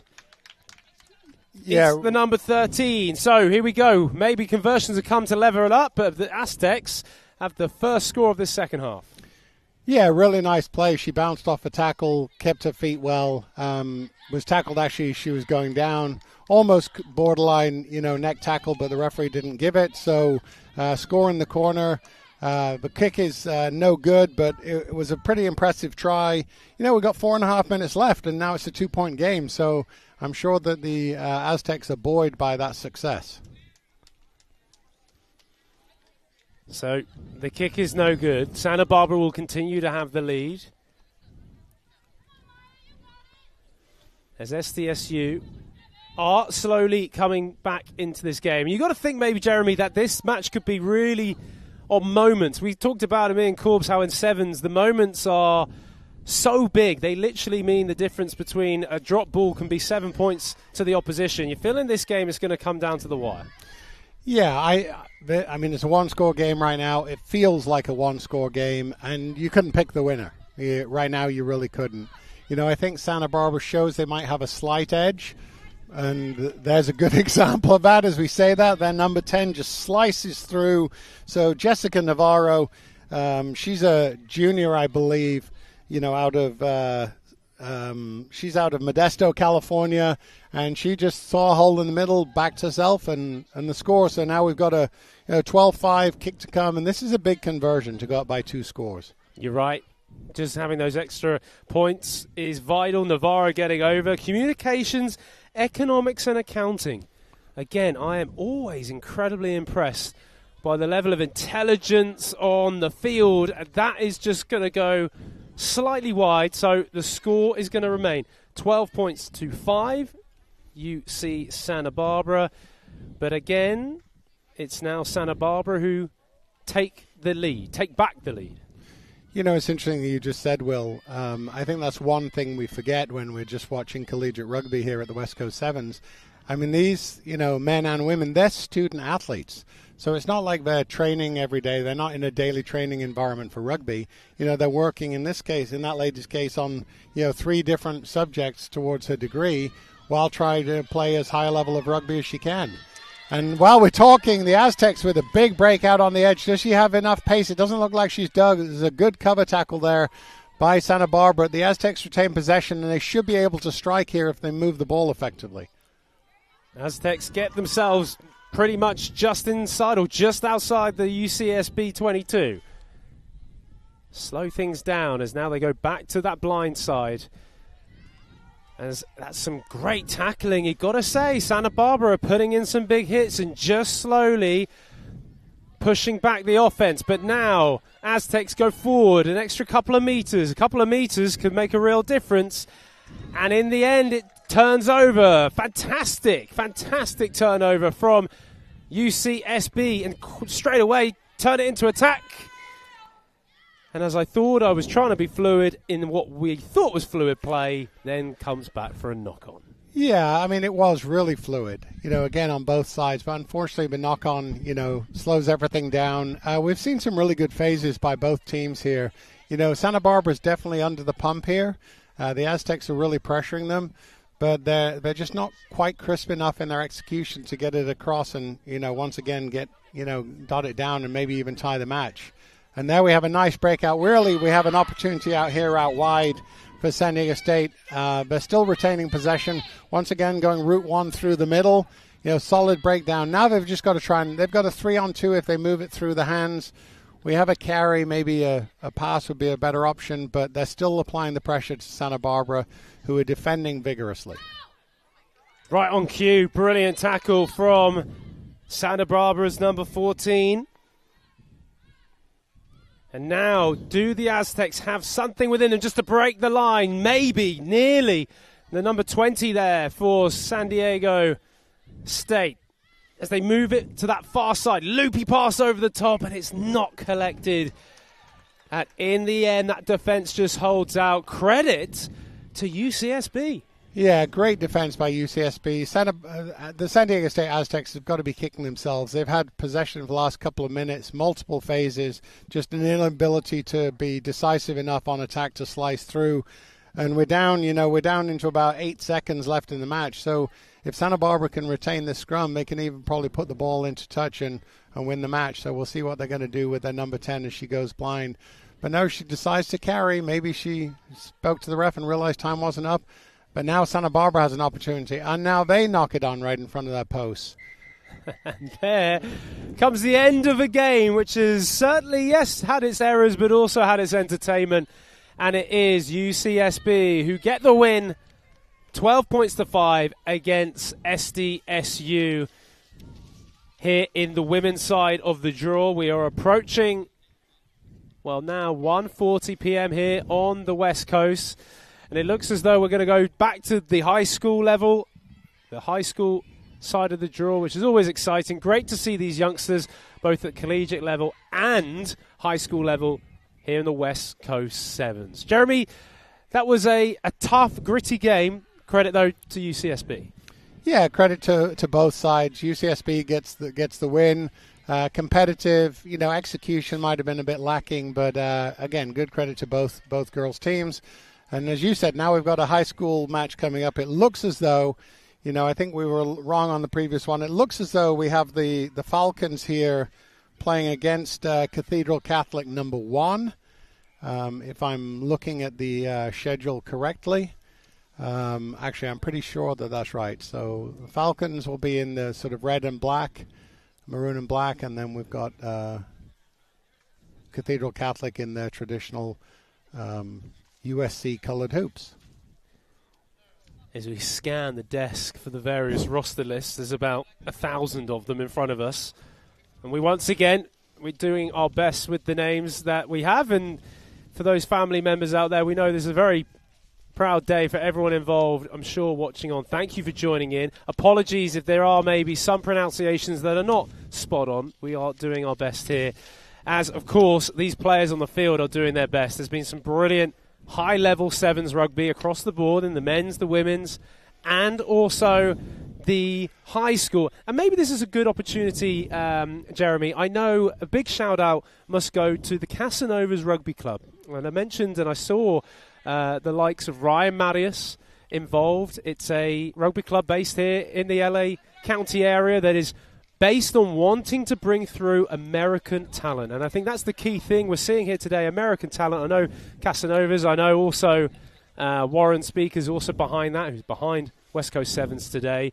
It's really good to have these kind of organisations like Casanovas to try and build the next rugby talent here in the US.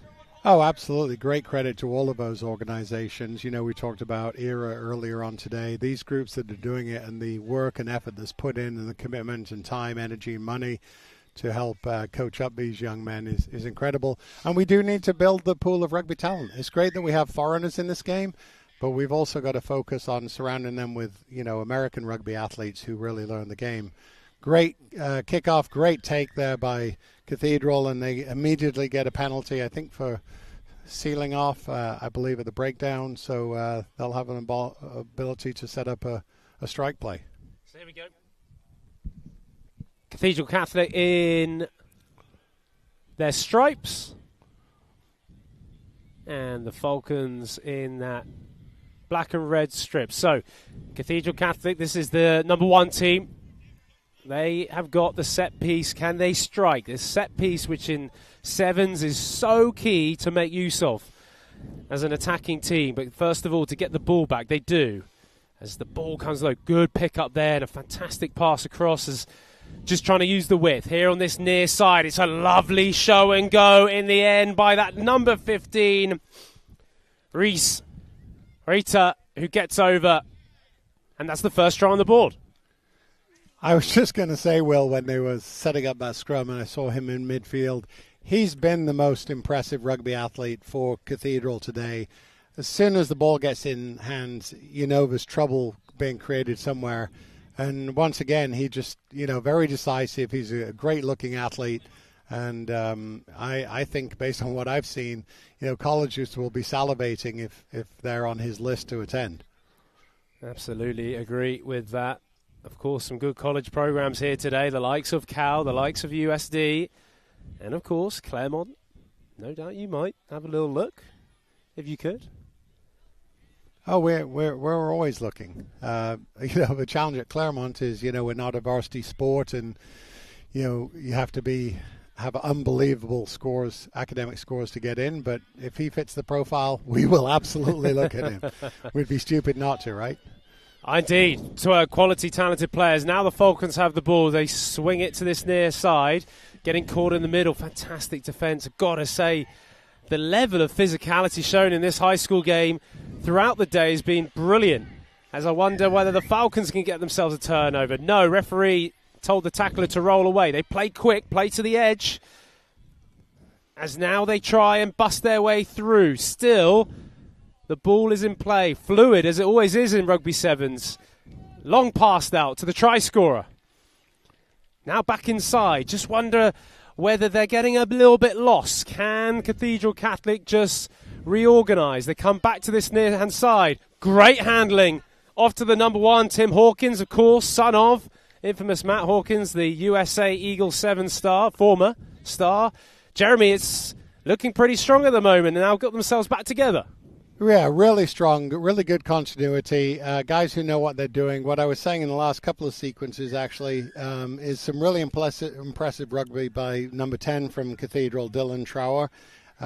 His distribution skills, especially when he's going out to Reese Ryder, the passing is just slick. And again, he's passing like a more seasoned college kid than he is a high school kid. Here we go then. The Falcons go the chip and chase. There's no one in the backfield. Hawkins gets back for Cathedral Catholic. Does very well. Reese Ryder is there to be the support. Good work to hold on to that is Trower. As they now try and move it to the far side. Good defence, though, from the Falcons. As I say on cue, one missed tackle just in there. Good, strong leg drive. Cathedral Catholic, definitely a side that is probably deemed to be one of the favourites today. Picked up well by that number 8, Lucas Johnson. Keeps hold of the ball. Now it's a matter of who can stay alive, who can keep their fitness up. Is it now the try scorer, Ryder, coming? There's a few players on the floor, but he gets it away. It's now with Hawkins, and Hawkins is going to stroll in. And that was a long passage of play where you just got to think, Jeremy, that Cathedral Catholic were the ones that just held on the longest. Yeah, I mean, some excellent rugby. I mean, great finish. Hawkins just showed his pace on the edge. But once again, the setup work, starting with Trower in midfield. And then once again, we got Reese Ryder, takes it close to contact. He takes the hit after his contact, takes the defender out, and then, Hawkins goes in untouched. So really good, crisp rugby. And this Cathedral Catholic, number 1 side really is showing, why they're a force to be reckoned with in high school rugby in this country. So Trower gets the extra points. That is the second try for Cathedral Catholic, as the sun now is starting to beam down and come through the clouds here in Los Angeles. It's starting to feel a little bit toasty. I'm looking at you. I'm seeing a slight bead of sweat. I wonder whether that's nerves or whether it is just the heat. Jeremy, you can confirm later, as now we've got Cathedral Catholic kicking off again. It is that man Trow who will look to put a bit of height on it. Goes a bit long. Falcons now. Rarity, really, with ball in hand so far in this first half. As now they try and build some pressure of their own, inside their own half, as they move it to the edge. Good loop round play. As now they try and get themselves out of their own half through playing with the ball, but it is knocked on. And for Cathedral Catholic, it's not just their attack that is impressive, it's also the defence as well. No, absolutely. Great defence. And as you were talking there, Will, I was thinking, this team from the Falcons, they're no slouches. You can tell they do some things really well. Their execution is pretty crisp. They're just running into a powerhouse right now. Like you said, on both sides of the ball, the attacking execution by Cathedral is matched by the defensive pressure, and they get a turnover there, and now they have an attacking scrum with a lot of acreage to move in and some really good athletes to move it to. One of them is this man with the ball. That's Trower, who gets it onto Ryder, who looks for the loop around of. Trower decides not to use him, stepping back inside. There's good defence from the Falcons. Is it going to be rewarded? No. Just off his feet, the referee calls it. That's a penalty then to Cathedral Catholic as they spread it out wide. Just as the Falcons' defence gets itself ready. Definitely a width-to-width attitude about this attack from Cathedral Catholic. Back to those two danger men in the midfield. Ryder just holds it off and brings in a 2-on-1. Does this man have the pace? He most certainly does. That is number 14 for Cathedral Catholic, Miles Larson, who gets himself over. Very patient, very good quality sevens rugby there. Just absolutely brilliant. I mean, you could see it developing on the far side there. They're just so patient in building their shape. When they see they're not in shape, they take a little bit second longer to build into their shape. And then they use their athletes really effectively. But I mean, they're as good as we've seen today. I understand they're high school, but in terms of the way they move the ball, the way they carry, the way they support each other, they're as good as anyone we've seen. Totally agree. I'm glad it came from your mouth, not mine, because I didn't want to be disrespectful to the college teams, but this Cathedral Catholic side could give all of the college teams today a run for their money. Really impressive. Impressive because, of course, they've got Matt Hawkins, a former USA Eagles 7-star as their coach, as we just take another look at that final try from Miles Larson to finish off this first half. It's 21 points to 0. It's Cathedral Catholic against the Falcons. And for you, Jeremy, you've watched enough college and high school rugby. How impressive, how much growth have you seen overall in the sort of landscape of the high school sport? Oh, I mean, terrific. There's some really hotbeds of it across the country. And actually, you know, with Cathedral being from San Diego, I would say San Diego right now is probably the hotbed of high school and youth rugby. I mean, it's an organization that's phenomenally run. It's got great leadership. It's got great volunteers in support. Several of them actually are working here today, you know, from Mustangs Rugby and everything, supporting this event. And so, you know, you don't have a high school rugby team or a high school, you know, or a club rugby team at this age, you know, without the volunteers, without the parents. And so, you know, you doff your hats to the parents and volunteers who are doing this. But it's just going to continue to grow. The more excited we get about rugby, the more talismanic players we see at the, you know, the elite level. There's people to model themselves after, latch onto. And, you know, instead of having, you know, NBA heroes like Kobe Bryant, you know, I want us to start seeing some, you know, rugby heroes, ideally American rugby heroes.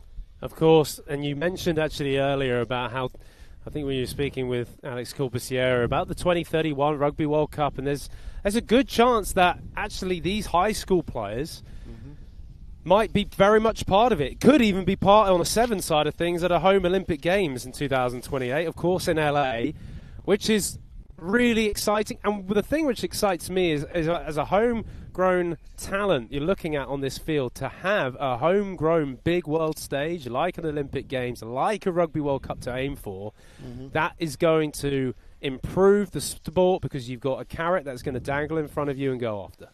No, absolutely. And what a carrot that is. I mean, the thought of, you know, being able to be an Olympian, you know, maybe most of these high school kids, maybe the next Olympics is going to come a bit too soon for them. But you do look at a couple of the guys, you know, 10 and 15 here on Cathedral, and you'd be like, well, if they're not going to be in the next Olympics, they certainly need to be in a development pathway because they've got a lot of talent and a lot of upside. Kick off here from Cathedral Catholic, as now the Falcons do get the ball back, but it's run into the touch here in the second half. It's 21 points to 0 in favour of Cathedral Catholic, as the sun and the blue sky is just popping through here the afternoon in Los Angeles, the Dignity Health Sports Complex. Great facility here. 2 fields for the West Coast Sevens. Yeah, I mean, while the game's going on, we'll just take a second because, you know, we just talked about the volunteers for high school. And the work that's gone in to put on this tournament, Will, is very impressive. You know, from TVX Video, who just do world-class production, to the whole, you know, West Coast Sevens team, you know, Warren Speaker, Andy Dukas, everyone around them. You know, it's nothing but good things you can say about it. And it's just getting better. I mean, it's not as though we're standing still. It's getting better. Stanford will be better than this, and Oceanside will be better than Stanford, and will continue to build. As now the ball is not being protected too well, but it does spill in favour of Cathedral Catholic, and it's going to be a second try for Miles Larson, who, as I have a note in front of me here, newer to rugby, played lacrosse, national level, and now has sort of come into rugby. And it's already good to see a man with speed. Hey, you can't coach speed that much more. I mean, I know you can work on it, but it's good to see a natural speed. That man there in Miles Larson has plenty of it. No, he has speed, and the other thing that you have is when you have a guy with speed on the edge, but you have a talent like Reese Ryder inside him that sets him up to be able to be a little more open on the edge, makes all the difference in the world. And again, we're seeing that. So all credit to Miles Larson. He's the one who finished it. But, you know, some of the unsung work, you know, that happened by Rita just setting it up is what makes him such a rugby talent. It's not all. Oh, no. He scored many tries, I tell you this, Jeremy, but the assists are just as important. There should be a stat for assists that are really...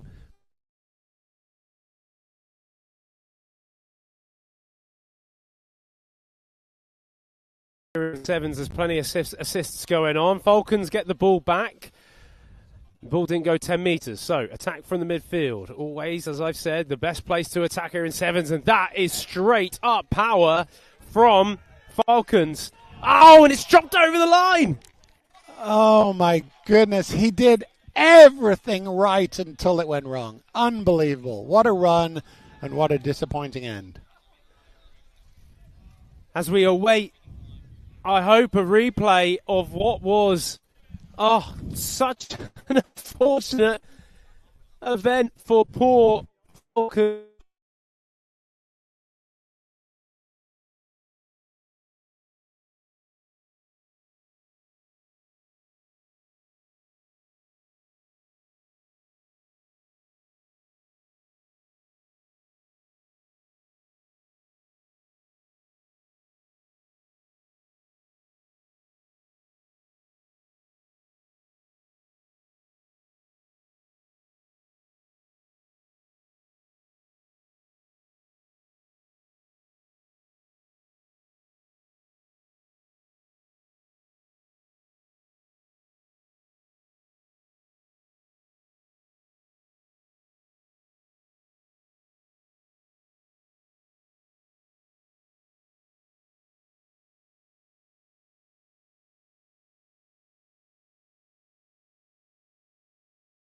On the field, it takes trust, teamwork, and a fierce drive to win.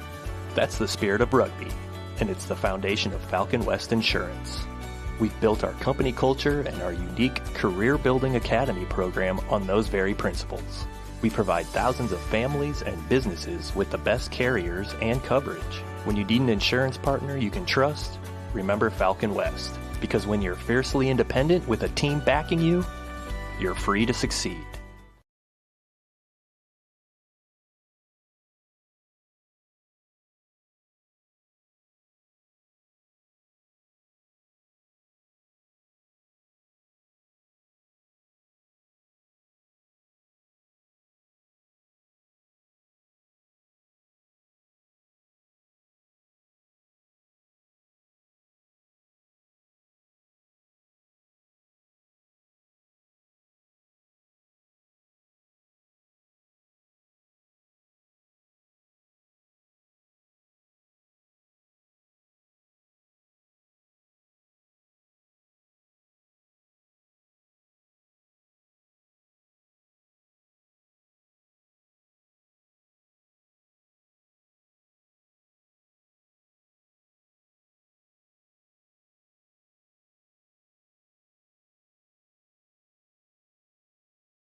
And we're going to have, a fairly comprehensive, win here for Cathedral.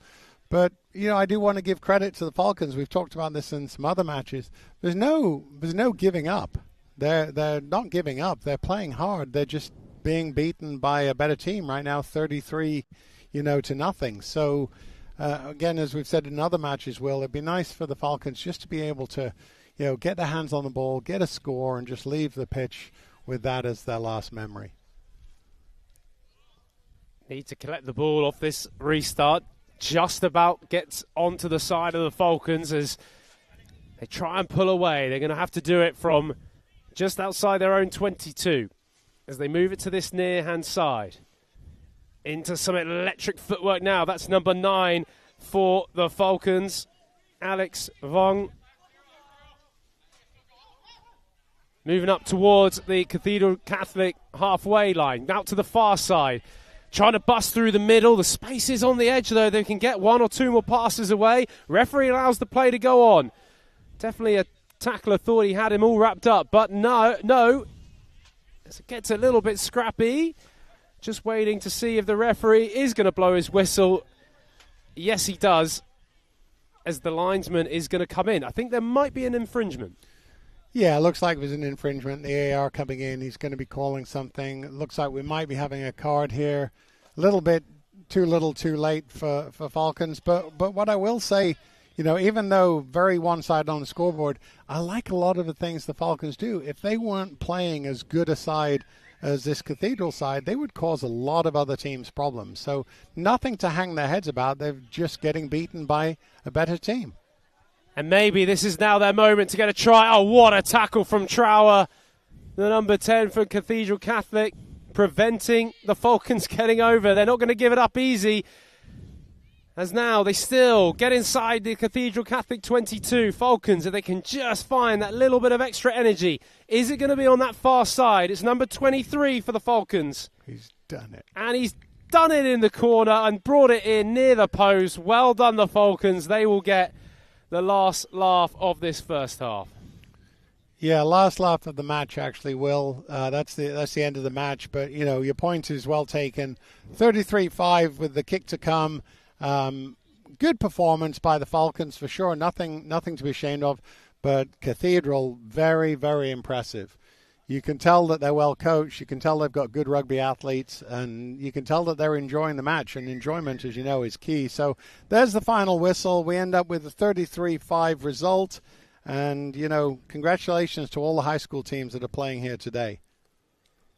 There we go. Well done, Jeremy, keeping me on my toes there. I was so excited. I thought there might be a second half. Little did I know that was the end of the game. But a great win for Cathedral Catholic. They have looked fantastic throughout the day today. And the Falcons, though, can definitely hold their heads up high with that last try. I believe Mr. Alex Corpusiero is going to be joining, as we have a big game involved coming up next. It is USD Team 1 against UCLA. UCLA we have not really seen here on pitch 1. Of course, Harry Bennett. I saw him walking across the screen earlier. As we are coming towards the final quarter of this day 1, this first leg of the series of the West Coast Sevens. As we've just seen some high school action, it is now going to be back to the men's college game with UCLA taking on USD. Yeah, and having, as you said, we haven't seen UCLA on pitch 1 yet, was a bit of a surprise, but we have seen USD. They both come in 2-0, both having beaten Cal's second team, which is, no bad result whatsoever to beat Cal's second team. And so they'll both be on a high. And if you look at it realistically, this match is, to go into the final. Cal clearly has been the class so far. They're going to be playing in the final once again. But one of these two teams is going to challenge them. And I was thinking back, Will, to last season before you take a break and Corbs jumps in. I think this was the semifinal last year between UCLA and USD. And USD actually, took that one to go to the final, where they ultimately lost in a very tight game to Cal. So both these teams will be salivating for a strong performance and opportunity to try and knock Cal off its perch. 100% agree with you, Jeremy. And yeah, I will take a break and get myself a little bit of refueling. Mr. Corpusiero is coming back. Da-na-na, da-na-na. Hello everyone, welcome back. And yeah, just setting the scene for what's going to be another slobber knocker between two powerhouses in California collegiate rugby, especially in SoCal, with UCLA under the watchful eye of Harry Bennett, and then you've got USD, who've also shown what they can do today with head coach Charlie Purdon. I like the matchups. I'm ready to see how this one is going to play out. And Jeremy, did you miss me? I'm here to rescue you. Will was drowning you in the snooze fest, so I'm here to bring the energy. Don't worry. Will's a class actor. I love working with both him and you. But, we're all English, so we like to give each other a hard time. Yeah. If we didn't, it would mean we didn't care for each other. 100%. I already shared all my love for Will. I just don't do it while he's on air. I do it while he's off. Absolutely. You just said something about the coaches. I mean, we're going to talk about the players a lot over the next 15, 16 minutes. But When you look at these top programs, and obviously you'd say UCLA, Cal, USD, especially in California, are three of the top programs, a lot of it does come down to the head coach and leadership. And Charlie Purdon is a class coach. He's done a great job the last several years. You know, where USD was probably fairly mid-tier, always a good program, but maybe more mid-tier. And they've just accelerated massively these last 5 years. And then UCLA as well, they've had their highs and they've had a few lows, but since Harry Bennett came in, he's really transforming that team, and he's in the early stages. So both these teams have great futures. Yeah, I completely agree. I think as well, you've got to remember most of these teams don't have much flexibility on their recruitment either. So, you know, they're hard schools to get into, and what they've done with the players they have, I think, is absolutely outstanding. And I think, you know, all those schools you mentioned are all very top academic schools as well, and that's really, really sort of exciting. You're getting good coaching, good sort of established school brands behind it, and you're starting to see sort of the rugby sort of hit the ground running. And here we talk about hit the ground running. UCLA get the ball off the kickoff, and they're away at the races already, Jeremy. No, they're definitely racing. There was actually a turnover there. USD had good possession, but UCLA took it from them. And it looks as though number 13 on a really strong carry, Van Hampton, it looks like he scored by himself. So really pleased for him, and a great start for this UCLA Bruin team. Yeah, just showing, you know, the best, saving the best to last on pitch one. They took a while to get here, but now we get them, and they hit the ground running. And yeah, they'll be frustrated there, USD turning the ball over, and then UCLA showing how dangerous they are with that ball. You know, this is what Sevens is about, and we're watching two of the better outfits out here today go head to head. Yep, and we've only had less than 2 minutes, or less than a minute, I should say. So yeah. We've got plenty of rugby ahead. That conversion is going to drift wide, unfortunately. So it remains 5-0, but a really strong start by the UCLA Bruins. Unfortunately, Freddie Jobber couldn't make the conversion. But now 5-0, and we'll see if they can retain possession with a good kick chase. Yeah, kickoffs I think will be big in this one against the better teams. That possession battle and how these kickoffs go usually dictates a lot of the traffic. So keep an eye on retention. Nice high kick. USD bobbled it again, and the Bruins have taken it. The possession seems to have gone their way now, but it's USD gone back. Wrestled it back somehow, almost.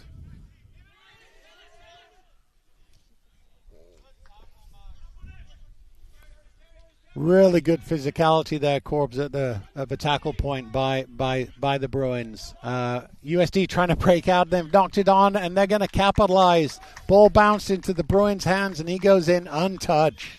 Bit of deja vu there. Obviously, USD had the ball for a bit longer, but the pressure of UCLA's D, maybe, or just a few unforced errors, you could probably make a decision on which way you want to go with that. Open the door for another score and a lightning start here for UCLA and Harry Bennett's men.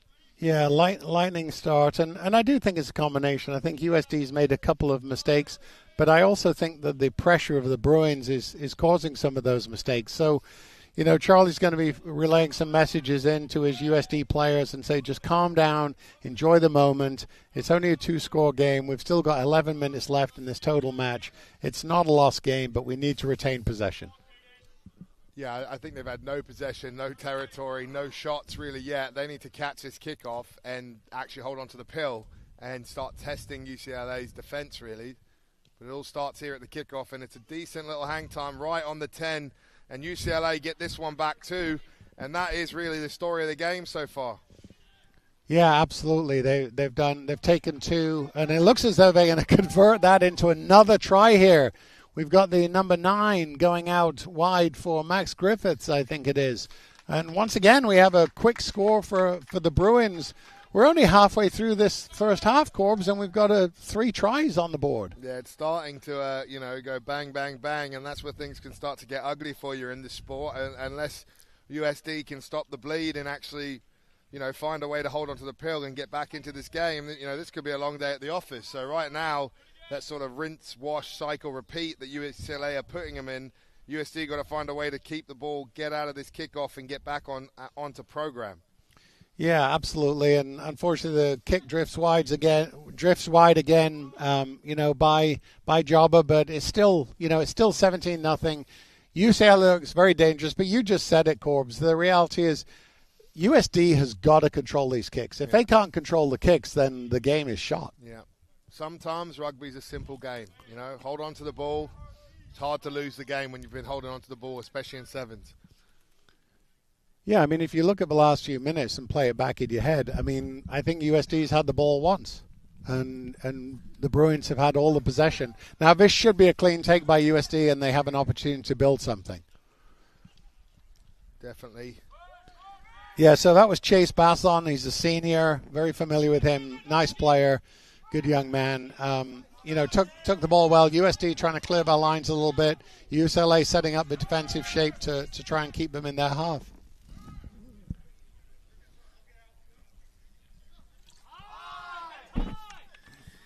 A high tackle there.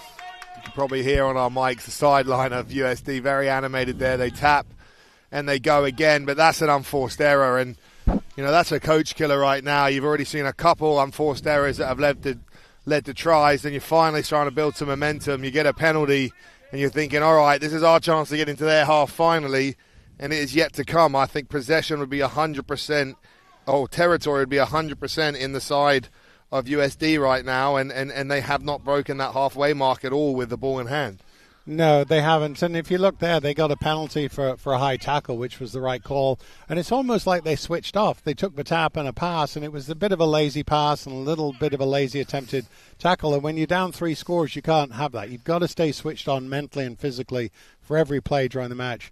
Strong scrum here from the Bruins as they try and build another attack. And they take the edge, and they've got the pace in number 13, and he's burnt him. Unbelievable stuff from Van Hampton there. The sophomore, hometown from Los Angeles, studying political science, and that is when you got gas. That's what sevens becomes a very fun game, when you see a man, even if he is someone who's fast on the edge, and you can take him Cheslin Colby style. It's fun to see. Yeah, fun to watch. I was looking as we look at the roster across UCLA. I think there might be a bit of gamesmanship going on here because it shows all their 15 players' hometown. Oh, you're Los right. Angeles. Yeah, probably should have looked to the rest of the list. It's probably not very true. So. And I do not believe that. We'll have to speak to Harry Bennett about that. How many are really from LA? It might have been a chat GBT entry into the system. Yeah, but speaking of ChatGPT, they'd be very happy if you put that first half in. It would come back with a very impressive performance by the Bruins. They're up 24-0. And again, nothing's over in this game until it's over. But, long way back here for Charlie and the USD Toreros. I hope they can put something forward, put some scores on the board. But the Bruins look totally in control. What do you think, Corbs? I think it's been a masterclass in how to run the game of sevens. It all started from the early kickoffs, then they got pressure, then they got it back, then they just started to capitalize, and that's just accumulated through the game, and it's been very much the theme. If you're USD and you're Charlie Purdon and that team right now, you're saying, listen, lads, we've got to cut these errors out. We've got to hold on to the ball and play our game. They've got tons of threats. We've seen what they're capable of. But I think because of the start of UCLA, they got a little bit nervous. The errors started to creep in. And if you're Charlie, you're saying, guys, we haven't even held the ball in their half. Imagine what we can do down there if we can turn this round.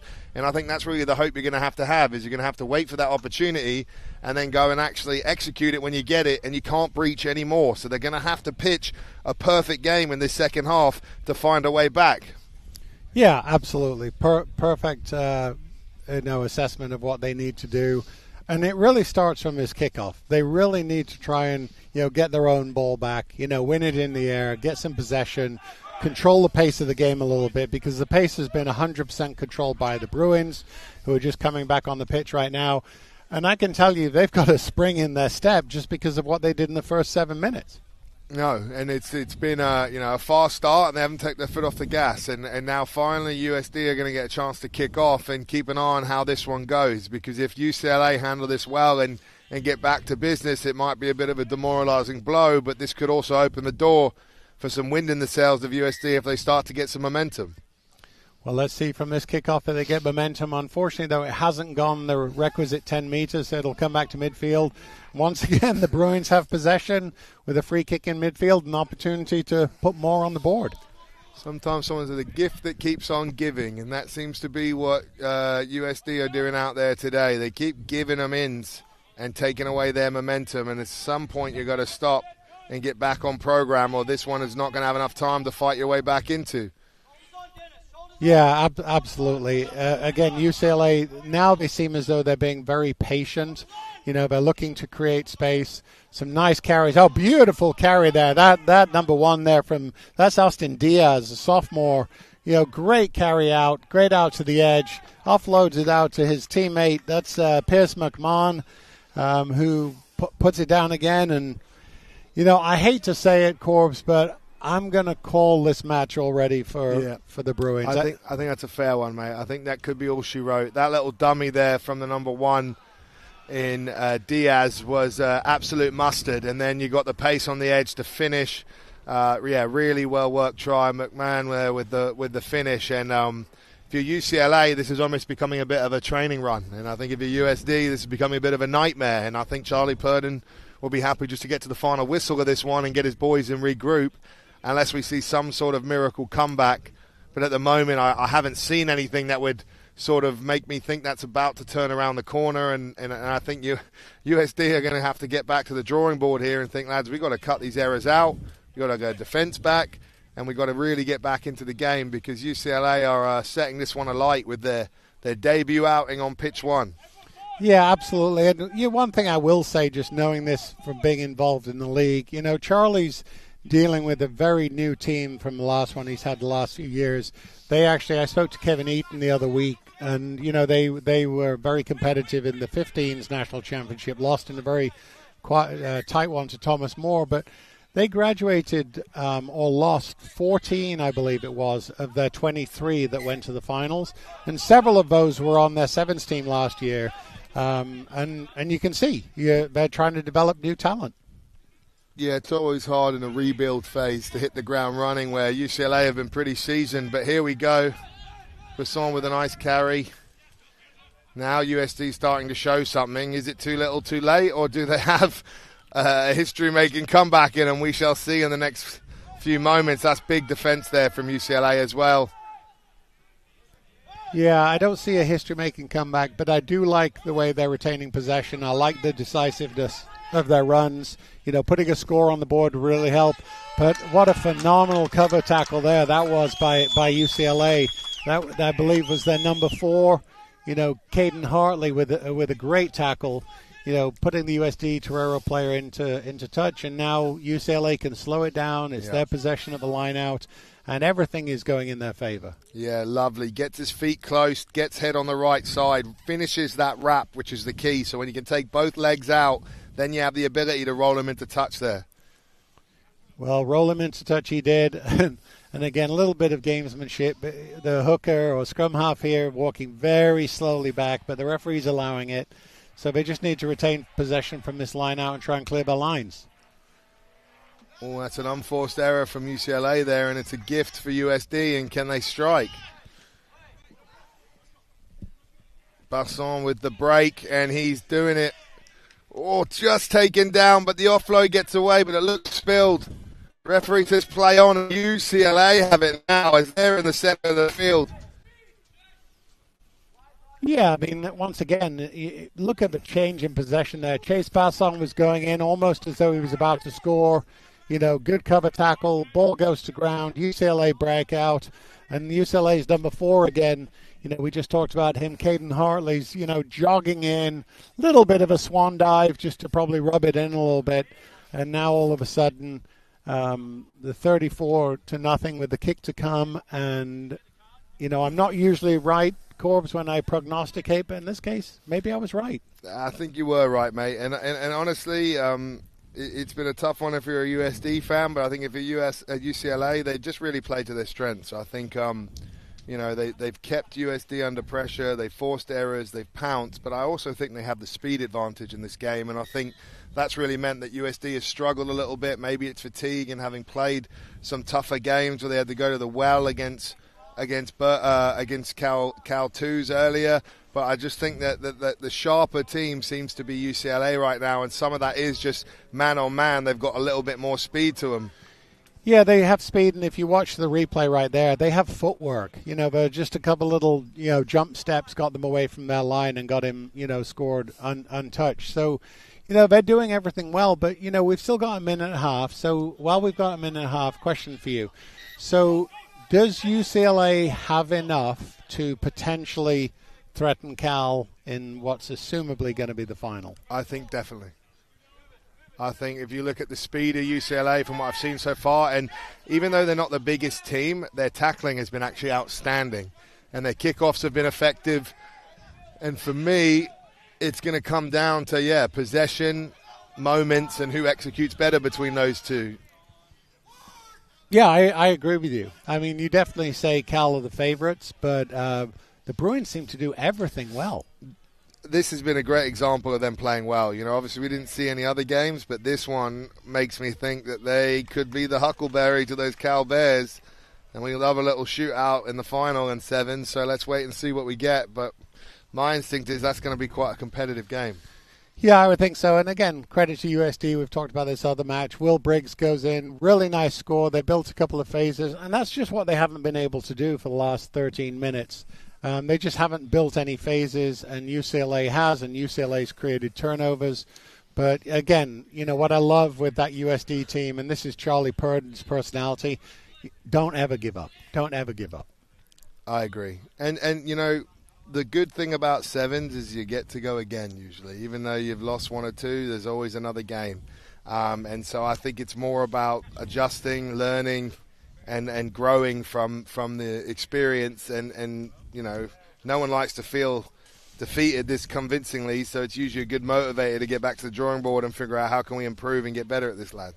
Yeah, absolutely. So, good result for the Bruins, 36-5. Again, all credit to USD. Charlie's going to build something, and they're just going to get better and better over the next month. But the Bruins really showed their class, and I look forward to seeing them play later on, whether you and I or Mr. Hooley are commentating on the final. Like you said, I think it'll be a very good final. I do. I think that's definitely not going to disappoint. So we've got a little second here to breathe here at the West Coast Sevens. Let's just reiterate what a phenomenal tournament it is. 2 fields, which last year we only had 1. We're building into Stanford in 2 weeks, Oceanside 2 weeks after that. Mr. Corsero, Mr. Hooley will be at both. Colin Hawley will be making an appearance at Stanford. Ooh. And rumor has it, which I can actually verify today, that Mr. Dallin Stanford will be commentating at the West Coast Sevens in Oceanside, in his backyard. Dallin, we love a bit of Dallin, and it'll be great to see him out there. And yeah, real talent, a world rugby circuit, established commentator, countless MLR games, countless, all sorts of, games across the American landscape, as well as, a new show on Flow Sport that we saw him debut this week. So adding him to the team, absolutely fantastic. Yeah, no, it'll be great to see Dallin. It'll be great to see Colin. And now we've got a great match. We have the Challenge Cup final. We have the Claremont Lions, headed by Mr. Ray Egan, who will be playing against the Arizona State Sun Devils, coached by Peter Hugo. These teams actually play each other in conference corps in 15s. They play home and away in Tempe and in Claremont, and I expect a really good match between these two sides. Yeah, it's going to be a tight one. I think both teams have shined today. I think Claremont, have showed some good signs, but I think ASU in the last couple of games started to flex, and they've got some big athletic weapons, and that's probably going to be the question for me. If Claremont can handle them, it's game on. If those guys are able to run rampant a little bit and get those offloads, it could be a harder game. But Claremont are a well-oiled, complete side, especially in the first game we saw them in this competition. Yeah, they were. Unfortunately, as they're coming on the pitch, I see that Jack Farber, one of their talismanic players, along with Sam Brown, looks like he's carrying a knock, so he's not on the pitch, and he's their fetcher on kicks. So that will definitely have an impact, but let's see what the players who step in for him can do. Nice take there from ASU off the kickoff. It was a little deep, but had all right hang time, that there was some sort of competition. And now strong D from Claremont as they look to potentially pressure the breakdown. The referee deeming not rolling away from the defensive player, therefore the gate is blocked, and that means then you cannot compete at the ball because the attacking team are not allowed to really have a fair contest at clearing, and that's why the referee gave the penalty there. And now it's ASU who are moving it again as well, and we've seen they can be dangerous on the edge. They feed their big men, they offload, they come back, and just like that, they do it again. Number 13 there, Austin Cox, with a flex, as he does it all on his own pretty much out there. Yeah, he did do it all his own, and Ray Egan will be very disappointed. The Lions there had 2 opportunities to take him down, but we had some fairly, inconsistent, weak, tackling out on the edge where he broke through. Claremont, if they want to stay in this match against big ball carriers like that, they've got to be more physical at the breakdown point, and that was all just lack of ability at the contact. Yeah, I think key terms to me is shoulders on, but what does shoulders on mean? It means feet close, it means hips in a nice position that your shoulder can actually come on. The minute you start going to arm tackles, it starts to become a very tough game, especially in 7s where there's a lot more space to wriggle, and 15s, maybe an arm can then be backed up by the next man. Here, it all comes down to getting your feet right, getting your ability to be close so that you can actually tackle the man, and the space and the risk is, or margin for error is a lot smaller in 7s, because if you miss one tackle, it pretty much opens up the floodgates of what's about to come. Yeah, and that's, you could see Ray Egan talk to them right there, that's exactly what happened. We saw that on the replay. So they've got to make some adjustments in terms of physicality. A nice breakout here by Kevin, really good, strong carry. He's brand new to the game of rugby. There's Laskowski really did well out to Tanner Holland. They're hitting the edge well. There's big Will Graff. He's a big, strong ball carrier. Well defended, though. But sometimes you just need a quick ruck, and even if you run with that sort of intent, you get the ball back, chances are the D's not going to be quite as sharp on the next phase, and that's what they've done. A kick ahead, but ASU gather ball live here. All broken tackles from ASU, but Claremont staying in the fight. They've got a player down at the moment as well, so it'll be a number down, but the referee's blown whistle, but he's seen it, so he's stopping time. Yeah, the Claremont captain, Sam Brown's gone down, and he looks as though he's in quite a lot of pain. I don't know what he's done. The trainers are on the field taking a look at him right now, but if he can't get back up, that's a big loss for Claremont, because he does everything for them. And he's a great player, an amazing young man. The biggest thing for Sam Brown, having been around him for the last almost 4 years now, is he just seems to be a little snake bitten by injury, and I think it's just because he's such a committed physical tackler. And sometimes his body just gives way. So I hope he can recover from this. It looks as though he's up and back after it. I think we're talking stinger territory. It's hard to tell. It definitely looked like it was right shoulder, and he was holding the front, which got me nervous. But the way he was shaking it out makes me think he might have got a stinger, which is obviously a shot to that sort of head and neck where you get that nerve burn down your arm, sometimes a bit of numbness, but you can usually shake those off as long as you haven't done something too serious in that sort of collision. But you see a lot of, even at the top game, a lot of men who go down wriggling in pain, but imagine to shake it off and stay in it, and we'll hope the best for him there as well. Yeah, absolutely. And maybe with the sort of maybe a limited shoulder, maybe now he just has to become more of a distributor, look to create some space for the big ball carriers like Will Graff and, others. So the good news is he's back up. The bad news is right now it's still ASU 7-0 with possession. ASU, bit of a scrappy line out, but they gather it. Strong tackle there from Claremont and a strong counter ruck. Play on, referee says, and we love that. Breakdown's been fiercely contested all day, and there we go.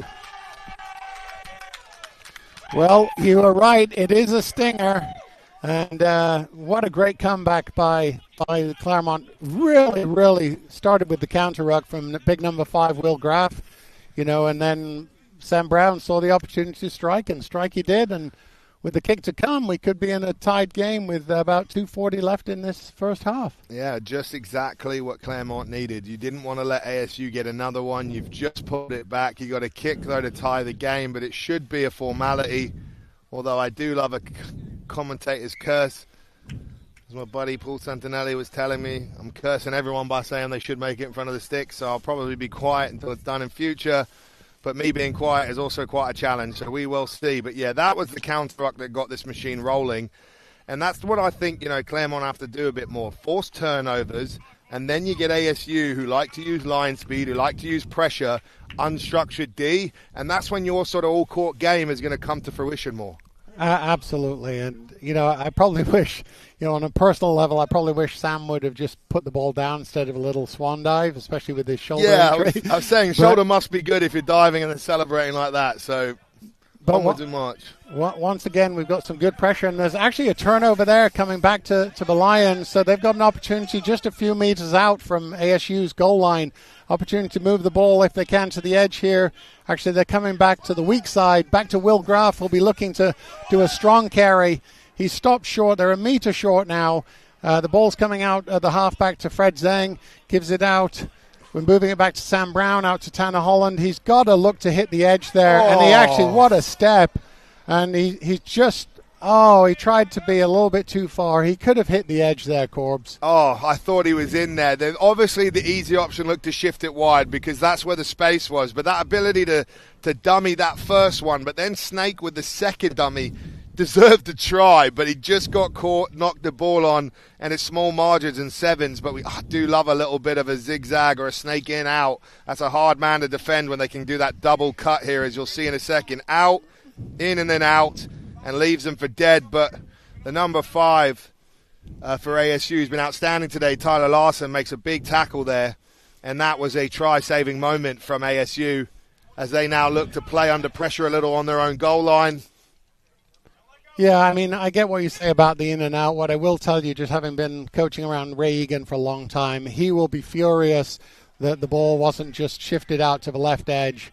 For basically probably an uncontested try. Yeah, instead, he tried to do a little bit too much himself, and now ASU's kicking to clear their lines, and Sam Brown is retreating, but if anyone's retreating, he's the right guy to retreat, and now he kicks back, deep into the ASU in goal. Is it going to go all the way through? No, it's just in the in goal, but they're going to run it out from here. Can Fred Zang get his hands on this guy and pin him deep? Looks like he's able to do that. They're keeping them under pressure, but ASU being very patient on moving this ball. And now they break out, and they're going to be able to go 90 meters. And once again, big mistakes there by the Lions deep in ASU territory that, right before halftime, that Coach Ray Egan will definitely be addressing, that and the lack of physical presence on the goal line. Ooh, a little bit of gamesmanship there as we close the first half, but that just shows, that ASU have that athletic game, and so you cannot keep your cards too close. You got to stay out there, got to stay connected, and you got to be able to respect those threats because they just went end to end basically, and it all came from a missed opportunity initially that you were talking about should have been scored with simple hands. Now comes back to bite them. In a frustrating position if you're the coach, but if you're ASU, you're saying your team's been resilient, they held their own line, defended, then they went back the other way. That's exactly what you want out of a team that's under pressure on their own goal line, and it's game on in this second half as both coaches will look to try and make the adjustments, try and make the changes, figure out what the little details they can to swing the balance in favor. And here they are here. Hurl's been outstanding today. You think he's wrapped up, gets that ball away, and all it takes is one pass, too many men biting in on that second man. There is a disconnect in the line. I think a lot of the Claremont players were appealing for a forward pass, but sometimes you just got to deal with it and not worry about the referee's whistle and fix it yourself. And unfortunately, they weren't in a position to react there. No, I think there's multiple things. I think Coach Egan will be saying to them, look, boys, you've got to play a 7-man game here. You can't play as a 1 or 2-man game. Again, we talked about, Tanner Holland, some nice moves, whereas the right decision was probably just to hit the edge and then they're really going to score. And then the other thing is they're definitely not playing the physical game very well. They had SU on their goal line, actually in their try zone, and they were able to break out and go 100 meters to score. And again, that's just a lack of physical impression and then also a lack of rugby IQ in some areas. So the good news for Claremont is it's a 1-score game. The bad news is they're getting exposed in some areas, and Ray Egan has to make some quick adjustments here and get his teeth into the boys a little bit to change the next 7 minutes. Yeah, it's problem solve our us here, and you're going to see Claremont will have to make some adjustments. They're going to have to try and force it a little bit because they need to come back and be the first team to score, because if you allow ASU to score again, that's when the dam can burst. So I think first point, if I'm Claremont, is, lads, whatever it takes, we need to score first. So let's get this kickoff, let's get the ball, let's get back in their half, and let's start to finish and execute and back our basics, as you say this team is built on. Yeah, absolutely. Back themselves in the basics. Don't try and be a hero. You've got 7 minutes to sell out. I mean, this is the end of the day for them. So anyone, we always just say, Coach Egan, Coach Bracken, myself, you say, you can do anything for 7 minutes if you put your mind to it.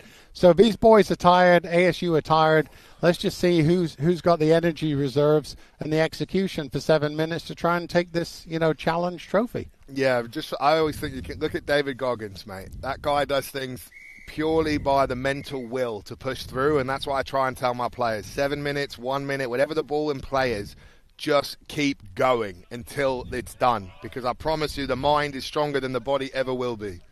Yep, absolutely. And I mean, that's what the Navy SEALs, talking of Goggins, that's what they preach, is that you can do anything. Your body might be saying no, but your mind can tell you absolutely yes. And that's what both these sides have to do. Right now, obviously, the advantage is to ASU, and they're putting, Claremont deep under pressure outside their goal line. They've got to try and clear their lines a little bit and get some possession away from the shadow of their goalposts. Got some tired teams here, you could tell, Corbs. Yeah, it's starting to get to heavy leg territory, and I think if you're a coach here, you're just saying keep going. And Claremont, unforced error there. That was a big moment, because if that went to hand, we might have had a foot race in the corner, and who knows who would have won it. But instead now with Claremont, you're now facing an ASU attack in your own half. You're chasing a game, and now they've got to put a big defensive stop in here. Yeah, it was unlucky there for Kevin. Kevin Winchell, he's new to the game. He's got a lot of upside to him.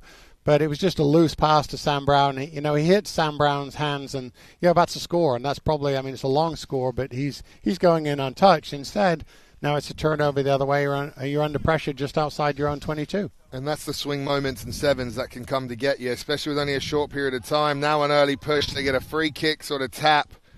And now a knock-on, though, I think that'll be a lifeline if you're Claremont, and I'm sure you'll probably jump in a little bit, Jeremy, there, because that is a chance now to get out of this half. You've got a scrum launch, and anything can happen off a scrum in sevens with that much space up for grabs. Yeah, absolutely, anything can happen. And, they need to take advantage of a soft turnover there, a little bit of a knock-on. They've just got to show we talked about a second ago, they've got to show some rugby IQ. They've got the athletes, they've got the ball. They just need to show some rugby IQ. They need to support Sam Brown. He can't do everything himself. I think he probably tried to do a little bit too much by himself there. And it results in another turnover. And turnovers right now are killing the Claremont Lions. Yeah, and it's self-inflicted wounds. ASU have taken their chances, but there's been a lot of self-inflicted wounds. And when it's only a 7-point game, that's when you really got to start tightening up your belt. And I think, here we'll see what ASU can do with this line out as they throw in. They win it. They launch off the top, but the pass goes weary. It could bounce for Claremont. Unfortunately, it doesn't, and it's a knock-on and another platform launch for ASU. Yes, scrappy there, Corb, scrappy, but the bounce of the ball went ASU's way. There was a knock-on, so, there's still plenty of time. It's a one-score game. There's still over 4 minutes. We do have a substitute coming on for Claremont, some fresh legs. We've got Kevin Bender coming on just to bring a little more physical appetite. He's taking over from Kanoa Parker, who showed really well today. But they need some fresh legs, and they need a bit of an injection of pace. Yeah, change as well for ASU there, as well as number 10, Keenan Sadiq is now on the field as well. Or Kenan, I'm not 100% sure. I apologize if I missaid that.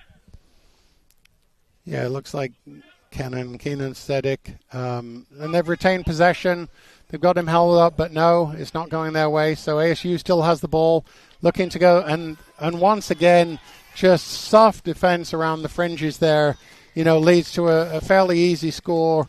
Tanner Holland bit there and, got exposed. And so now it's a 2-score game, still with 3 minutes to go. But the Lions have got to be conscious of their body language here. They've had such a good day. They've got so many new players. They've got nothing to hang their heads. And this game isn't over, but they've got to recognize this game isn't over. And they just got caught honeypotting, what I call. They were worried. They obviously thought they were going to hold up that tackle. It didn't go, and there's too many players around the ruck, but not set around the ruck. So you kind of had a lot of space, not your sort of organization. And really the foundations of your defense in 7s, 15, anything should be at least guard at ruck and then look to get 1 or 2 out. But at the moment, if one side's guard wasn't there, you've got 2 players out of position. All ASU had to do was get the ball out of that tackle, and the Red Sea parted for them. It absolutely. And in this case, the White Sea parted, but, that's rugby, and ASU took advantage. And so, as I say, Claremont has their work cut out for them. He hit him in the air, though, so it will be a tap here. Sam Brown's going to look to go. Hopefully he's got some support. Fred Zeng looking to take it to the post, hopefully, because they need the conversion. He's getting chased down, but no, he's going to be able to take it in, untouched right under the post. And that's a really nice breakout with 2 minutes left. And they have a chance to strike again, Corbs. It's game on. It's game on. Make the conversion. Let's get this back. Let's get this kickoff going if you're Claremont, and it's game on there. That's a lifeline considering ASU just put them under the pump with that try. Perfect way to respond, and that puts wind in your sails when you got an opportunity to play for the winner, especially when it's the last game of the day for you and your players, and you can fully empty it in these last couple minutes. Yeah, absolutely. Again, all credit. They were hanging their heads. They looked a little bit lost. But it only takes one good play from Sam Brown to Fred Zeng, and they're back in it. And it looks like a good kick. It's going to go just 10. It's knocked on, though, unfortunately, by Claremont. And now we've got a penalty for... And Hurl could be away there. He's fast. He's been awesome all day. And that's all it took. A little bit of worrying about the decision to the referee, and then you're not back in set. And then he just tapped and goed, and that will be a little bit of a frustration one for Claremont after finally getting back in the game. But if you're ASU, you're thinking, that could be us here. That could just be the gap we needed to get away with this one, Jeremy. Yeah, I think that's the nail in the coffin. Disappointing, obviously, with my involvement in Claremont, but I have to give all credit to ASU. They've taken, their opportunities. They've had 3 or 4 opportunities, and they've scored from them. And unfortunately, Claremont hasn't taken the opportunities. They've lost the contact point a little bit. They fell asleep there on a high tackle. Yeah. They've got to realize. This moment here, arguing with the ref, not looking, and then the tap's gone, and you got a guy with pace to burn, and that catches you away. And sometimes you just got to take the referee out of it, especially in those big moments. Just get back and get onside and react as quickly as possible. Yeah, just play the game. You're not going to change the referee's mind, right? You never have. And sometimes you've got to learn that lesson the hard way to really respect it. And I think we've all been there in some form. And you'd like to think that player is going to be better the next time and going to learn from that, especially with you as his coach, feeding that back to him, I'm sure. And that's ASU's game there. They win. Congratulations. It is ASU's game. I have to say, very deserved. They were more clinical. They were very physical. I think the skill level for Claremont let them down. Clearly they were hurt by not having Jack Farber out. He limped off on the last game and wasn't able to bounce back, and they really missed him. But what I would say for Ray and for the Claremont team, they showed really well today. They ran out of juice. Their lack of depth, I think, showed. But they shouldn't hang their heads high. They've got a lot of room to work, and they will improve. They're not going to be in Stanford in 2 weeks. But they play Oceanside in 4 weeks, and I know they'll be better. Yeah, I think, sometimes you need those rounds and those experience and those lessons to go back to the coalface and go work again and get better. And I'm sure you and your team will take that going forward. And, congrats to ASU. They came here and they performed at a little bit of a slow start in the first game. And after that second half turnaround, have looked pretty handy. Yeah, they looked really handy. And, again, it's a tough sport. You need to play 14 minutes, and they couldn't do it. So, but again, they shouldn't be ashamed of themselves. It's a good performance, and they've got a lot more to build on. So I'm gonna hand it over to Will Hooley. He's gonna have the honor of sitting next to his good mate Alex Corbacero for the next match, which is Claremont women against UC Santa Barbara.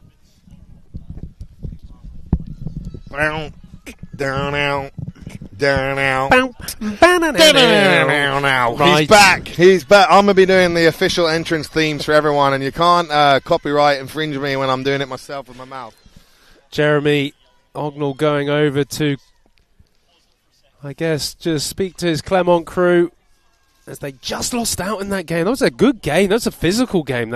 It was a cracker, ASU mate. game. ASU, I thought, played very well this weekend and showed a lot of physicality across all the games. Got some big athletes and some clutch moments there as we're getting ready for this one. Well, as we have Clermont women playing UC Santa Barbara women.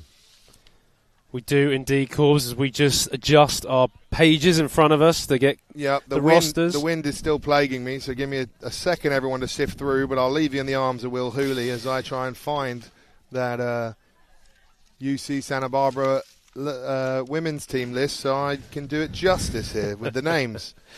Well, I do know enough about this Clermont women's side. They've definitely been the most impressive, to say the least. The likes of number 10 for Clermont women. Hannum, really strong. Campbell in the midfield. Rocky Ortiz. Yeah, she's been brilliant on the edge. So we are coming towards a close here on the West Coast Sevens. This first leg, Dignity Health Sports Centre, as we will also be approaching the final stages, the knockout stage of this day. Anyway, Clermont get us underway against UC Santa Barbara. Myself, Will Hooley, joined by the big man himself, Alex Corpiciero. As UCSB have the ball in hand. Remember that these guys and girls have been playing throughout the whole day, so are the energy levels up to the test? And they really are, and that is a brilliant try from Shaluski, who's been superb for UCSB all day. We've been talking out her name numerous times. She has been one of the true standouts. We've seen her in the first game carried the team on her back, and she's been one of the real bright sides of this competition. Fantastic try there in the end. Shaleski. And we have on the board a conversion, so therefore that is it. There's 7 points to 0. Sorry, we are still moving paper away in front of us as we're coming towards the closing back end of this tournament today. Fantastic West Coast Sevens. Thank you to everyone who's been part of it. Big shout out, of course, to TVX, who've been the production provider, and of course everyone from the referees to those who have volunteered their time throughout today, making such a good rugby spectacle.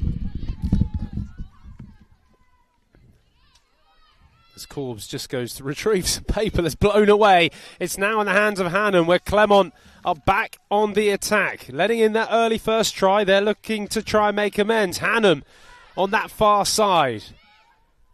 A lot of the Clermont attack go through her. I found it. It was under my chair, everyone. Sorry. I had one leg trapping it in there. But now we're back. Serves me right for sitting down. That does not and here we are, UCSB, with another break. It's going to be a foot race. She's caught the shirt, but she gets it down. And I believe we have a try. I'm waiting to see the referee and the touch judge. I think we've got a try here, judged by everyone's walking. So let's take that as a score. As we're waiting for the numbers, it was hard to see from far away. Apologies. It was hard to see. I think it might have been the number 2, and that is Amber Lau from San Francisco. Again, just waiting to see confirmation of that. The conversion, though, is no good. As you say, just working down that far touch time. Some really good play. Stiff arm, beating the defender. And in the end, I think I'm still trying to see the number on the back of what was the UCSB's second try of this game. So a great start for UCSB. Just when we were bigging up Clermont and how good they've been today, this Santa Barbara side, a side that lacked a little bit of cohesion earlier on in the day, is certainly starting to find that now, Corbs. I think that was number 9, Alexi Worley, on that score there. As she now kicks off as well. And Clermont gather They present, and now they really get a chance to show what they can do with ball in hand, as it's been all UCSB so far. And there's another big tackle. You're right now, as we have Claremont with the ball, and it's that danger. Ortiz out wide, but this time she comes in through the middle and glides her way over the try. Corbs, we've definitely been mentioning her name throughout the day. Get the ball in her hands early.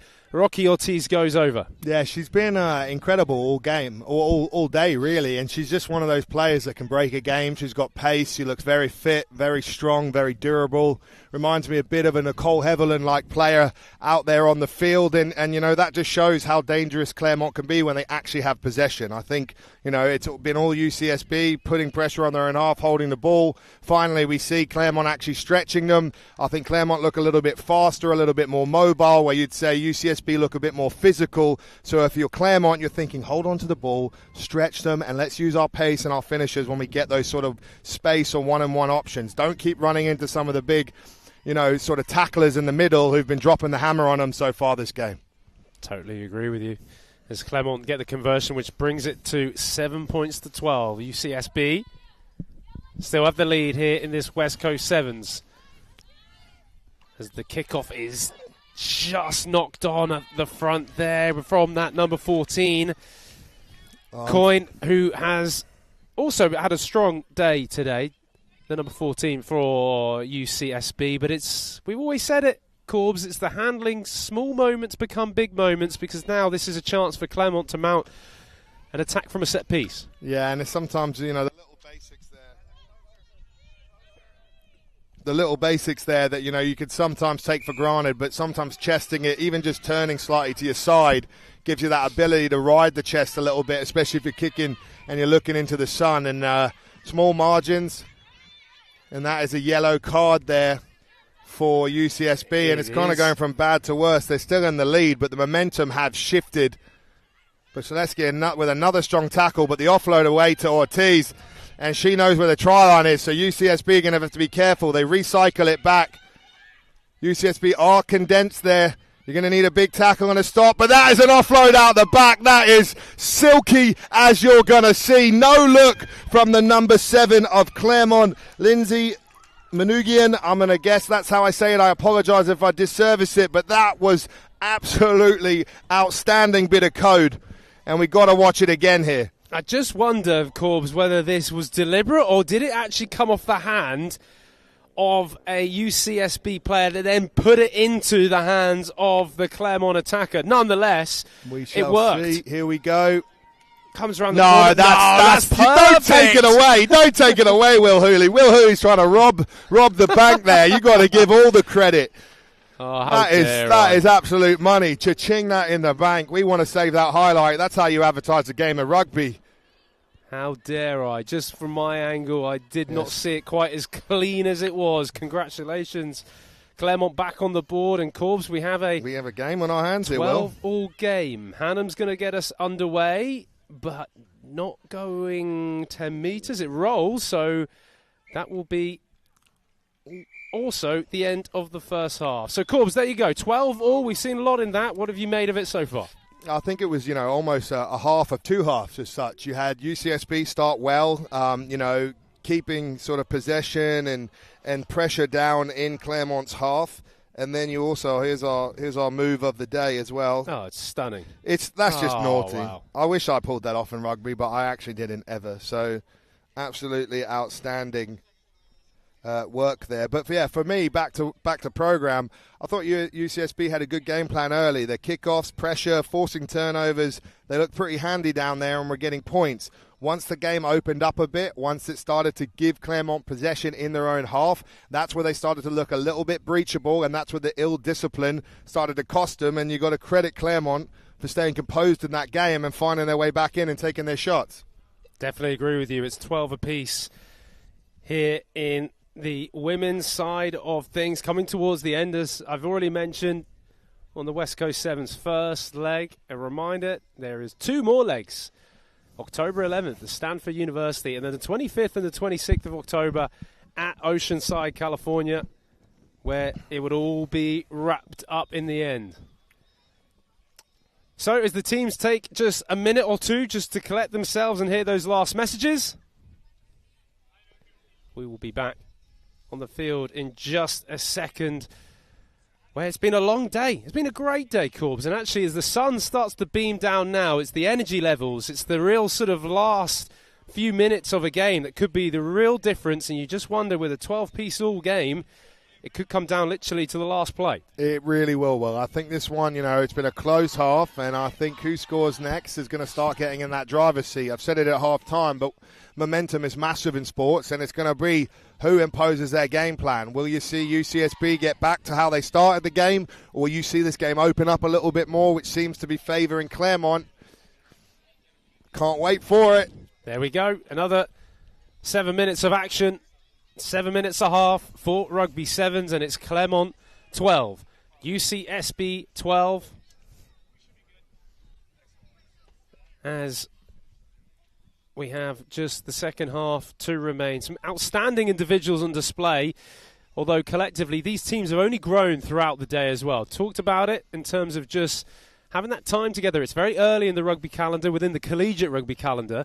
And so, actually, Corbs, it's pretty impressive what we're seeing, considering they probably wouldn't have had loads of practices with each other. No, and there's nothing like a sevens tournament that can prepare you for a sevens tournament. You know what I mean? There's no training environment where you can play this many games a day and spread out like that. And so it really is so valuable as Claremont get on a rumble there, but unfortunately offloaded and knocked on. But that's another one-handed offload from the number 7, Lindsay Manoogian there.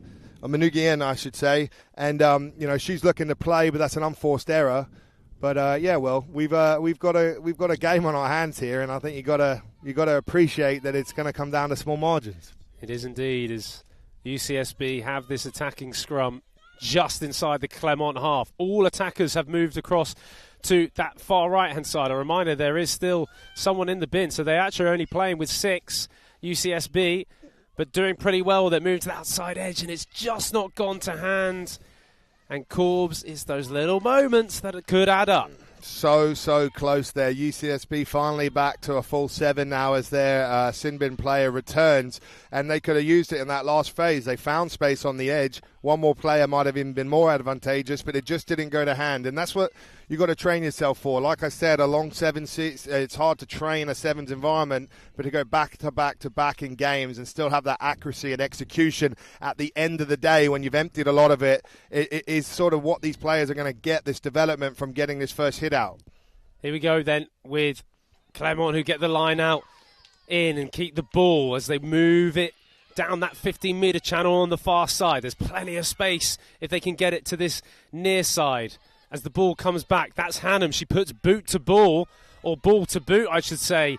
Maybe not the right tactic, as now UCSB just collected easily, and a really good, strong attack this looks like from the number 14 of UCSB. That's Coyne. Unlucky there. Good play initially from UCSB, keeping it alive, but that offload a little loose, low, just spilled.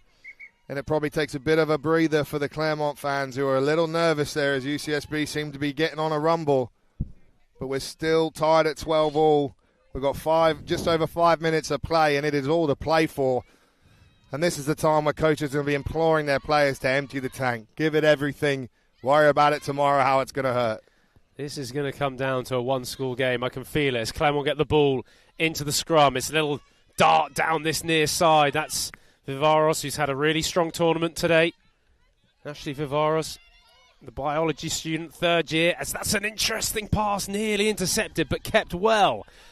Claremont just need to spread their attackers out. It's all a little bit bunched at the moment. Does this danger number 5, Ortiz, Rocky Ortiz, she has plenty of speed, but just losing that space on the outside. Keeps the ball alive, though. That's Viveros, who steps back inside. It's all happening, Corbs. You wonder if it can come to this near side. Turnover at the breakdown. Now's the time for UCSB to go. Ball's been in play for a while, so you can get some heavy lungs, but this is what's going to decide it well as they get on the trundle. They've got to make sure they recycle the pill here. Looks like they have. You want quick ball, but you get the penalty for not rolling away. I'd tap and go quick and see what Claremont have in the tank, and that's exactly what they've done. They're on the rumble, but you need support. There it is. Zaleski with the ball again. She's been one of their go-tos. She goes in, out. She breaks the line, and she is walking in. And that could be the moment, Will. Zaleski gets it down, and that is a try from UCSB. That could be the match winner. We still have plenty of time left. There's still 3.5 minutes, but the way this game is going at the moment, every score is like gold dust, and UCSB get that third try.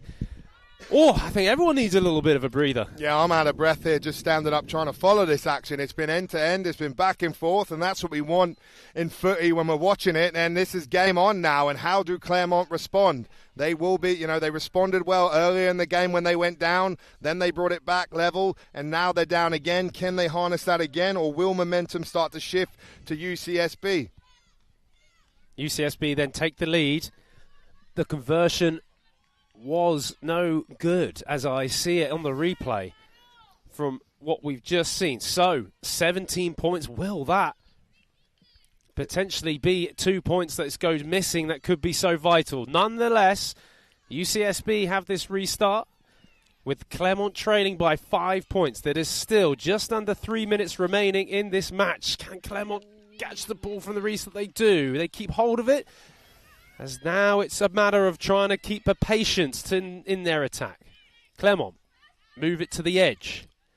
Again, get it to the hands of Campbell. Now she has the ball. The number 6 is a fantastic first defensive stiff arm. I see that Hannon, number 10, has just gone down injured. So they are only playing with 6 players now. Corbs, as they try and keep the ball alive. They still do. There's potentially opportunity on the far side. Things are slowed down, though now. It's slow, it's tight, but they do have players, and there is space, so wait and see what happens as Claremont recycle it again. They move it back, but they go themselves, but that could be isolated, Will. Watch out for a turnover here, but nope. Good hustle from Claremont. They get back there, and now they recycle, and there is a gap there if they can get the ball away, but strong defense again. As Claremont look to recycle, they're looking like they're breathing heavy. The ball has been in play a lot today. Both teams under pressure. Who is going to stand up? And oh dear, 2 of the standouts going head-to-head on the edge there. As they slow it down, Zaleski holding up the Claremont player. That is buying her team some time to get their defensive line set, to get some air in the lungs. And now you'd like to see UCSB fly off the line. But it's Claremont with the depth. Strong carry. But again, it's recycled, I believe. Ball there. If you're UCSB, you need to make sure you get back and get set. If that player breaks, one player breaks, this could shift the whole game. But strong tackling has been absolutely fantastic. They offload, they keep it alive. Well, the gift that keeps on giving is this game here. Claremont just trying to control the ball, but they don't. A little knock on. It's all a bit frantic, and when you just want to win a game, it's the element of patience and control that can just elude you. And I just wonder for Claremont, as much as they're trying so hard, it's those loose offloads or passes that are not going to hand. But it really is full grit and determination stuff, Corbs, as now UCSB have a chance with the ball. Yeah, we're getting some serious head-to-heads between Zaleski and Campbell here. They're both 2 of the standout players for each of their side, and they've had some big tussles in these last couple of minutes, tackling each other and keeping each other at bay, and I'm absolutely loving it. In a big game, you want your big players going, and there's Zaleski again. She gets up, she gets the ball back, and now UCSB have a chance to do something here. Now UCSB with the ball, moving it to the edge. Well held on in the end from number 10, Navarro. 10 seconds left in the game as well. If you're UCSB, you've got to have clock management here. Someone's got to be commsing to you. Because if you get to the 0, knock on, is ref going to blow? She's given time. That is it. That is full time, and that is a win for UCSB. Heartbreak for Claremont. But a big second half saw them wrestle that one away. So there you have it. UCSB celebrate. They have certainly been the most improved team today as they've gone throughout from the morning to the afternoon. They get a great win, 17 points over Claremont, 17-12, the final score. So Claremont in both the men and the women just losing out really right at the end, but a really highly competitive game there, Corbs. Small margins decide big games. Well, I was told that at a young age, and I think in sevens it's even more important as you get in the tunnel. some of the things we love about rugby is the camaraderie and the sportsmanship afterwards, and you're seeing that there after a hard-fought battle, and the way the teams come together. There's no other sport like it in the world. So it's been a fantastic day so far. We are coming in towards those closing last couple of games here in the West Coast Sevens. There's going to be a small break for now. Stay with us as we have plenty of action still coming up.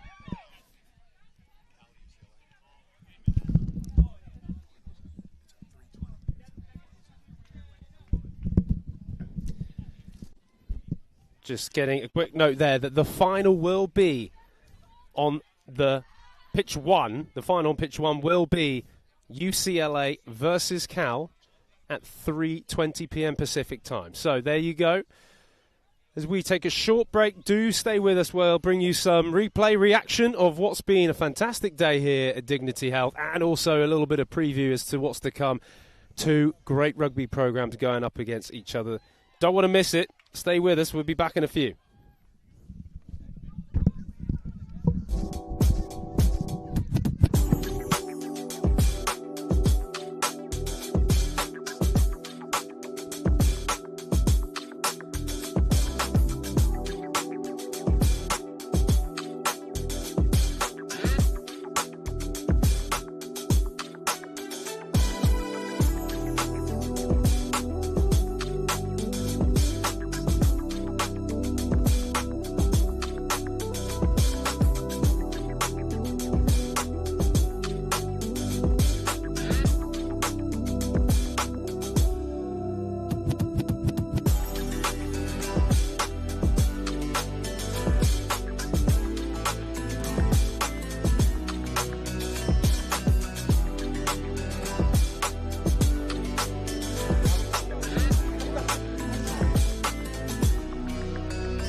On the field, it takes trust, teamwork, and a fierce drive to win. That's the spirit of rugby, and it's the foundation of Falcon West Insurance. We've built our company culture and our unique Career Building Academy program on those very principles.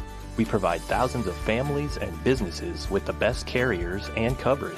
When you need an insurance partner you can trust, remember Falcon West, because when you're fiercely independent with a team backing you, you're free to succeed.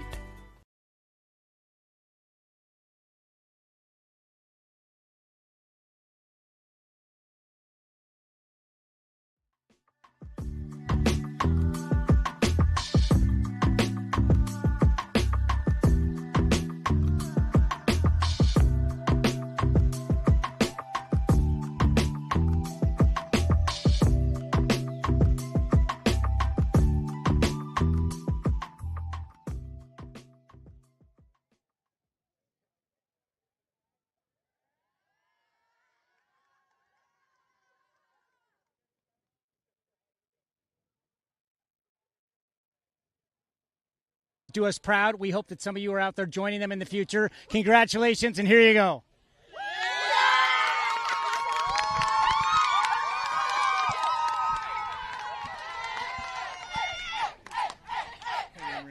Do we have another team that we're going to do? Yeah, you guys.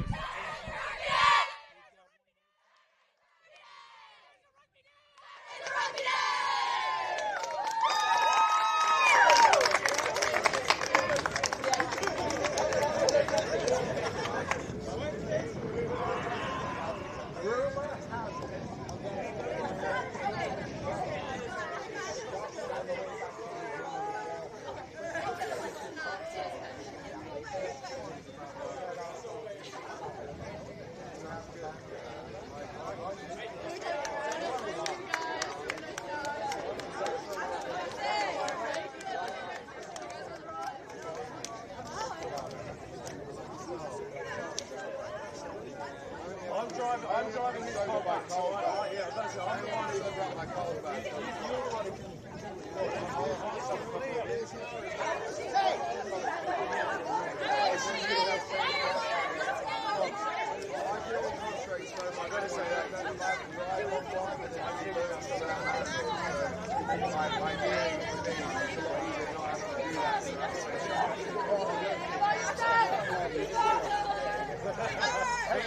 Thing is, you don't know he's genuine. He's a genuine person. He says like,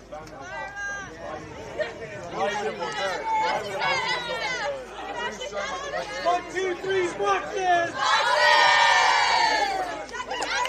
Randall.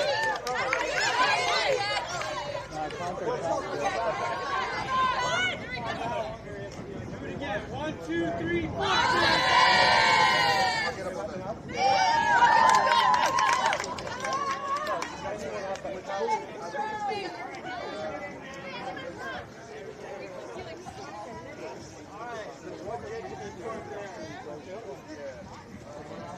No.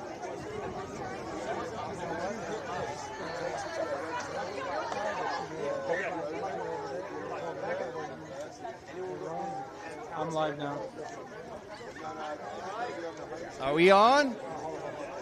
Okay, congratulations to ASU, the Challenger Cup winners, Peter Hugo, the head coach, and Jacob, the captain there. Congratulations, gentlemen.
Well, hi, Jeremy Ognall here. I'm at Dignity Health Stadium. We're here for the West Coast Sevens. We've had an amazing day of action. Men's college, women's college, high school Sevens all put together across 2 pitches. I'm actually blessed to be standing here with the creator of all this, Mr. Warren Speaker. So, Warren, it's great to see you. Tell me about the day so far. It's been a terrific day of rugby. As you said, we had all different brackets of teams. You know, we had a clean day, and it was just a great start to the series. I mean, what a way to kick off with this beautiful weather.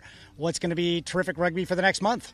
Yeah, absolutely. So you said the next month. So we have events coming. We've been talking about it all day on the broadcast. 2 weeks we're in Stanford and 2 weeks after that Oceanside, correct? Yeah, the finals will be in Oceanside at the sports park there. We're going to be at Stanford Stuber Rugby Stadium in 2 weeks. So we get Northern California, Southern California, San Diego. We've got teams coming out from Arizona. We've got teams down from Washington. We're going to have teams from Oregon. It's all the West Coast Sevens. Yeah, it's phenomenal. We've been part of a couple of these now. You know, I've been alongside Will Hooley, Alex Corbacero. We have Colin Hawley coming out for us in Stanford. We have Dallin Stanford coming out for us in Oceanside. So it's just getting better. Yeah, it's getting better and better. I mean, the fact that we've got this world-class broadcast talent, the same folks that are doing HSBCs, you know, World Cup stuff. I mean, it's incredible. And so we appreciate all the effort that's going into this.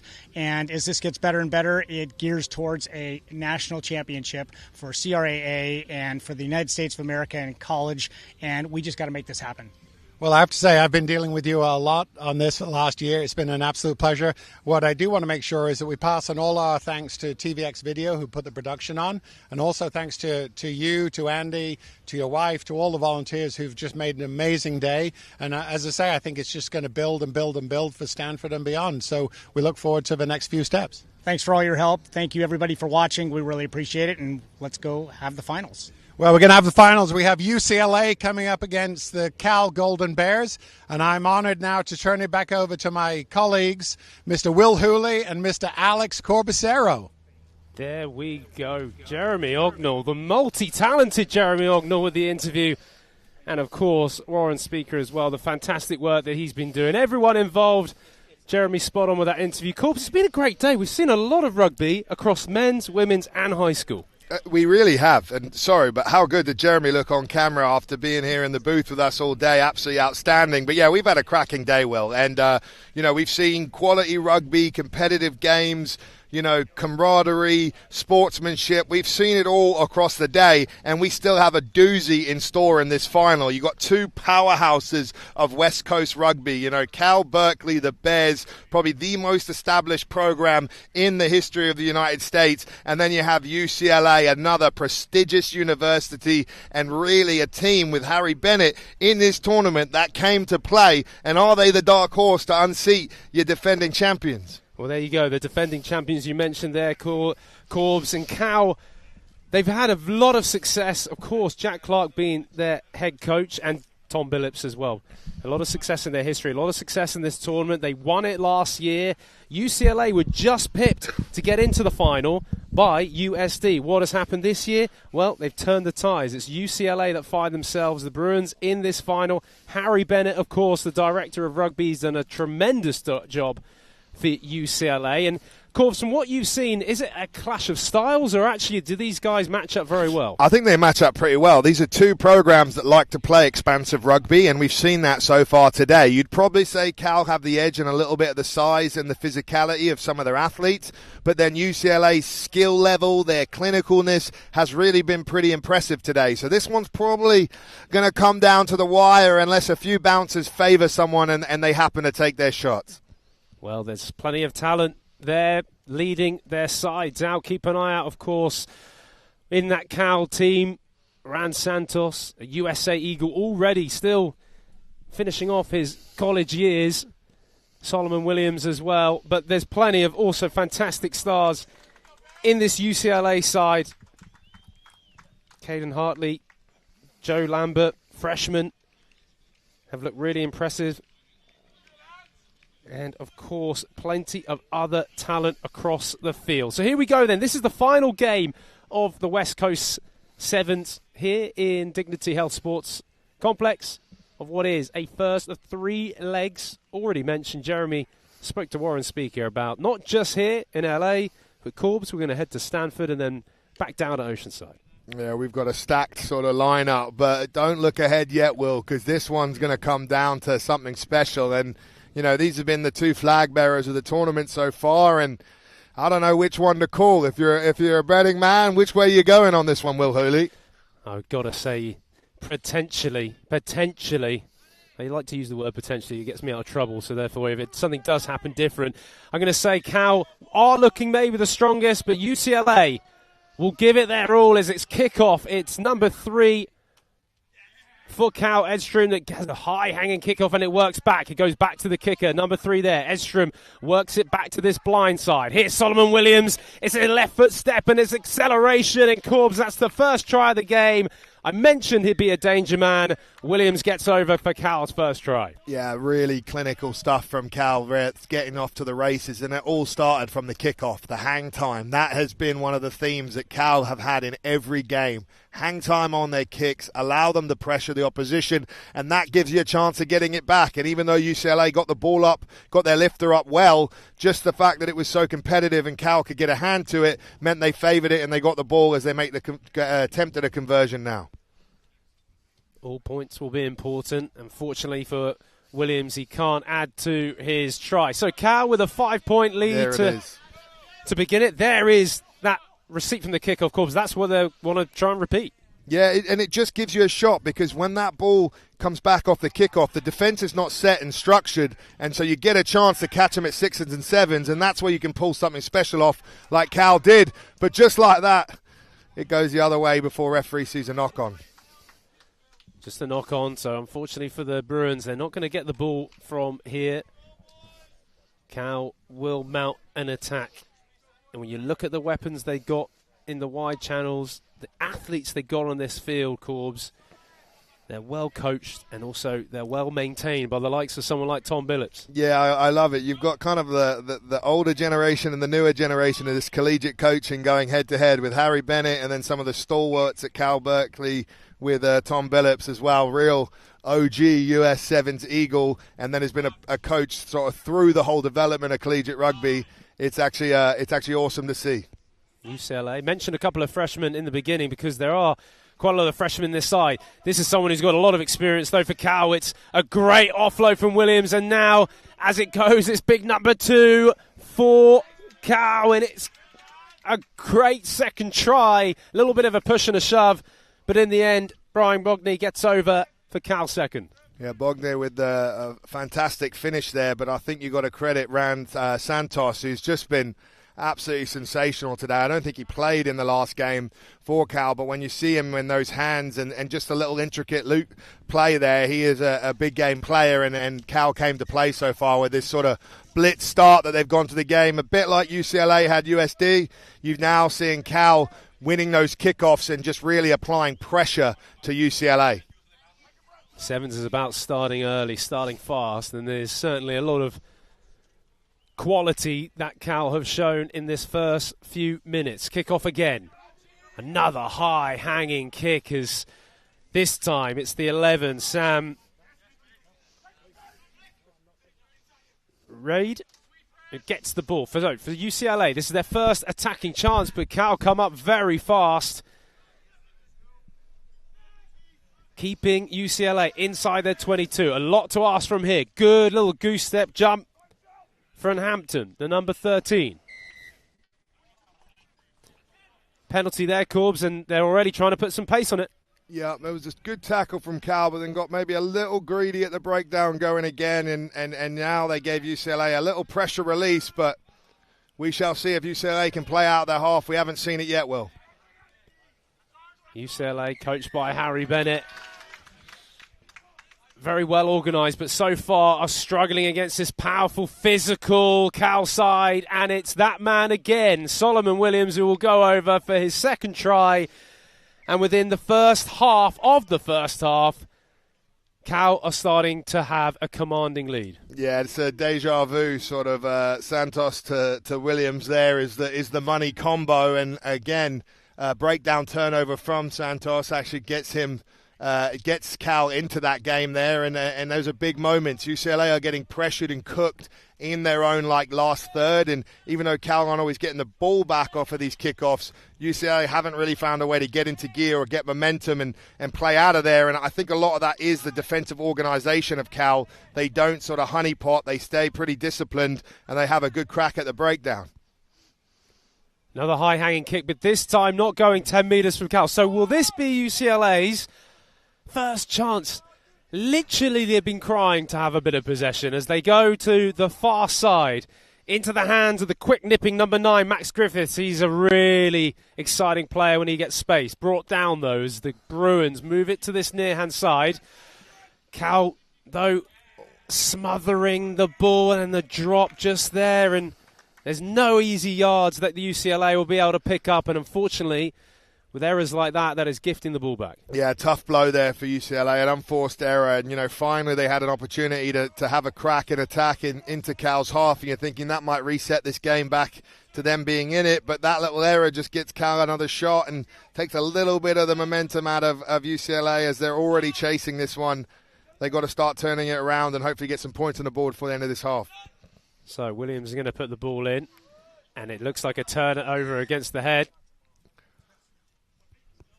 That's a fast scrum there, Corbs. We're getting a little bit too much pushing before the ball comes in. I think if I was a referee, I'd say, guys, I need a bit of stability before you feed. I thought UCLA might have gone a little bit early there.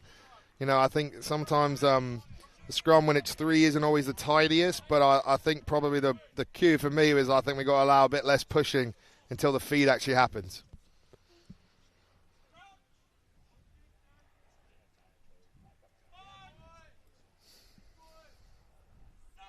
There you go. You can hear loud and clear the referee organise that scrum as Williams gets it away to Santos.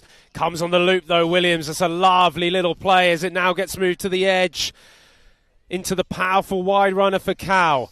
Just losing control of the ball, but I thought the referee was going to let that play on. So it's always that thing in rugby. When you do get tackled as the player with the ball, you can release the ball, stand up and pick the ball up, but you dice around with the risk of potentially knocking it forward. Yeah, it's one of those, when you micro drill it, and I've done that when I coached this year at San Diego Legion. John Menenti, coming from sort of Australia, sevens team, was big on that drill, and really the key factor is when you release, you have to have that control almost chest on it so it stays put, because it's a real easy one to spill if you're a bit loose with that release.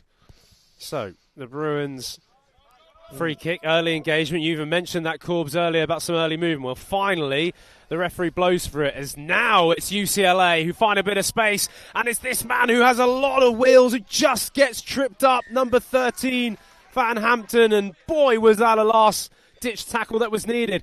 And in sevens, the ball is just played away from the penalty. Cal coming back inside the UCLA half. This will be the last play of the first half as Ran Santos decides to kick to space. I like that a lot. Is finding his man on the edge. Can he link up with Bogny? He can. And there he goes, the big man for his second try of the game. Can he get over? Yes, he will. What a bit of passage of play from Cal Bears, not only in defence, but also their variation in attack. That's the fourth try. It's just a complete performance. There's nothing else to say. They are ticking every box out there. And one thing that has impressed me about this team all tournament is the hustle on D. You thought, okay, free kick, UCLA finally line break. This is their chance to score. But a tap tackle, a turnover, and then a crossfield, and then a beautiful finish. Cal are bringing their A game in the finals time, and this is what you want to see if you're a Cal Bears fan. That is the end of the first half. The conversion's no good, so it's 22 points to 0, unfortunately, for the UCLA. We're taking a look here at some of those best moments. That's the tap tackle, which was absolutely perfect. Perfect from that man wearing the 7 jersey in Mac Threckeld. What a tap tackle that then went to the other side of the pitch. The Ran Santos cross kick, but it's Brian Bogny who gets over. Second try. So 2 tries for Bogny, 2 tries for Solomon Williams. Corbs, this is looking very controlled from the Bears. Yeah, it's been clinical, and you're going to see 2 very different huddles at half-time right now. Jack Clark's going to be telling them, don't switch off, lads, no complacency, and giving them a few ideas of what they could do better, where Harry Bennett is going to be trying to wake his boys up and make sure that they realise it's 7 minutes. bring it or go home without a trophy, and that's really what we're talking about right now. And I think you've got to bring the urgency, and you've got to bring a bit of attention and say, guys, our error count, our ability to finish, we've got to find a way as well to D these guys. We're letting them get too much purchase in the wide channels, breaking, offloading, and it's catching us at 6 and 7s. A reminder that this sevens competition kind of kicks off the season for those here on the West Coast, Corbs. I know as the year goes on, or actually going into 2026, that's when the 15s programs really begin, leading up to the Nationals. Cal, of course, won the D1A championship in Indianapolis. They will be the reigning champions. But I do think for someone like Jack Clark, he particularly, and for Harry Bennett as well, they use this sevens to really focus on the athletes and their core skills and ability, because sevens brings it out of you. It really does. It just gets you more touches than anything 15s would ever do. And so I think, when you're looking at it from that point of view, it is absolute development. Because sometimes, especially as a forward or certain positions, in 15s, you just don't get as much catch-pass reps as a coach would like to develop your skill set. Where sevens, it's all that. It's all fast, pace, skills, individual little accuracies at breakdown, tackle, all the things you get to micro in 15s really get harnessed in the sevens arena. Couple of changes coming on then for UCLA. I see Jaden Seabrook in front of me, wearing the number 2 jersey, as he moves himself more in towards the midfield. So for the Bruins, there is still 7 minutes to change this game around. You've got to say that they've got to be the side that scores next if they are going to change the tide. It is Cal leading this final here in the first leg of the West Coast Sevens, 22 points to 0. It's taken very well in the end. I think that's Threcold, who's had a really strong game. This is Ran Santos, who's also been a playmaking expert, as now Cal just moved their way across the field, using the power, using the fend. It's that man, Solomon Williams, who's been lightning with the ball. He accelerates away. Solomon Williams will not be caught. That is a hat-trick. Yes, it's given. And that is the try, a 5th try for Cal and Corbs. This is now looking all too simple. Yeah, that could be the sort of nail in the coffin that they say. You think maybe you got a little bit of a sniff after half-time. You could dig yourself out of this hole, but once it goes again, it starts to become a mountain. A hill turns into a mountain, and there's not much more you can go after that. And they're going to have to start climbing quick if they want to have a chance to reap these points back. But 27 unanswered points from the Cal Bears, and you can see Solomon Williams has not just been sensational in this game, he's been a standout across the whole day. Him, Santos, they've been really bringing their A game and carrying this team through in some big performances, and especially in a final. That's where you usually find out where your medal is and what you're made of, and to see guys thrive under that pressure has been absolutely outstanding. Got to say, there's still 5 minutes left, but Solomon Williams does look like sort of potentially an early MVP from this final match today. We shall see whether someone else stakes a claim. As UCLA finally get a bit of space out wide, can they keep hold of the ball? It's in that man, an 11 on. It's just turned over as I'm waiting for it to come up and check the shirt number, but Cal get the ball back and they now will find space. There's a dummy switch there. Great speed on the outside. It's a wonderful break from Oliver Newell, who actually decides to pass back inside to Teague. And the two Ollies work together very well. Very unselfish play from Cal. And that is another try. And in the infamous words of tennis, that's game, set, and match. Yeah, that's all she wrote. I'm sorry for your UCLA Bruin fans out there, but the Bears came to stomp the yard. And so far, it's turning to the Bear Den out here at Dignity Health Sports Park. And they ain't hibernating, put it that way. Coming up with as many puns and cliches as we can throw at you. I'm giving Dallin Stanford a good run for his money. That's what I decided to do today. Well, there you go. Game on in Oceanside, Dallin. Game on. Cal will be very happy with the way they're performing as we take another look here. Look at this little dummy switch. Came on that inside line, just was the decoy that was needed. The defenders bought it, and in the end, it was a lovely finish. It's that man Teague that gets over under the stick. So, Cal with another try, extending their lead to 34 points to 0 as they get the ball back again. UCLA have just been smothered. They've barely had possession, let alone territory. They will have the penalty from this one. Corbs, what on earth are you saying to this UCLA team now? Guys, just focus on your next job. I think, there's nothing probably that's going to rectify the scoreline, but what you can do is control the footsteps in front of you. So I'd be saying, lads, focus on your next job. If everyone focuses on your next job, we're going to start turning the tide a little bit, and maybe it swings our way, or maybe it will at least limit the damage and it doesn't get any worse. But I think today the lesson is got to be on your P's and Q's and start well, because it could be a slippery slope in the game of sevens. As now finally do find a little bit of ground, but the pressure from the Cal defense is coming up hard and forcing the turnover. It is worth mentioning, and I know I've mentioned it in the first half, but there is plenty of freshmen in this UCLA side that are getting some really good experience, and it is the beginning of the rugby season, sevens being predominantly the format for these West Coast teams. As we enter the last 2 minutes. Corbs, I have a certain candidate for an MVP. I'm pretty sure we can't give it really to anyone else other than the man who scored the hat-trick. Well, let's go. On 3, 2, 1. Solomon Williams. There we go. We're in synergy, me and Corbs. For the first time ever. That doesn't often happen. For the first time ever. Anyway. In the last 10 years I've known Will Hooley, 10 years plus, that's probably the first time we've ever synergised on anything. But yeah, it's probably special mention to Santos there, but I think Solomon Williams' body of work and just kind of that all-court sevens game, he is a proper US Eagle candidate, that sort of player that can play in those sort of, or at least that sort of level, I feel, with the skills he has. 100%. Let's not forget about Brian Bognay as well. He scored 2 tries. And both those players, Williams and Bognay, are off the field now. Their work is done, and this game is all but done, as there's still a remaining just under 2 minutes. So can the Bruins come back and find some score? We are secretly maybe now being Bruins supporters, as unfortunately they knock it on Corbs. I'm trying to be positive here, but I'm going to be honest, Will, I love ruthless destruction. I think for Cal Berkeley, if you're Tom Billups right now, you're saying, guys, a minute 30 to ice this out, nil them, and put together that sort of perfect 14 minutes. That's how you really build that mental fortitude, because you take games where it's not on the line and you still bring that same mentality. When they get to the next final, they've got that extra belief in gear that they can dial in for 14 minutes regardless of nothing. And just like sometimes I got to cheer for South Africa because they can be really dominant, even though I'm not the biggest African fan, it's very similar here. I'm probably going to root for an icing on the cake whitewash. And that icing on the cake, maybe another try. It's a good tackle over there. The great tackle from Freddie Jobber, but they keep hold of the ball. It's a bit of a wild pass. That's probably the first wild pass I've seen from Cal in this final. Keep the ball alive. Fantastic offload. Do they get into the corner? That is John Warren.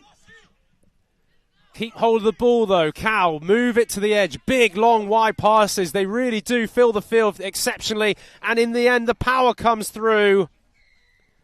And Nate Comiskey gets over for Cal. It's a celebration, this final, of Cal Bear Sevens Rugby. Jack Clark, no doubt, will be very happy. You've said it, it's been ruthless. It has been. It's been clinical, it's been ruthless, and that's kind of the mindset you want to have in sevens, is it doesn't matter about the score, it matters about your next job. And I think Cal have just kept the next job mentality, and that's allowed them to be destructive today in this final, as we're getting to serious whitewash territory, with that making it 41-0, and that is the final whistle, I believe, and all she wrote. So your winners today, Will, are the Cal Bears of Berkeley. There you go. A very deserved win for Cal, as Harry Bennett, the UCLA coach, shakes hands with Tom Billups and, of course, Jack Clark. That's a great win for Cal, and simple, destructive win. UCLA can hold their heads up high. They played some great rugby today, just didn't bring it in the final. Cal win this leg here in Los Angeles of the West Coast Sevens. 41 points to nothing. We will be able to get a word, I believe, from our MVP, which Corbs and I synergize so well. And that is, of course, the number 10, Solomon Williams for Cal. But maybe, Corbs, just to finish up, really from us as well, shout out to everyone involved today. Referees, volunteers, all the colleges, both men, women and high schools involved in what's been a very successful day. Couldn't have said it better myself, Will. I think everyone deserves a pat on the back. It's obviously always going to be little things in the first one you wish you could maybe do better, but I think today, big picture, we should be sailing high. There was so much good rugby on the field.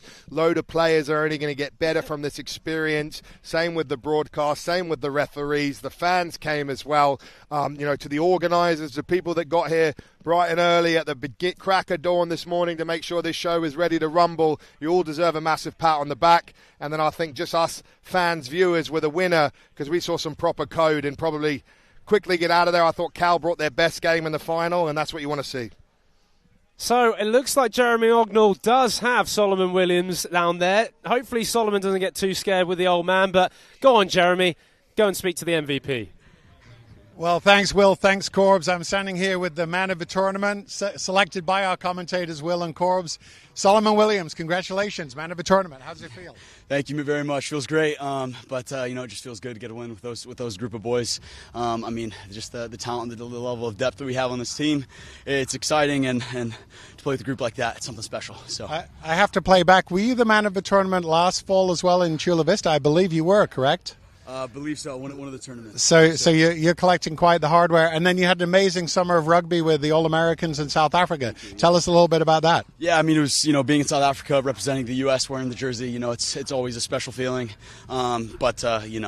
To play this group of sevens, these boys, helped me out and put me through, and Randy put me through in the corner.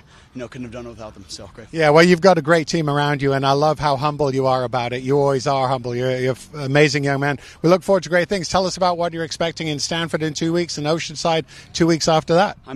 Today was a great tournament, put on by West Coast Sevens. So really just grateful for more opportunities, like you said, in Stanford and Oceanside. We'll have another 15s game the end of this semester in the fall. So be having these tournaments run by West Coast Sevens. Just grateful and excited for their other two. Do you think there's a chance of eventually sharing some of the silverware with your teammates, letting some of them take the man of the tournament? Look, I just got lucky with today. So they're, everyone did everything. You look at Philip Edstrom, put the nudges that he put through to set us up. Randy, as always, that cross kick. It's a team of all 15 of us on that Cal 1 side. So, grateful to have the group of boys that we do now. So. Well, I love the way you carry yourself. A pleasure watching you. We look forward to Stanford in 2 weeks. Thanks for your time. Congratulations. I'll turn it back to Will and Corbs for a second. I think we're going to have a little conversation with Mr. Jack Clark. There we go. Thanks, Jeremy. Hopefully you can still hear us here. Congratulations, Solomon Williams, a deserved MVP. As here they come over to the presentation area. Corbs, before it goes to Jeremy, this side has really stood out today, hasn't it? Always does, Cal. Yeah, defending champions, they're national 15 champions, and they came here to show why, and they really delivered in, good culture, good club, or a good team, I should say, and they bring through a lot of great men that do a lot more than just rugby, but good around the sort of world and in the country, and it's a privilege to see them in this position. Well, here we go. We can go back to Jeremy Ognall. He's actually got Rand Santos with him, and I believe a little trophy to go with. A fine performance from Cal today. Well, Will, Corbs, thank you very much. Yeah, I'm standing here with Rand Santos. I'm proud to hand him the trophy to the Cal Golden Bears. Congratulations on winning another West Coast Sevens to you and your teammates. Very well deserved.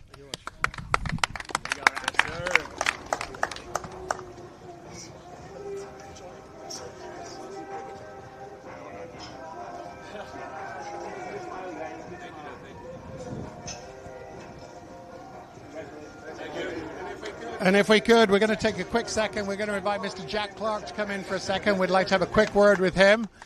Coach Clark, pleasure to see you as always. Tell us your thoughts about today and what you're looking forward to in building to Stanford and Oceanside. Well, we were a little uneven today, to be honest, but I thought we were pretty good in the final, but maybe a little uneven throughout the tournament, and we took a couple losses with the reserves. So, yeah, it's been a mixed day for us, and looking forward to the next stop. Well, knowing how you and Tommy are with the team, I'm sure you won't rest on your laurels over the next couple of weeks. You'll want to be better, both in your first and seconds against at Stanford. So what are your expectations coming out of Stanford and, as I say, 2 weeks later in Oceanside? Well, we're going to try to play as well as we can and try to win, right? But, there's other good teams, right? So we can only control our part. But the guys are working hard, so we think we're off to a good season. I think it's a great start. Again, congratulations, reigning 15 champions. You put a great foot forward. You've got a great, amazing group of young men. Congratulations. We look forward to seeing you in 2 weeks. Great, thanks. And thanks Cheers. for your time. All right, cheers. Bye-bye. Thanks. There we go.